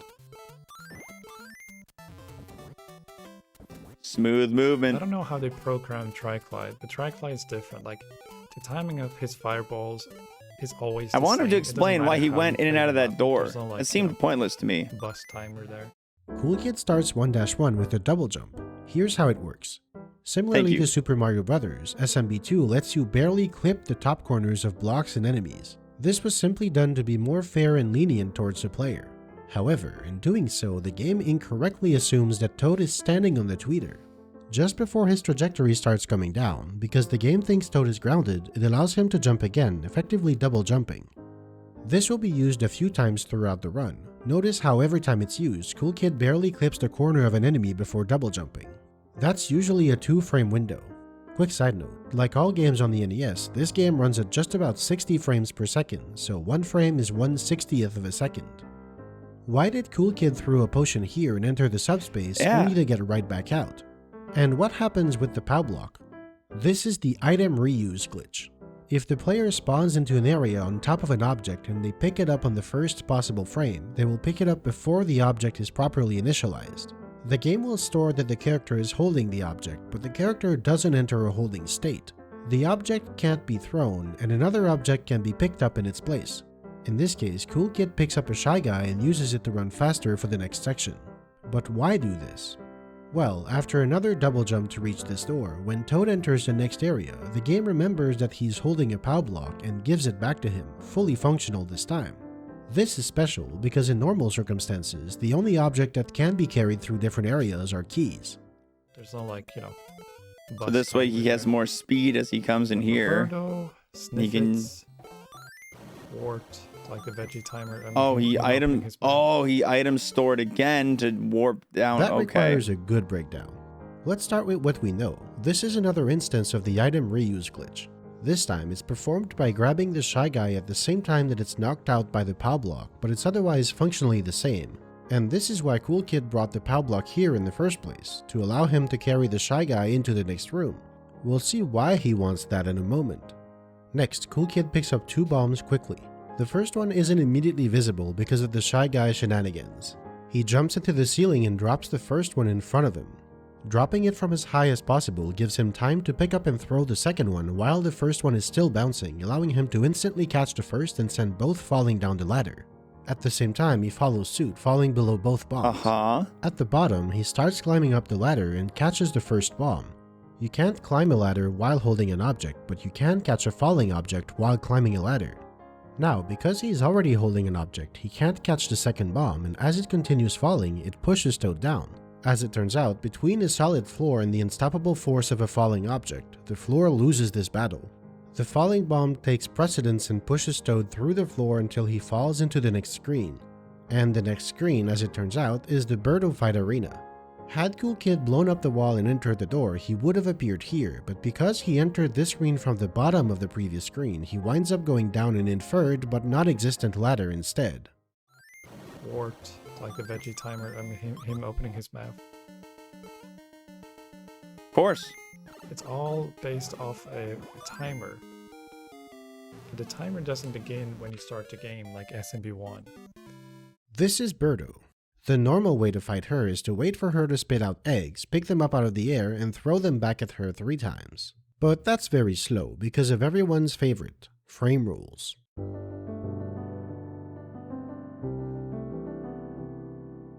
A frame rule is a pattern governed by fixed cycles of an independent global timer. What do I mean by this? When the level is first loaded, a timer starts counting up every frame until it reaches its maximum value, 255, then it loops back to 0 and keeps counting. This timer isn't tied to anything in particular, it's just a constantly running global clock. We'll see throughout this run that many elements use this global timer to dictate their behavior. In fact, Cool Kid even mentions it at the start of the run when he answers a question from his chat. Yeah, Wart is on a timer. So is Birdo. So is every enemy in the game.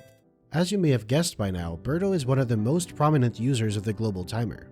She spits out an egg every time the timer reaches 127, which happens once every 256 frames or about 4.2 seconds. In other words, she's on a 256 frame rule from the start of the level. Therefore, whenever you have to rely on Birdo's eggs to damage her, up to this point in this stage, you can only gain or lose time in increments of 4.2 seconds. It's a huge amount of time loss. It's too cool to wait for 12 seconds for Birdo to do her thing. That's He brought wild. a Shy They got Guy such with a him. quick way to kill He throws the Shy Guy Birdo. from far out so that it bounces once before falling off the top of the screen, which does 2 things. First, the throw reaches Birdo as early as possible, while also slowing down so that it bounces inside her hitbox to register multiple quick hits. This is simple. Birdo's invincibility period only lasts 32 frames, or about half a second. By that time, the Shy Guy hasn't finished bouncing and can still hurt her. And second, it lets Cool Kid intentionally take damage from his own thrown Shy Guy because doing so prevents Birdo from moving backwards during this time, which would get her out of its trajectory. For the third and final hit, Cool Wow, I Kid love picks how up the deep. bouncing Yeah, Shy like, Guy and this is a immediately great. throws it to This the is a right. great video. Picking up an enemy after it's dead doesn't work properly. While the animation plays and the enemy can be thrown, it continues falling off screen.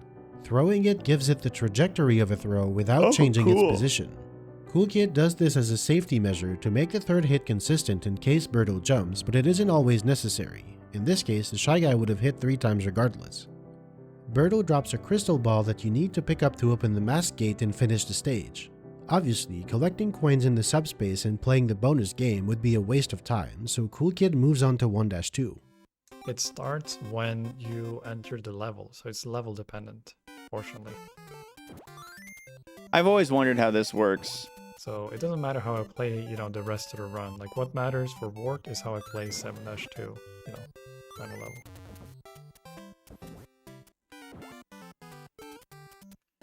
So Birdo is always going to try to fire an egg here at the same time, which he didn't that time because I was a bit faster. That was sweet.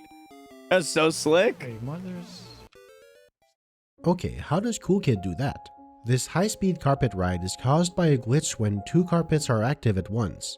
First, Cool Kid picks up the Pidgeot to make its carpet rideable. Then he moves the screen to the left and back to the right.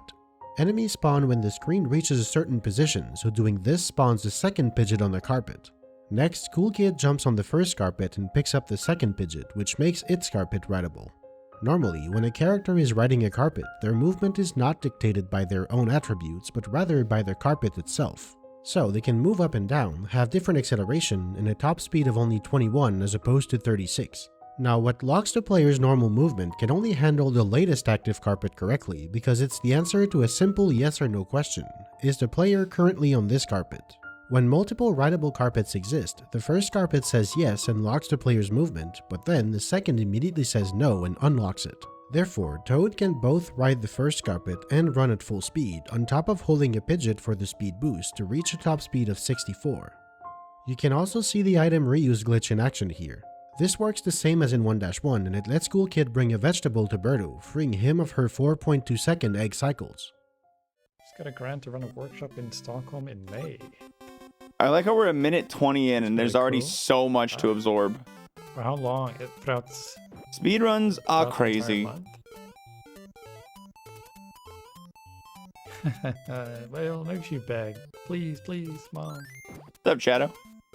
That's cool. Okay, just a week. Hey, still. Here, Cool Kid does a very questionable grab. How doesn't he get hit? Because he's moving down. If Toad or any other character collides with an enemy while moving down, he can grab it by pressing B regardless of their position relative to each other. The game simply assumes that if you're moving down, you're landing on top of the enemy, which, as you can see, is a dubious assumption to make. The same thing happens in Super Mario Bros. 1, where you can stomp on enemies from below if Mario is moving down. This is the first warp of the run. Warps are a bit different in SMB2. They're found by entering a specific vase in the subspace, usually far away from where a potion is found. This is why Cool Kid has to carry the potion up to here. Notice that Toad doesn't run faster while carrying the potion. He only gets the bonus speed when he's holding something deemed heavy, like enemies, Birdo's eggs, and POW blocks, but not anything dug up from the ground like vegetables, red shells, bombs, keys, and potions. Throwing the potion directly on top of the vase is the fastest way to warp. Cool Kid is taken to World 4 where he chooses Toad yet again. Of course, Toad's the best.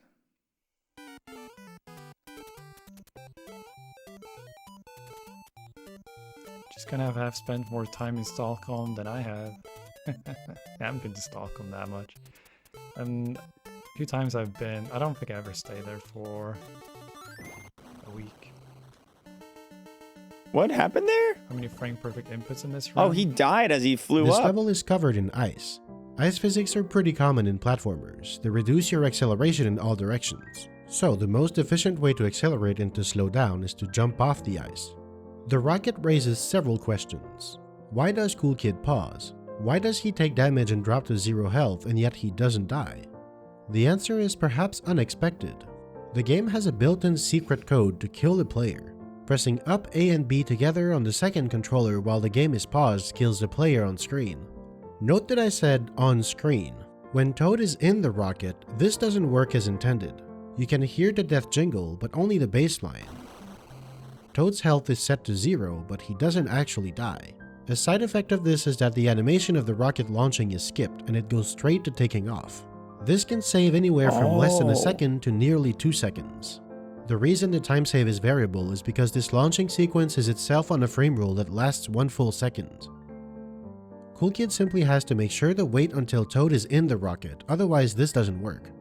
When Toad gets out on the other side, since his health is set to 0, he shrinks down, but this doesn't actually trigger a death like it should. The game only checks if Toad should still be alive when he takes damage, so as long as he doesn't, he's fine at 0 health. How many frame perfect inputs in this run? I think there are only 2. There's one in the first level and one in the second level. I don't think there's anything else that's frame perfect for the rest of the run. Which is kind of what I really like about this game. Like, this game's got like a lot of the cool tricks, or most of the cool tricks. They're not stupid precise. The rest of the level is fairly straightforward. Birdo isn't even there. Cool Kid throws the Shy Guy over here to set up a double jump. Even with the slowdown to pick up a flurry, this saves time over having to dodge the incoming Autobomb riding Shy Guy. On to 4-2, where Cool Kid chooses Toad, obviously. Like Obviously. frame perfect BS. There's one Luigi level, I'm pretty sure. Hundreds, yeah, I could say that. Man, this level was so hard for me as a kid. Nah, I'm not that dodging these to dudes. deceive.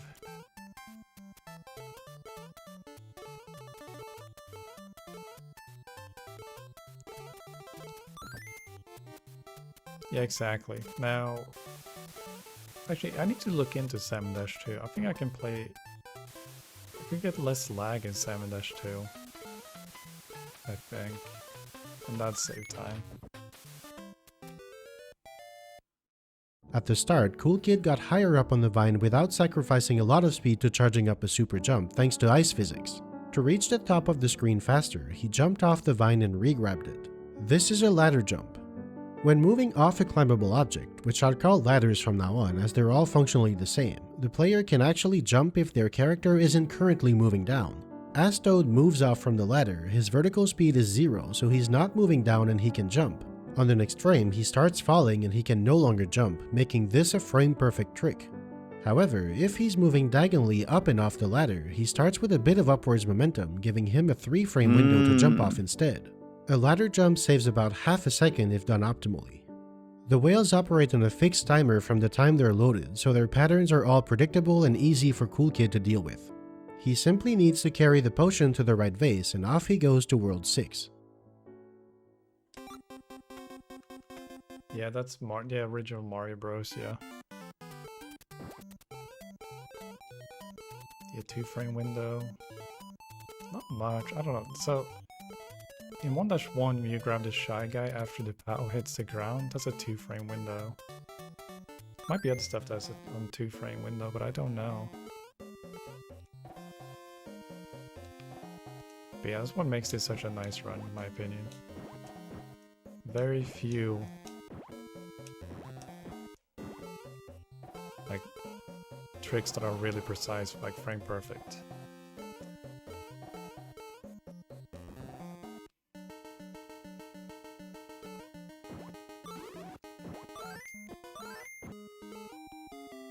I love watching the Birdo fights. They're always so interesting. They're Here, so Cool fast. Kid comes very close to being hit by various projectiles. Note that only Toad himself has a hitbox. He doesn't get hit if what he's holding touches something. Digging is relatively easy. While Toad picks up objects and enemies faster than everyone else, he doesn't dig faster. In fact, the digging animation always takes 32 frames, which is more than the time it takes to fall down, so even Luigi's low gravity doesn't matter. The only things that Cool Kid has to be concerned about are timing his B presses correctly and making sure that the Shy Guy can't fall on him as he digs down. This is why he does a small zigzag here. Once he grabs the key, the Phanto wakes up and chases him, but he's out so fast that it never poses a threat. In World 6 now, Birdo spits fire more often than not. Thankfully, convenient mushroom blocks are placed to deal damage instead, so Cool Kid makes quick work of this fight yet again. Note that there are 2 different types of throws. When moving, the character throws the object in an arc in the direction that they're facing, and if they're stationary, they drop the object in front of them instead. Cool Kid purposefully drops the block from a standstill to retrieve it faster. He enters 6-2 where he picks, you guessed it, Luigi. Yeah, they're on 3-frame window. Assuming you do the correct input. If not, they're frame perfect, but 3-frame window. Yeah, floaty jump is nice here. Luigi, there are... it's 8 frames with Luigi.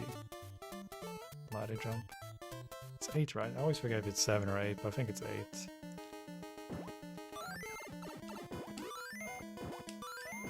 It's because you have until you start falling to jump off the ladder. This is the coolest looking skip in the run. You're supposed to ride this albatross slowly across a level, but Cool Kid doesn't have time for that. You can see why he chose Luigi for this stage. This sequence involves 2 double jumps which are done by jumping from partially inside the top of enemies instead of jumping next to them. To do this, Cool Kid needs to carefully control Luigi's height with well-timed A releases. Holding A slows down your fall even when it's not an A press that's part of a jump, which makes Luigi even floatier than usual. Here he turns around for a short time to load this albatross. It's actually the middle one from the first group of 3 respawning. Enemies spawn from the right edge of the screen when the player is moving to the right and from the left edge if they're moving to the left. But an albatross has a fixed direction, so it appears on the right edge of the screen regardless. So long as Cool Kid has some speed to the left while the screen is within this range, the albatross will spawn. There are 2 more albatrosses that can be loaded this way, but this is the best one to use. There's an easier approach that involves throwing a pumpkin to get rid of the panzer, but this is slightly faster. In this fight, Cool Kid abuses the invincibility frames. When a character takes damage, they're immune for the next 2.5 seconds, and he takes advantage of that by throwing mushroom blocks at Birdo from inside her hitbox, guaranteeing the fastest possible hits and the fastest possible crystal ball grab. Luigi in particular can easily lose a lot of time when grabbing the crystal ball because of his slower fall. He falls slower, he has more time. Now back to Toad, right? We gotta go back to Toad now.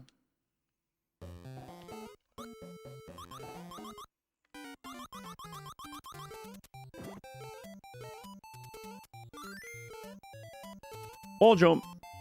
Potion jump. Luigi, yo, thank you so much for the $5 the other day, by the way, Stunt Roost. I'm sorry I missed it. I saw it after the stream. Thank you, I really appreciate it though. I didn't see what yeah, thank you. Luigi is again taken for his higher jumps. Toad wouldn't have any opportunity to hold an enemy anyway. One thing to note is that Luigi's ladder jumps are far easier because his lower falling acceleration gives them an 8-frame window instead of the regular 3. The potion jump doesn't involve any game-breaking glitches, but it's a very cool shortcut reminiscent of mid-air shell jumps from later Mario titles. It saves 7 to 10 seconds over taking the intended path to the shortcut through the quicksand. Cool Kid intentionally takes damage to speed up the Birdo fight. Note that taking damage stops Birdo from moving, but doesn't interrupt her own invincibility frame, so it's best to run directly into her so that Luigi's damage animation plays at the same time as Birdo takes the first 2 hits. Thank you. Just missed it.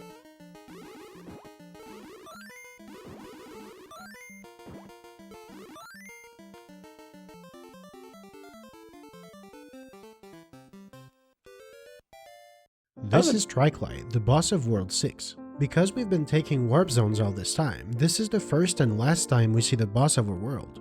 Despite looking very scary, it's essentially just a meaner looking Birdo that only spits fire and doesn't rely on the global timer. Oh yeah, it is kind of like Your Birdo Cool Kid face. uses Well, a not very this clever one. strategy. He waits for Triclide to be on the left edge of its platform to throw a mushroom block from underneath towards the left. This barely registers a hit and keeps the mushroom block out of the way. If he had thrown it to the right, it would have landed on the platform and prevented further hits. For the final hit, he doesn't care and throws it to the right.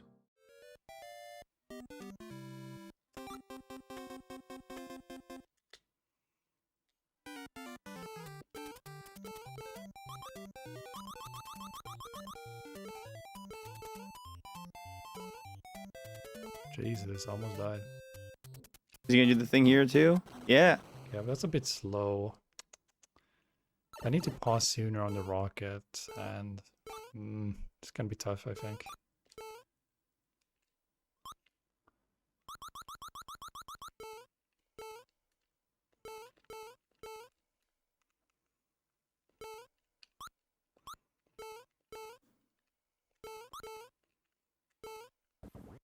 This is a very tricky vertical stage full of ladder jumps, which is why Luigi is chosen.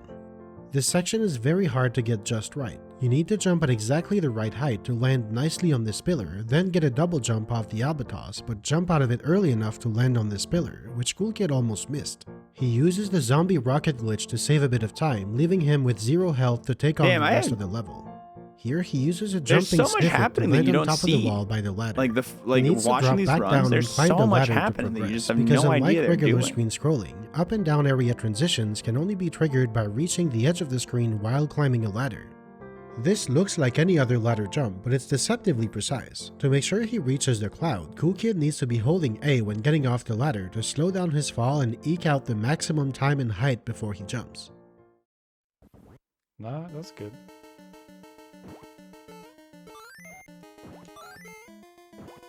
There we go.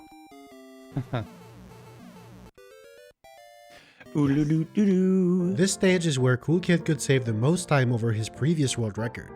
He saved close to a second here because his last record jumped too low and the rest of the time was saved in the Birdo fight. When he reaches this door, Cool Kid glances at the timer to get a sense of his current pace in the level. Birdo's jumps are also global timer dependent, and for the fastest crystal ball grab, he wants her to jump right before the second hit to keep her close to Luigi. Getting this right allowed him to save another half second over his previous run. Yes. Could be 8-11. Let's see how the rest goes.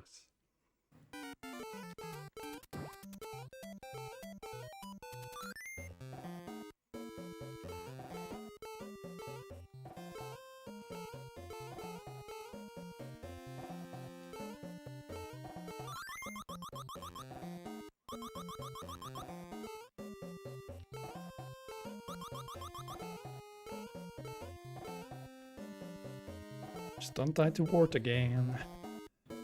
Go get it.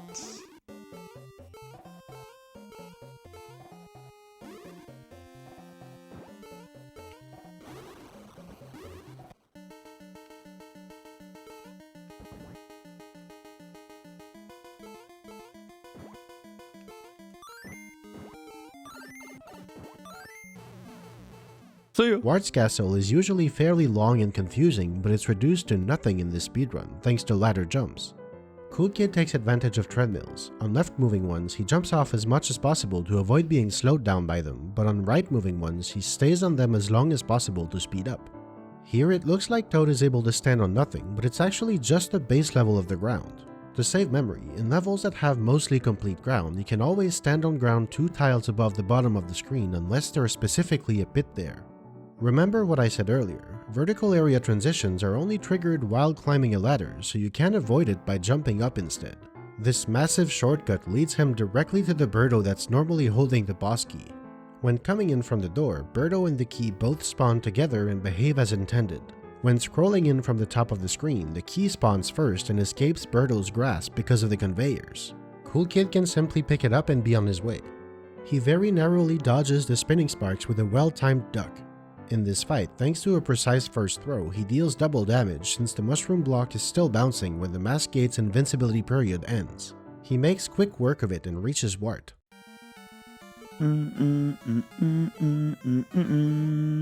Wart is the final boss. To defeat him, you need to force feed him 6 vegetables graciously given to you by the Dream Machine every 4.2 seconds, again, once every cycle of the global timer. So you need to throw them at him while his mouth is open, but the reason he opens it is to spit bubbles that hurt you and block your throws, so it's a fairly tricky fight. Let's see how he handles it. Cool Kid knows exactly where to stand to catch every vegetable because their position and trajectory is on a set pattern that never changes. You can simply memorize where the first 6 spawn and you're good to go. Jumping up from below also avoids Wart's attack and lets him get easy hits. Overall, this fight is non-trivial, but still relatively easy, given that the limiting factor of the global timer cycles forces a leisurely pace throughout. Okay, there we go. Are we doing Yeah, it seems like it's relatively easier compared to the rest of the stuff The you had to timer do. only officially ends when he enters the door though, and there's one more task at hand. Go under Wart as he dies. This accomplishes absolutely nothing, and Wart does still have a hitbox at this moment, so while it doesn't lose any time to do this, he very well could get hit and lose the run. Yeah. Going on to work. There we go. 8. That was a good run. And just like that, Cool Kid beat Super Mario Bros. 2 in 8 minutes and 11.59 seconds, a new world record by a bit over a second. 810 is gonna be so hard, man. Now, the astute among you may have noticed something missing in the speedrun. Where are the mistakes? Are there really none? And if so, what next? Could this speedrun be improved? In the general sense, no, this run has no mistakes. Of course though, it's not literally perfect. Every little section could have slightly tighter movement that could save a few frames here and there. Super Mario Bros. 2 is not quite at the level where every single frame matters. There are still a few strategies that would save a significant amount of time that haven't been implemented yet. Let's look at 2 of them. In 6-3, you can avoid taking a hit in the Birdo fight, which would save a bit under half a second, as demonstrated here by the Haxor. It also requires playing the rest of 6-3 slightly faster than Cool Kid did, otherwise you take an egg to the face. The margin for error is razor thin. The second one is an incredibly difficult time save. In 7-2, it's possible to reach Wart one cycle earlier. Remember that the global timer is initialized at the start of the stage, so you need to play 7-2 near perfectly to get there this quickly. You also need to get lucky with Birdo, as she needs to spit an egg and not fire, which thankfully is a 75% chance. If you do get here this early, you'll be able to catch the vegetable, but Wart will already have closed his mouth, so you need to wait for the next cycle to damage him. So it looks like this accomplishes nothing, but having the extra vegetable comes in handy after defeating Wart. There's a 6-frame window during his death animation where you can hit him again and interrupt it, knocking him away like a normal enemy instead. The final fanfare plays when Wart is off-screen, and doing so sends him off-screen 3 seconds faster. This was famously discovered by Andrew G during a live run at Classic Games Done Quick in 2010. What was that? Wow, that's really cool actually. I've never seen that. That's the craziest thing ever. There are many other micro-optimizations that we could spend all day talking about, but let's look at all of them at once. Let's compare Cool Kid's run with the tool-assisted speedrun.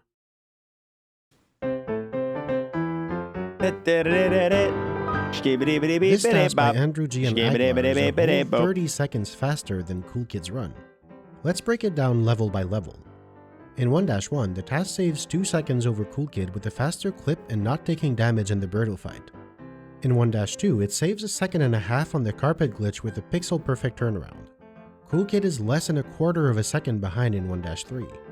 In 4-1, Cool Kid somehow saves 2/3 of a second over the task. What? How's that possible? Well, the zombie rocket glitch was discovered in 2021, but this task is 13 years old. And before anyone asks, no, I did not make a new task myself this time. In 4-2, the task takes back all of that time save with faster ladder jumping. World 6 is where the task really starts to pull ahead. It saves nearly 3.5 seconds over Cool Kid in 6-1. Half of it with a sub-pixel precise glitch to bypass 2 of the sand layers by landing on Shy Guys, and the other half thanks to a frame-perfect Birdo fight. In 6-2, the task extends its lead by another 2 seconds thanks to a pixel-perfect turnaround to load the Albatos in another perfect Birdo fight. In 6-3, the task saves almost 8 seconds. It turns out that all along it had a secret trick up its sleeve, holding up and down at the same time on ladders. This is acceptable in a tool-assisted setting because it's an input that the NES recognizes, but it's physically impossible to press opposite directions on a regular NES controller unless it's been modified, damaged, or worn down. That's why a lot of games don't deal with it very well. Therefore, left plus right and up plus down are banned from real-time speedruns, giving the task an unfair advantage in this comparison. Unfortunately, no real-time rules task has ever been made, and there's only so much useful information we can gather from comparing speedruns under different rule sets. In World 7, up plus down in ladders completely breaks the comparison, giving the task an 8.5 second edge in 7-1 and another 5 seconds in 7-2. Of the total difference, we can estimate that roughly half is due to the difference in rule set, and the other half is from all sorts of different optimizations. As of right now, 8 minutes and 10 seconds is definitely doable, and sub 8:10 is clearly possible. From there, each second inching closer to 8 minutes would be exponentially harder to save. Even though it's technically possible, it's unlikely we'll ever see a sub 8-minute run unless new tricks are found. But I can't wait to eat my words, because time and time again, the golden rule of speedrunning holds true. The limits are never where we think they are.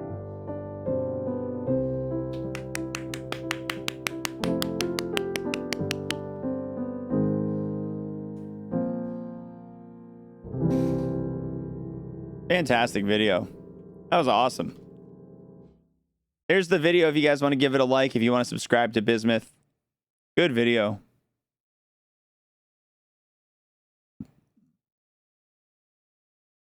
The Minecraft 20 seconds explained in 20 minutes.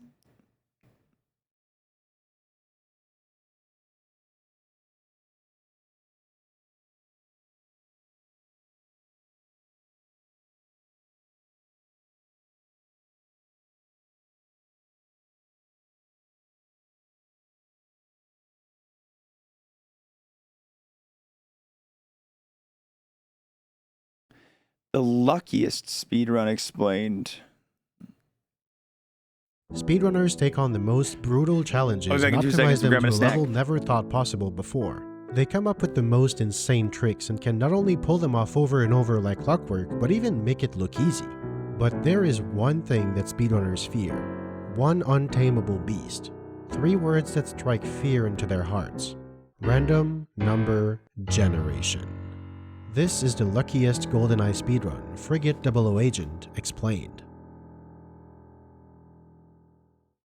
Quickly, before we go on, right now in my life, I'm in the situation I'm sure a lot of you are familiar with. I'm trying to save up to purchase my first home, and today's economy is doing its best to make that dream impossible. Well, today's sponsor, Rocket Money, is here to help. It's easy to fall into the trap of signing up for recurring subscriptions and forgetting about them. Rocket Money identifies recurring charges and allows you to cancel these unwanted perhaps the greatest GoldenEye and Perfect Dark player of all time, Perfect Ace. His current world records in both games are shown here in green. He set the record in May 2023 with a time of 1 minute and 3 seconds. Despite the timing method being in-game time, which only shows times rounded down to the second, this is an untied world record. 4 players tie for 104. Frigate has 4 mission objectives. Objective A, rescue hostages. There are 6 hostages being held in various parts of the ship, and you need to free 2 on Agent, 4 on Secret Agent, and 5 on the Double Agent difficulty. Objectives B and C are similar. Disarm the bridge bomb and the engine room bomb. They require selecting the diffuser in the inventory and using it on these C4 explosives stuck to consoles. Finally, Objective D is to plant a tracking bug on a helicopter at the back of the ship. Bond plants tracking bugs by throwing them at full force directly at the object. So why is this relatively simple mission so special? Well, because for the hostages to count as being rescued, freeing them is not enough. They need to escape as well. As soon as the hostage taker is out of commission, hostages pick an escape route at random out of 6 possible destinations. This is at the heart of the randomness of this mission. The time a hostage takes to escape can range anywhere between 7 seconds and well over a minute based on multiple factors. But more on that later. In fact, I'm going to dedicate the whole second half of this video to dive into that matter. For now, let's get into Perfect Ace's world record.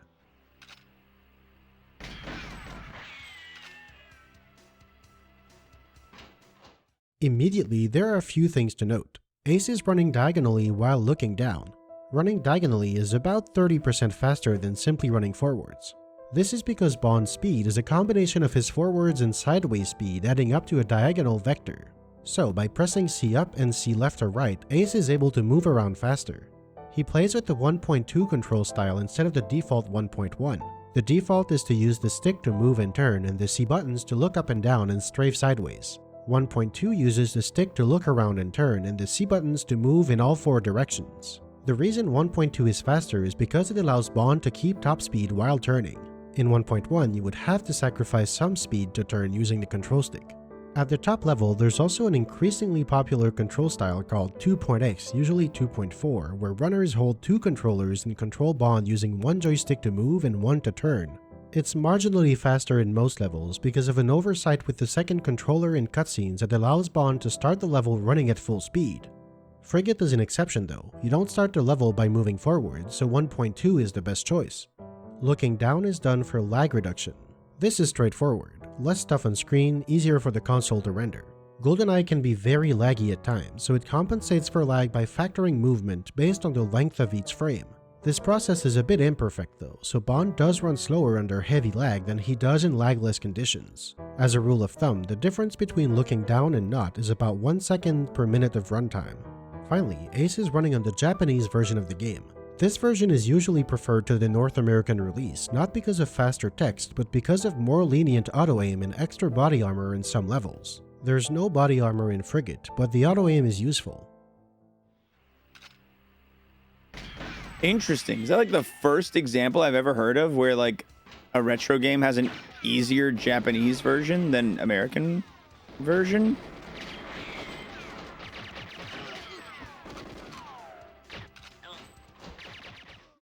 The path Ace takes through the level is optimized so that the hostage that takes the longest to escape is freed as early as possible. He goes down to the lower deck and frees these two hostages. The second one takes the longest path out of the ship. For the hostage to start escaping, the taker needs to be dead and faded out. Simply injuring the guard will cause him to go after Bond, and the hostage will stay put indefinitely until that specific guard dies. From this point, the fastest route is to go disarm the engine room bomb, then get back up to do the rest of the objectives.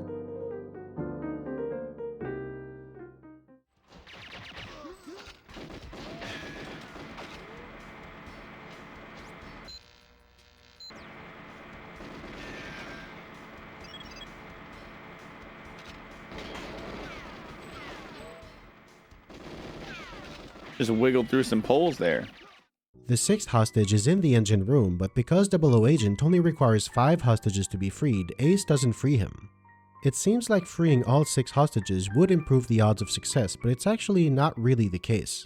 While it does improve the odds of hostages escaping, it comes at the cost of several seconds and the risk of guards blowing up the bomb, so it actually makes it harder to set a world record time.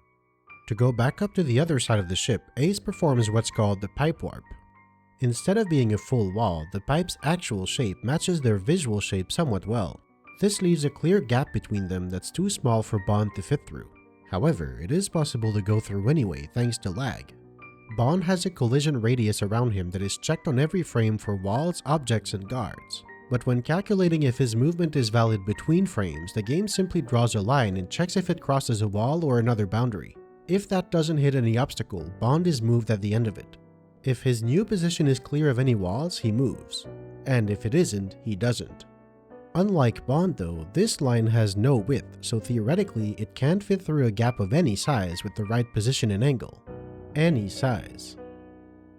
But the problem is, even full running speed plus strafing is not enough to clear a wall in a single frame, until lag comes into play. Like I said earlier, the game compensates for lag by factoring Bond's movement by the length of a frame. The refresh rate of the N64 is 60 Hz, but in reality the game basically never runs above 30 frames per second, or 2/60ths of a second per frame. So with a base speed of about 13.5 and a factor of 2, Bond runs at roughly 27 units of distance per frame. When switching weapons, the game experiences a pretty big lag spike as it loads the model of the next weapon, which often causes the next frame to be delayed by about 2 to 3 extra 60ths of a second. This causes Bond to move by several times his speed in that frame, which turns out to be enough to clear the wall and clip through, so long as the line drawn between the frames actually fits in the gap between the pipes. This is how not only the pipe warp, but basically every warp in the game works, including every slow to open door, in depot, in jungle, and so on.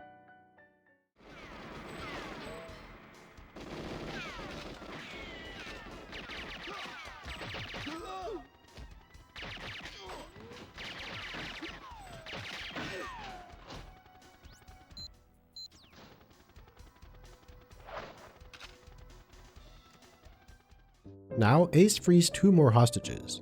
You can see the Japanese auto-aim at work here.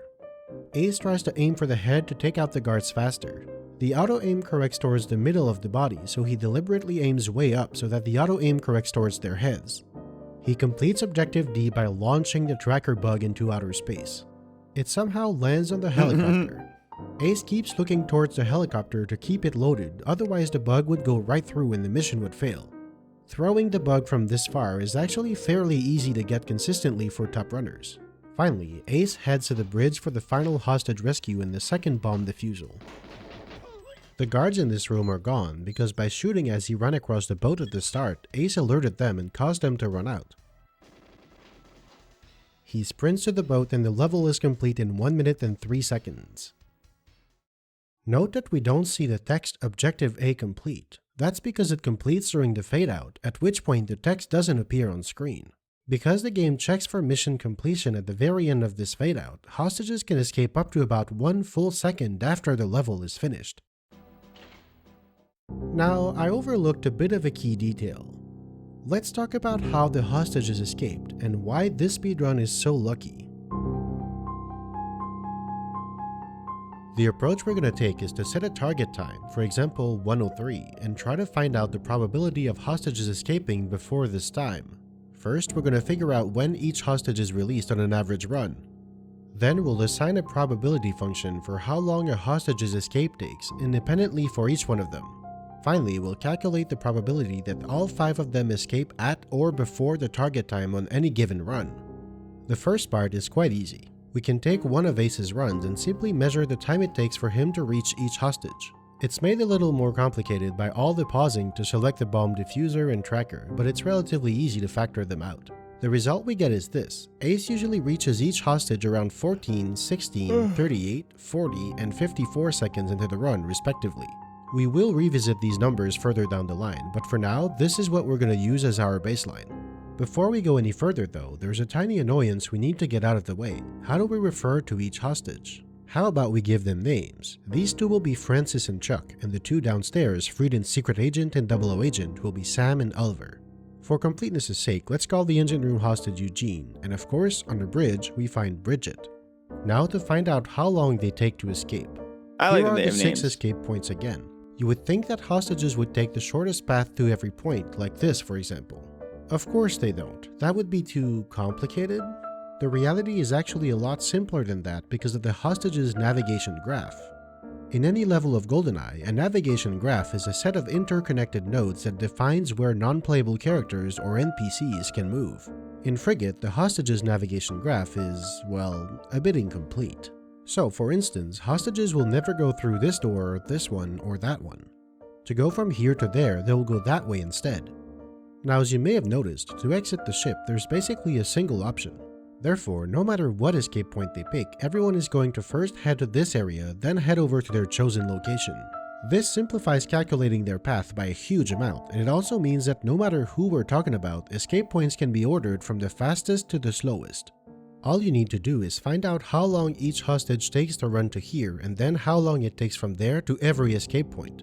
Note that the upper deck favors the back of the ship slightly, and the lower deck favors the front, but the difference is very small. There's just one exception. Guidebook. How does Bridget and make it all the way to misinterpreted there it, in and it about 5 actually worked? seconds? That's hilarious. The answer is quite simple. They don't have to. This zone is not a circle, it's the cross-section of a sphere centered above the ship. At this elevation, the circle is rather small, but at higher elevations, its radius reaches into the ship. While it also being the optimal escape point for everyone else is just a coincidence, for Bridget, the best escape point is better than the others by a much wider margin. As a side note, these 2 escape points are actually so high their radius doesn't touch the ship, so hostages need to be unloaded to reach them, but more on unloaded movement later. Now that we know how much time each hostage takes to reach every escape point, what is the probability of them being fast enough? First, we need to look at the probability of choosing each escape point. When they choose their escape point, hostages call the random number generation, or RNG, to get a number from 0 to 255, and they check if it's above 40, 80, 120, 160, or 200. The slightly imbalanced distribution skews the odds towards this point, giving the optimal point a 15.6% chance of being selected. However, it's possible to improve those odds. Hostages, like scientists, can surrender if threatened. If you shoot near a hostage after they've chosen their destination, they will stop what they're doing and surrender.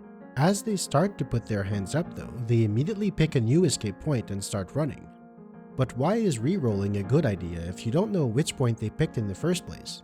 Well, because thanks to a bug in their code, when they choose their new destination, this time the probability for the best escape point improves to 33.8%. The problem with this strategy though is that it takes a bit of extra time to make the hostage surrender, so it's quite impractical to go for in a run. While it would be useful for both Oliver and Bridget, only Bridget can realistically be made to do this since you hang around a bit longer for the bomb defusal. There are more factors at play. Guard death animations. Hostages only begin their escape when their taker has fully faded out. There are 16 possible death animations with variable lengths and probabilities. Oh my god. To complicate things even more, a guard will pick from a different set of animations depending on where they took lethal damage, be it the head, torso, gut, thigh, or somewhere else on the limb. Generally, runners will aim for the body or the head, so to simplify things a bit, we can look at the animations for those two body parts. They're actually quite similar, with the head having 2 more possibilities, both terrible for the speedrun. The bad animations are about 5 seconds slower than all the other possibilities. Every animation has an equal chance of being chosen, so that's simple. To that, we need to add the time it takes for the guard to fade out, which thankfully is a fixed 1.61 seconds. And now we have the time it takes from the moment the guard is taken out until the moment the hostage picks an escape point, as well as the time it takes for the hostage to reach that escape point. Except the time it takes to run to an escape point isn't just one simple number. Many more things can throw a wrench in the process. The biggest one is guards getting in the way.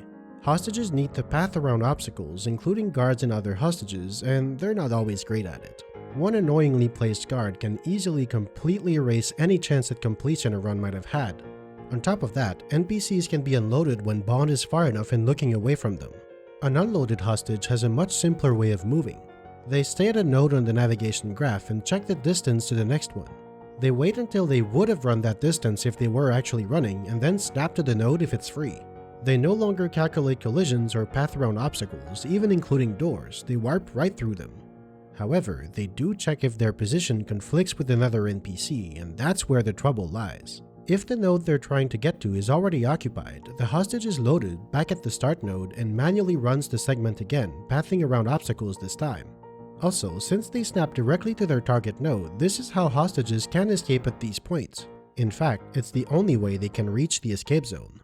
This is why runners avoid looking towards the back of the ship at the end of a run. They make sure not to load any hostage that's trying to escape there. Another potential issue is lag caused by a couple dozen guards being alerted at once. It can be mitigated with lookdown by only making noise when strictly necessary and by eliminating as many guards along the way as possible. Of course, that also reduces the chances of them impeding hostages. Guards can also sometimes throw grenades or blow up consoles, and the explosion kills a random hostage. What up, Pi? We'll gather Hey, man, all of thanks these for the issues gifter. into one group Merry called the Christmas. outside factors. No matter how hard we try, factors like these are impossible to model accurately. There are 2 ways one could go about this. The first, and the simplest, is to assume that the conditions are ideal every time and only focus on the probabilities that can actually be calculated. We call these the base odds. No matter what happens, the probability of success cannot go higher than the base odds. From there, one could make an educated guess on the estimated probability that outside factors cause problems and factor the base odds by this amount. This is an overly simplistic way to look at it though, because Sam has a lot more leeway than Oliver, for instance. The second is to do a statistical analysis based on empirical data. In this case, it's too impractical. It would require a tailor-made ROM hack that logs data on each hostage's target escape point and precise escape time. You would need world-class runners to run hundreds of runs at or near world record pace and record each one accurately. So let's first take the easy path and calculate the base probability.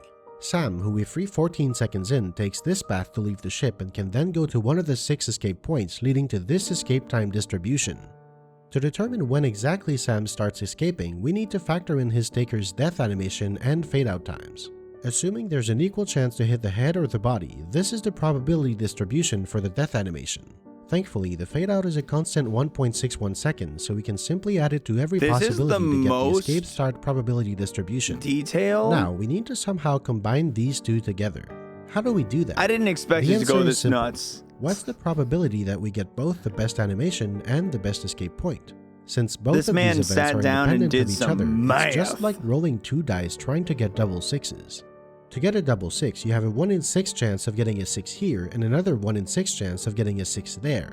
To get the probability of both of them at the same time, you simply multiply the probabilities together. The chance of a double 6 is 1 in 36. In this case, the probabilities are different, but the idea is the same. Therefore, the probability of getting both the fastest animation and the fastest escape is the product of both, which is 1.2%.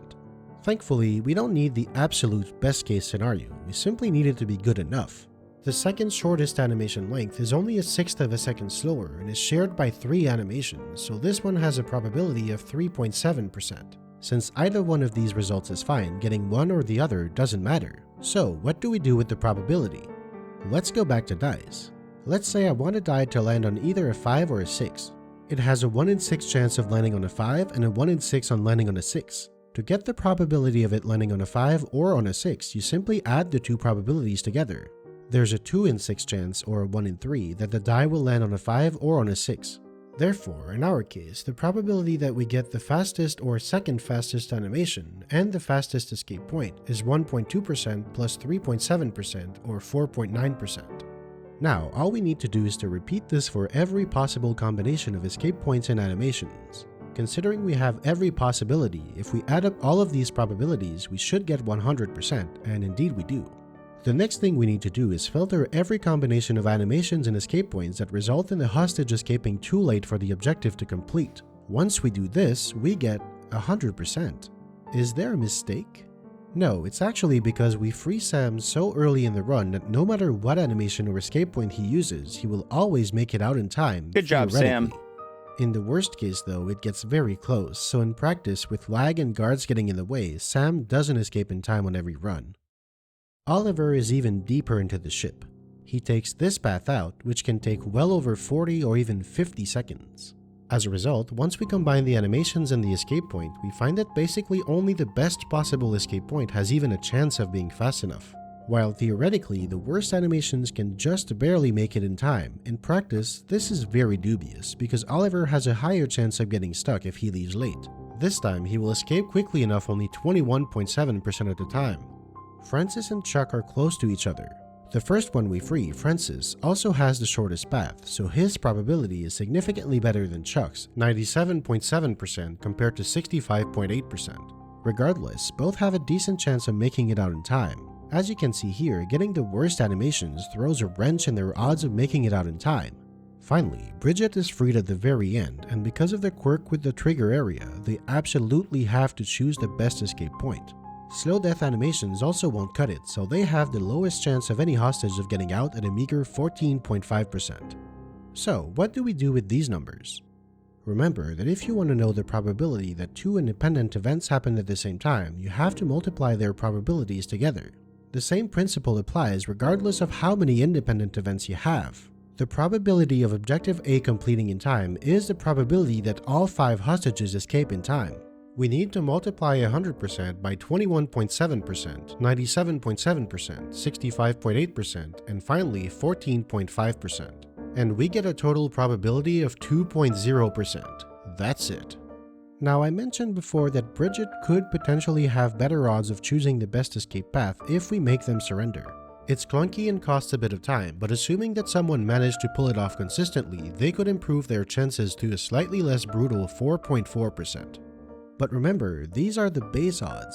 This is the best it could possibly ever get. In reality, hostages have plenty of occasions to get slowed down by guards, lag, being loaded at the wrong time, anything.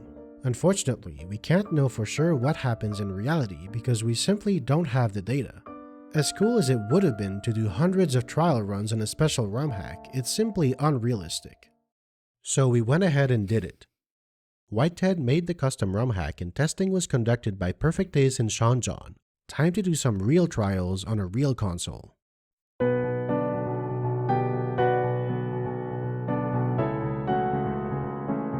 Oh my god.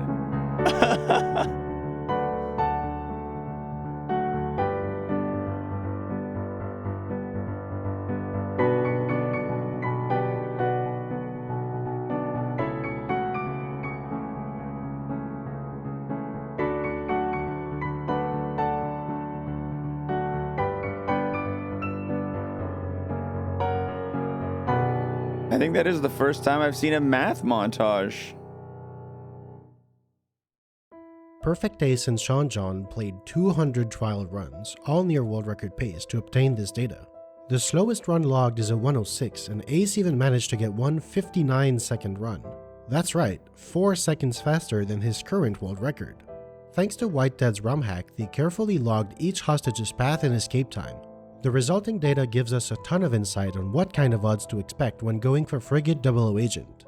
First, to improve the quality of data, Whitehead removed the ability for a hostage to pick a doomed escape point.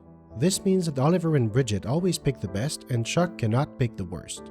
This improves the odds of completion of trial runs by a factor of about 50, or in other words, we're looking at a sample of the 2% of runs that even could have a chance to complete in the first place. Of their 200 attempts, they saw 1 run complete in 101, 2 runs complete in 102, 1 run complete in 103, and 4 runs complete in 104.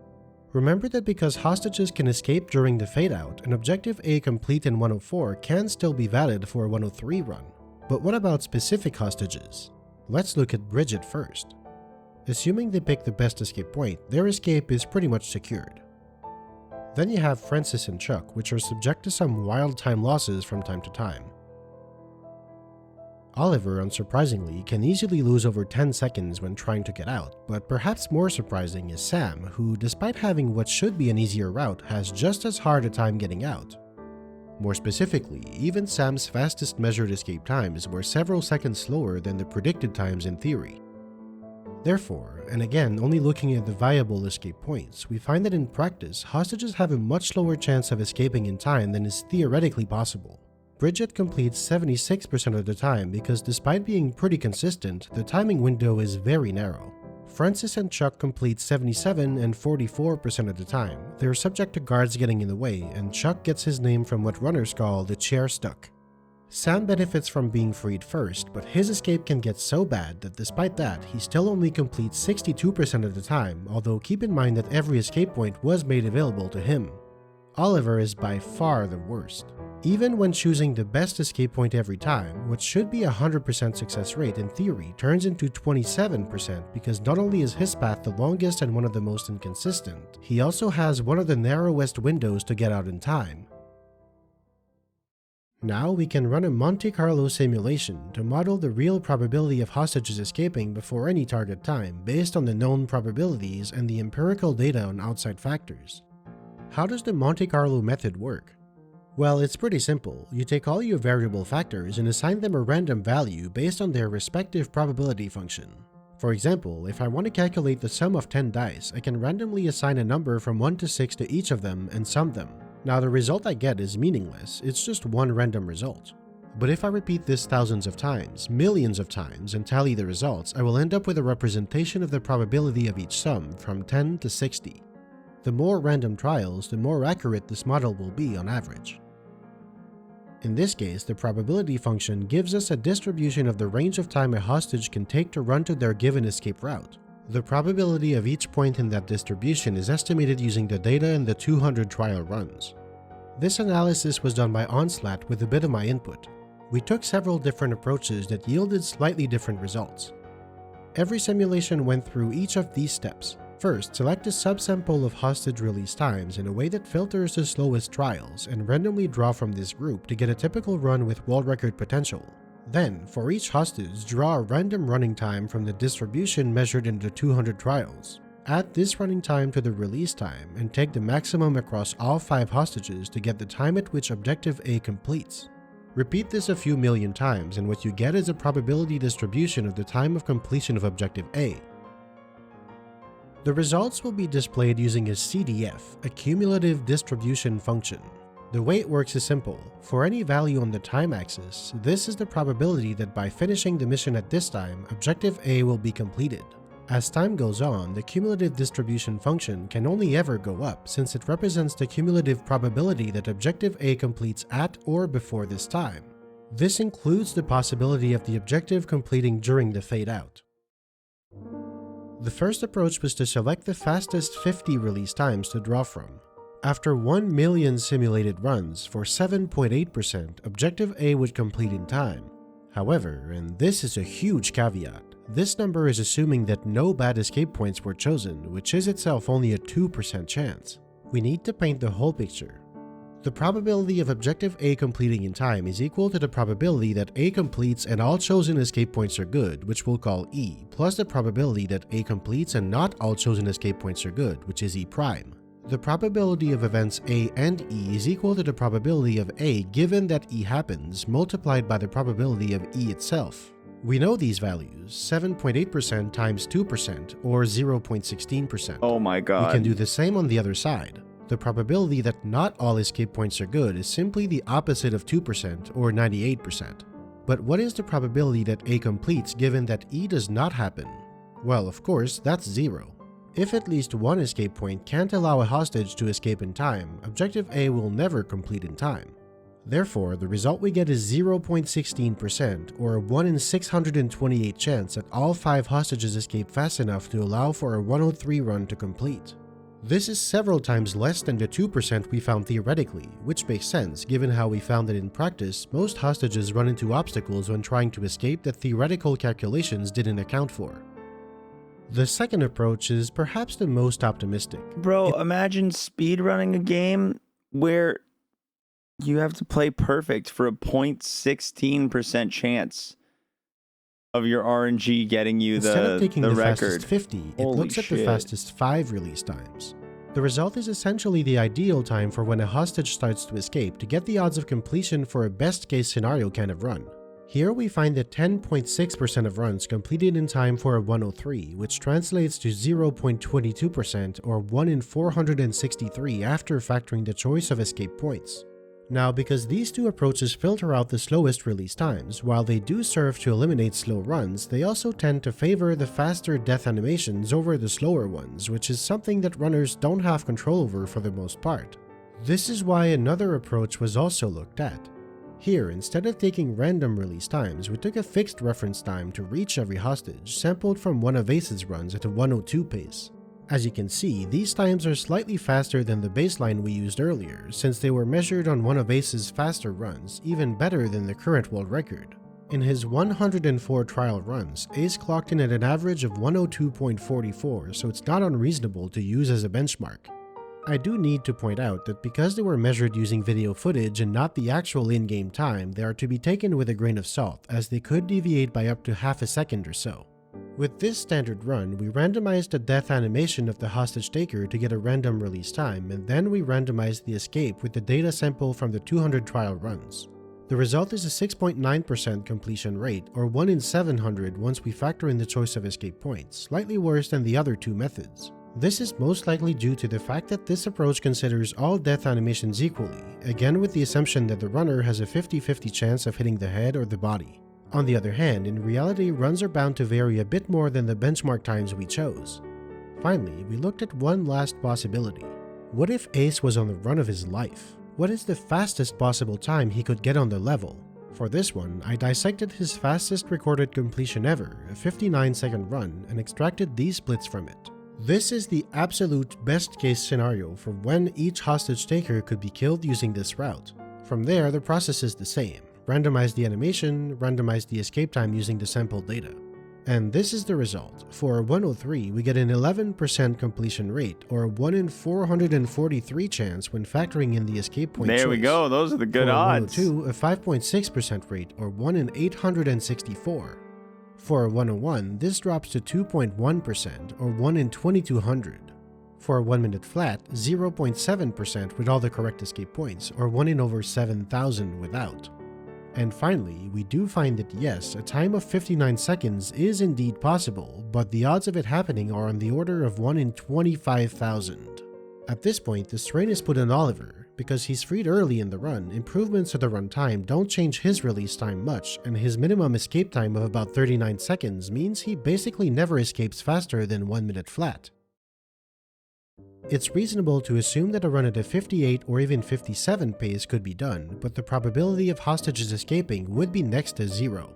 That being said, there's a tool-assisted speedrun of this level by Whitehead which uses some rather unconventional strategies that I sadly don't have time to dive into, and gets a final time of 51 seconds. In this one, our buddy Eugene is freed because Bond throws a grenade that perfectly takes out the engine room hostage taker. This frees up the need for Oliver to escape and allows this faster time.